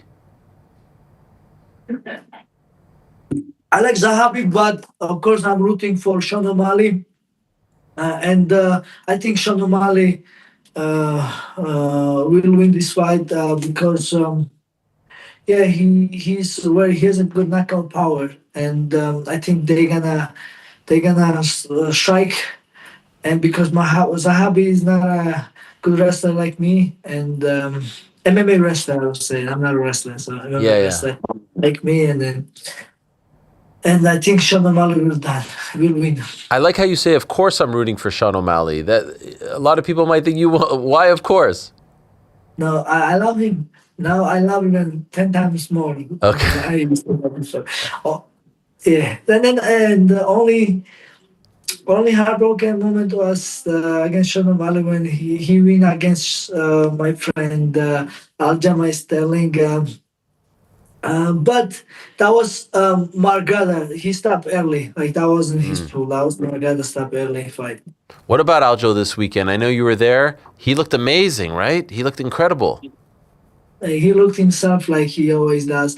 Like I said, always he's big brother for me. He's like just a little bit older than me, and he's bigger than me, like the size-wise, and also he always was better than me as a fighter, as a wrestler, and I'm so proud of him, and I'm glad and I'm happy that now once again everybody see this his performance against very top prospect Zalal. Yes, Yusuf Zalal. I keep talking, and every time it comes up on my feed, I watch it. The foot sweep. You know that foot sweep that he did as they were standing? That was slick as hell. I wish we could show it. It was beautiful. That was amazing. Yes, Aljo do have this all type of good technique, and he can we all see it. If he decide he can strike too, like he did against Brian Ortega, and even striking against Yusuf Zalal, he was doing very good striking, and whenever he wants to take him down, he always get him and take him down, and very good fight, and he make it look easy. Honestly, who wins, Aljo or Volkanovski?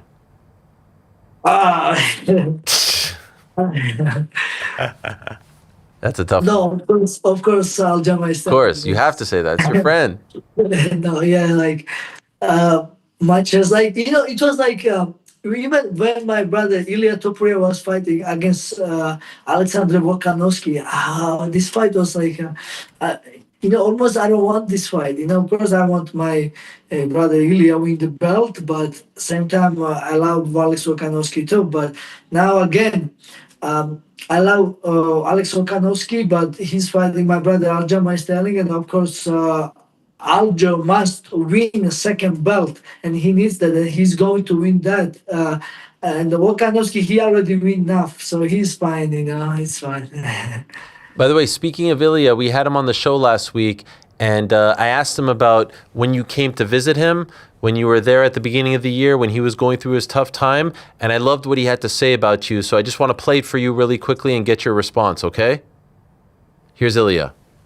He just called me. He told me he knew that I was going through my personal things. He called me one day. He was like, "Listen, I want to be with you and spend a couple of weeks or days and support you. I don't know.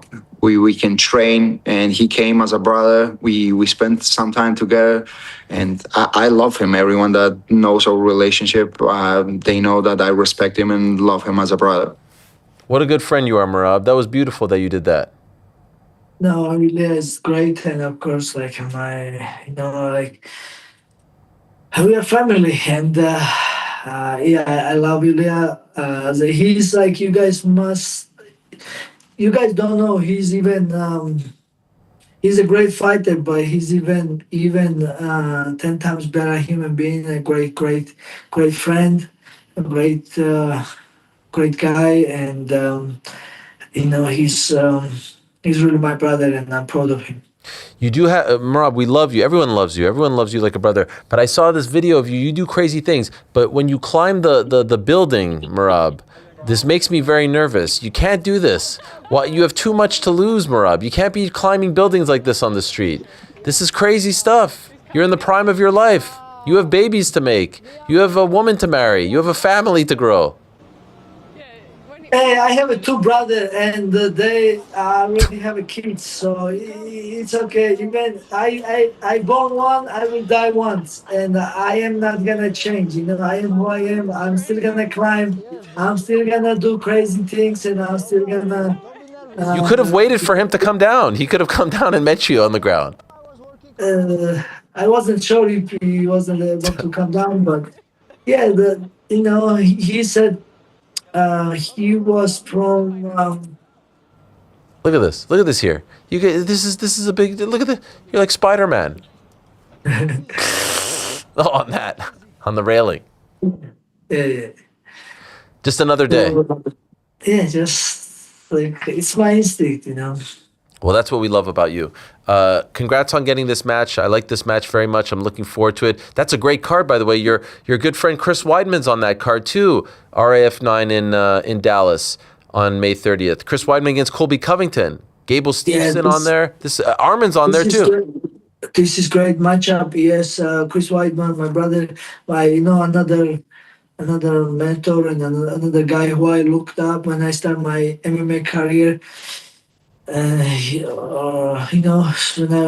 I started training in Long Island, and there is also one more friend, Givi Macharashvili. He's competed against Snyder. If you don't know, Givi Macharashvili is Olympic silver medalist, the last Olympic, and he already win one match in RAF. So I hope he beats Snyder in wrestling. Even Snyder is legend, and I have so much respect for him. But me, Givi Macharashvili representing Georgia, Chris Weidman also representing US and representing Long Island. So this will be good. And I think Arman is there too. Yes. And I don't know who's gonna be main event. Yeah, there's so many big names. One last thing, real quick. Do you really barbecue in your car? Is that a real thing? Yes. Come on. This is real? What is that? I didn't see it, my friend. Come on. This is not just for the picture? No, it's a video. I posted video. You must see it. Come on. Why are you doing that? Why are you doing that? Just something to different, something to challenge it. I mean, I don't do this, of course, every day. I did this first time, but what is that? What kind of meat is that? Shish kebab? What is that? No, it's just beef. Beef. Okay. That looks good. Beef. But it's a Georgian style. We call them swati. We just put on sticks and then just cook like that. That's Georgian style. Looks amazing. You're the best, Merab. Thank you so much, my friend. Appreciate you as always. Much love to you. Take care of the nose, okay? Just be careful. Will do. Thank you so much for having me, and all the best. Yes, and we talk to you soon. We'll talk to you soon, and good luck on May 30th, my friend. Appreciate you. Thank you. All right, there he is. Merab Dvalishvili, the pride of Georgia and Long Island, New York, dare I say. And he is returning on the 30th of May, but obviously he wants that title back, and so one wonders when that would happen. If Conor fights on July 11th, they're probably not going to have another title fight on there. Islam and Ian, maybe. But perhaps we're talking September. Maybe we're talking Abu Dhabi in October. That'll be a long time in between fights, but maybe not the worst thing in the world for Merab. Bit of a different 2026 campaign compared to his 2025. He fought 4 times in 2025 and hasn't fought yet in 2026, but maybe that was a blessing for him, just what the doctor ordered for him. But hopefully we do get that fight. And quite frankly, even despite the fact that he hasn't fought in quite some time, no one has really emerged. Now, Ayman Zahabi wins on June 14th. Maybe that changes. Heck, Sean O'Malley wins on June 14th. Maybe that changes. O'Malley has the somewhat controversial win over Piotr Jan. Zahabi has been doing his thing, but he says that Hunter Campbell gave him his word. So I have not heard, maybe I'm blanking here, of Hunter promising a title shot and then taking it back. But I could certainly see on that June 15th program a big win for one of those guys, and everyone's like, oh my God, he's next. So let's see. I think we might have, did we have another super chat come in there? I know we went to the super chats early. No, yep. Not seeing any. I'm seeing a couple. Oh. Here's Hey Schultze, who says, in honor of iPad Boy, my son, what was y'all's first cell phone? I had a Motorola Pininfarina, which had a button that auto-flipped the phone open. RIP Sens. Yeah, I'm sorry about the Sens. Tough one. I had a Singular Wireless in 2000, and I got my first cell phone. I remember exactly where I was playing around with it for the first time in it was my senior year of college. It was either 03 or 04. It was either the fall of 03 or the winter of 04. And I remember thinking this thing is very weird. It was a Singular Wireless. It was like a flat one, skinny. You had to obviously like press a button 3 times to get to the letter. I definitely had a Razor. Definitely had the flip. Definitely had one with the little pencil thingy. Never had a BlackBerry though. Never had one of those. Anyone on the team's first cell phone an iPhone? No. No one's that young, right? Connor could be, right? It could have been, yeah. It technically could have been, but my parents did not get me one. What'd you get? Samsung flip phone in high school with 250 text messages a month that I constantly went over that my parents would get super pissed. You know, like if you're a parent who gives their child that today, that's unacceptable. It's like an impossibility. Yeah, it has to be an iPhone. It either has to be an iPhone or an Android, although a lot of the kids don't. Like most of them have iPhones. Most everyone. Like we floated the idea of, all right, you'll get the flip, you know? Jitterbug. Doesn't Big buttons. He was like, keep it. He was like, no, I don't want a phone. Don't want it. Okay, but then can't you push back and be like, I want you to have a phone. I don't want you to have a device. The pushback was he didn't have a phone until 14. That was the pushback. We offered this a year ago. And he didn't want it? Didn't want it. We even gave him an Apple Watch like 2 years ago. And he's okay with that, but he never wears it. Like we have to tell him to wear it. You're going to like this. Get a haircut, you have to bring your... It's so funny seeing, like, trying to teach a youngster about these things. He went to get a haircut. I gave him Apple Pay money. And I said, I know how the screen looks. You leave the tip. Oh, I didn't think I had to. Oh, damn. That barber was probably not very pleased. Of course you have to leave the tip. Yeah, but just next time he goes back, he'll double up. I told him to double up. Yeah, I told him. I mean, haircuts, you know how much is it? It was my first time. I fucked up. $60 for the haircut for the kid. Tip or pre-tip or post-tip? I think pre. Pre? It's ridiculous. Maybe no tip. Yeah, maybe no tip. Gratuity included. That's a Frank Lenz cut right there. That's too much. That's like the local place. It's not even that special. Damn. I mean, it's good. So your boy doesn't tip him, and you're shitting all over them. No, it's great, but it's not like we're going to like some sort of like New York City upscale salon here. We're not going to Frank's spot. And where's your spot? Lower East Side, Frank? Nah, man, I go to Black Rabbit. Yeah, hell yeah. Here's Jake from the Windy City who says, did any of you check out the new SNL UK? It's good and well paced. SNL UK, what? Yeah. I actually have checked it out. I've watched more eps. Watched What? 3 or 4 of the episodes so far. Yeah, it's literally. Can I be honest? SNL in the UK. I have not heard of this. I feel like many people haven't. I didn't know until GC told me. Come on, where does it air? Peacock is where I watch it. I would assume it airs over there actually, like on live. We get it the next day. They can like cuss, say whatever they want. One season. Say This some is reckless insane. stuff. But yeah, it is literally like I haven't heard of any of the guest stars except for Tina Fey, and she did like the kickoff, like welcome to SNL UK. I love that. First of all, Jake from the Windy City always has great questions. I mean, he's blowing my mind here. It's a British live sketch comedy show, according to Wikipedia. Yeah, I've heard of SNL. No. British live sketch. Oh. It premiered on Sky One on the 21st of March, 2026. So a month ago. Yeah, it's recent. It's very new. Created and executive produced by Lorne Michaels. It is a British adaptation of the original American series, featuring an ensemble cast. Oh, wow, this is amazing. Like the set looks exactly like the set in New York, but just British version. It's just the London version of it. So it's airing on Sky there. Yeah. But then they probably put it on Peacock here because they don't have Peacock. Same thing as well. Like it's just like same music. No, not same music, but it's like same format. Like the intro is all of the cast members, Yeah. guests, and then they have the musical performance, and they do the digital shorts, and they have the weekend update and everything like that. It's the exact same thing, but it's just all British. Like they're making fun of. I wonder if it's doing well. Like, is it resonating? I enjoy it. I don't know how it's doing. So you have watched every episode? Yeah. You've gone out of your way. Yeah, and I have no idea who the guest stars are. But Why don't you they're tell us? Super famous. He did. I He told told them me. one day. I was You just told like, me. anybody watching SNL UK? I had not heard of this. And I'm what on everyone Peacock said. a lot. Yeah. Maybe I just kind of thought it was the actual SNL and blew right by. I'm on Peacock a lot these days between Premier League, NBA playoffs. It's a mess. Yesterday, it's Peacock, ESPN, Amazon. It's too much. I'm not even one of those guys who's like, oh, it's hard. But it's actually getting kind of hard.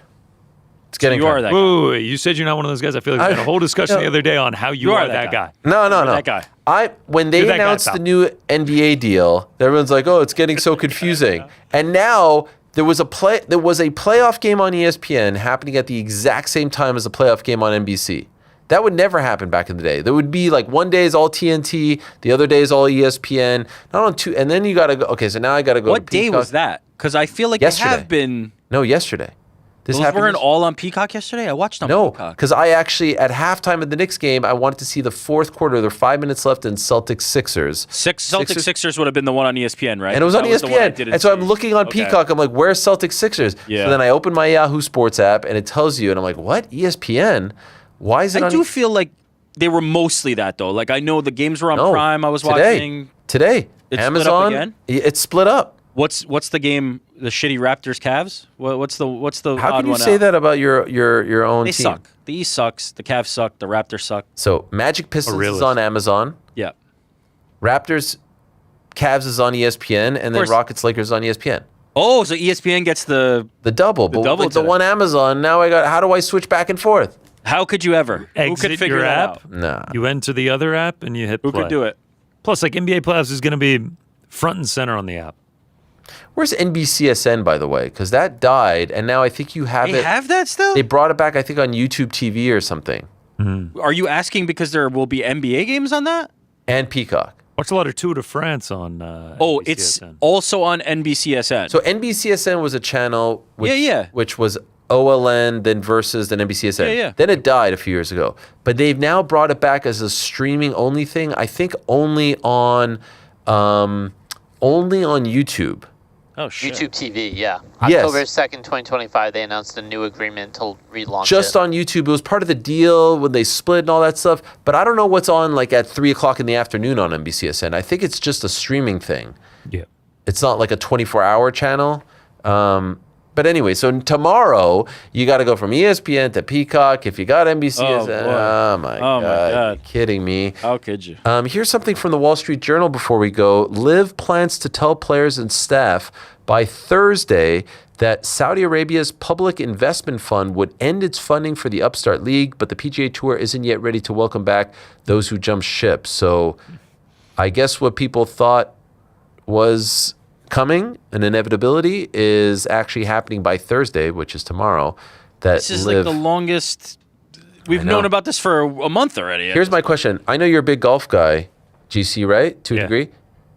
Them pulling the funding, is that the end of the league? Does that mean the league is just done? Yeah, it has to be. There's no other funding? There's just no way that they can get enough support to pay these superstars with just ticket sales and broadcast rights. There's just no way. And they didn't have a great broadcast deal, right? Was it on the CW or something? Yeah, no one watches that shit. Yeah, Unless I am not a huge golf guy, but tell me if I'm wrong on this, GC. The entire concept was because they had the funding. Like, this is just a money play, right? They're paying Bryson DeChambeau and Brooks Koepka $100 million. Phil Mickelson, here's $100 million. They offered Tiger Woods $500 million. You can't sustain that with golf. There's not enough fandom there. But is there even, like, what I'm saying is, like, is there even a product? Isn't it just like we are paying these golfers insane amounts of money? They have like live events where they're separated into teams, and it's these corny team outfits, and then they show up at the majors. They walk up to Augusta and they're like their Bumblebee's outfit, and they just look like. Will they be welcome back? Eventually, they'll get back on the tour. But you think it'll be frosty? Oh, I think at the beginning it'll be frosty. Weren't there a lot of these guys who didn't jump ship, who didn't take the paychecks, guys like Rory McIlroy, are going to be like, welcome back, man. You really sold your soul for that one, eh? Weren't there some guys a few months ago that had already come back, though? Or did I make that up? Or maybe it was one guy? There were a couple guys that had. Okay. They left, right? They went to live, and then they came back like hat in hand, and then they did come back on the tour, right? Yeah, they'll eventually let everyone back on. Rory was one of the big guys that was really salty about the whole live thing. He wasn't a live guy who came back. He was salty that the other guys went. Oh yeah, he was like probably the most vocal. Why? Star. Explain it to me. What is he upset about? Essentially, he was just like, you're just selling out to go play for this league that's manufactured by an insane amount of backing that isn't going to turn into anything. Then the whole thing with the history of Saudi Arabia, sport washing, everything like that. He just felt like it was hurting the how the golf as a sport. Yeah, golf, the sanctimony of golf. Yeah. Well, I mean, those guys are heroes now to the casual golf fan. It's going to be one of the more fast. Remember when it was the story to watch, like how deep into sports, how deep into Western sports are the Saudis going to get? Now it's going to be one of the most fascinating stories to watch, how much they are going to scale back. There was a point, like, it might have been like early this year or end of last year, where I just felt like Saudi had put their money into every single sport that we had. Like, it just felt like there was a new announcement everywhere where it's like, flag football's coming, we gotta live golf, Ronaldo's playing in the league, Neymar's playing in the league, every single combat sport's coming here. We're doing the Six Kings tennis tournament.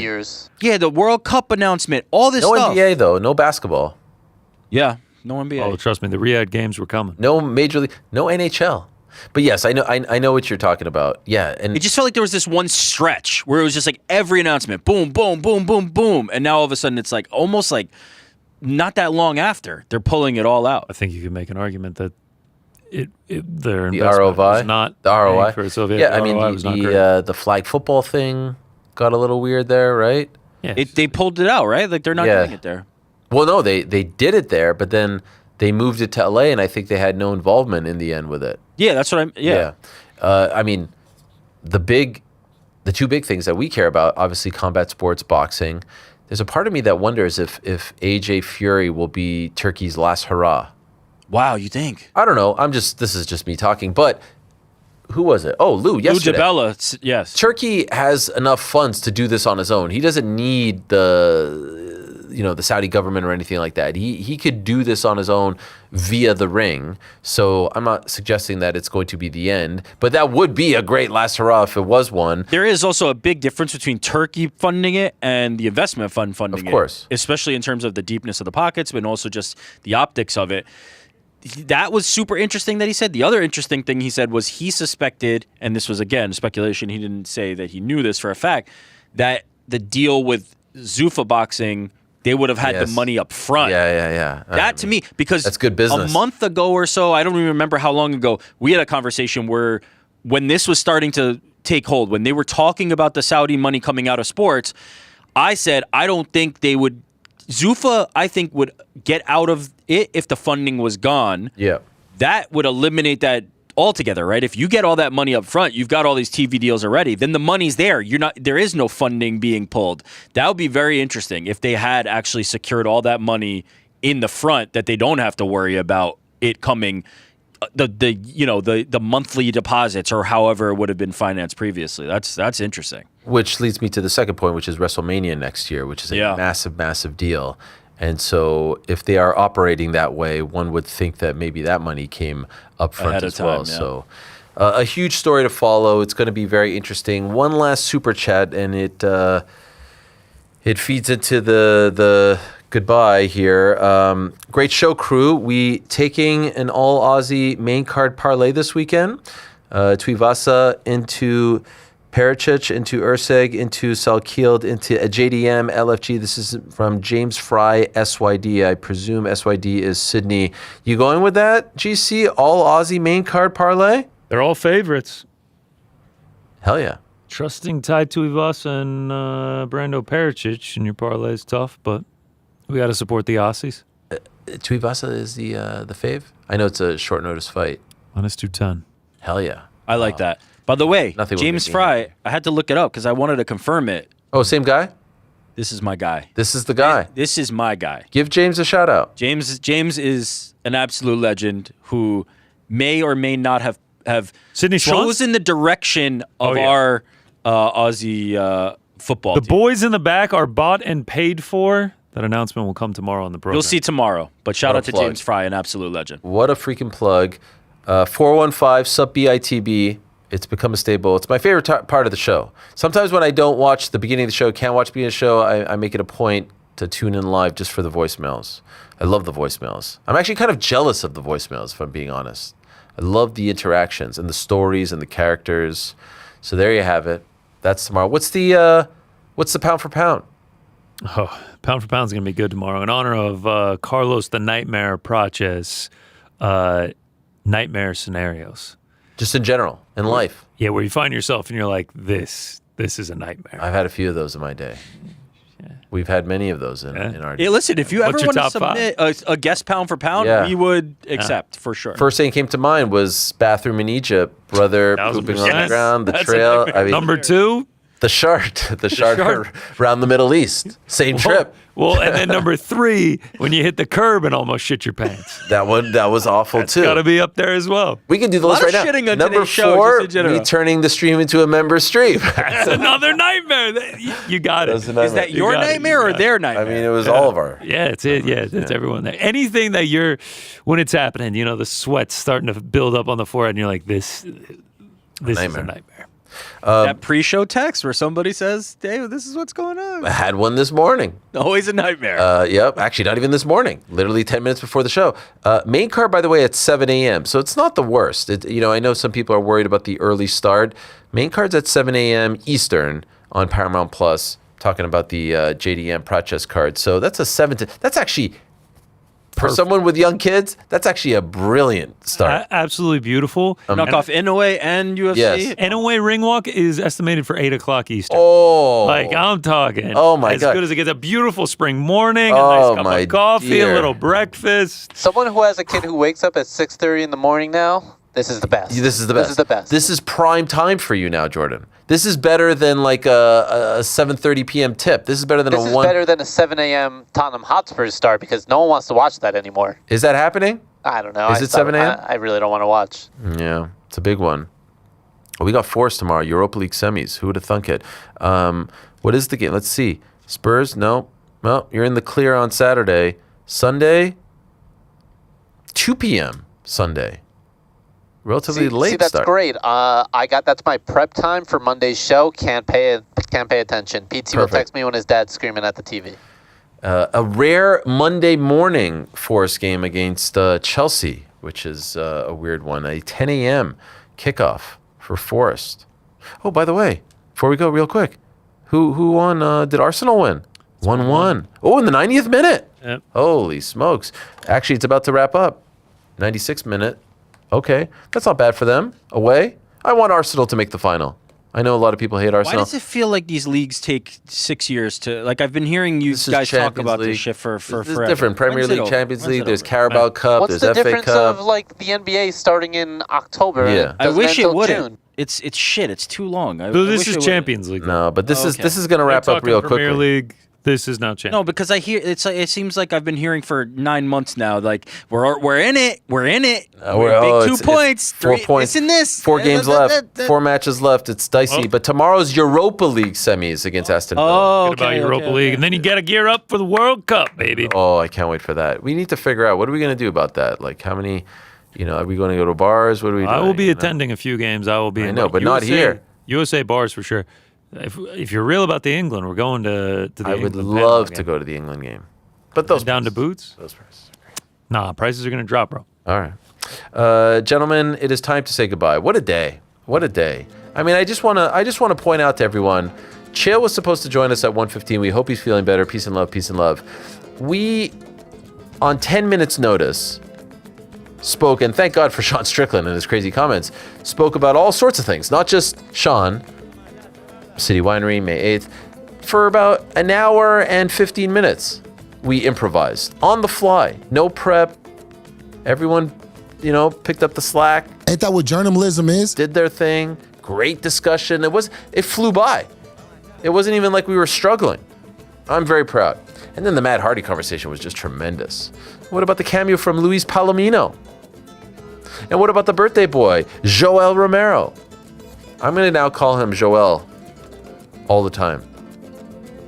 No more Yoel, no more Jorge. It's Jorge and it's Joel. That's what I'm going to do. But it's been a great day. And now it's time to go. And we've got a lot going on. Next week's going to be a big week. Monday, Tuesday, Wednesday. UFC in Newark. Live show, City Winery. 8:30 p.m. New York. Can we sell out all the tickets in one shot? I know this is short notice. I know there's a lot going on. I know we're doing this in New York City. And there's a lot of options, and it's not exactly where the fight is happening. It's just, across that little bridge there, or that tunnel. You get the point. Anyway, it's presented by FRE, free. Shout out to them.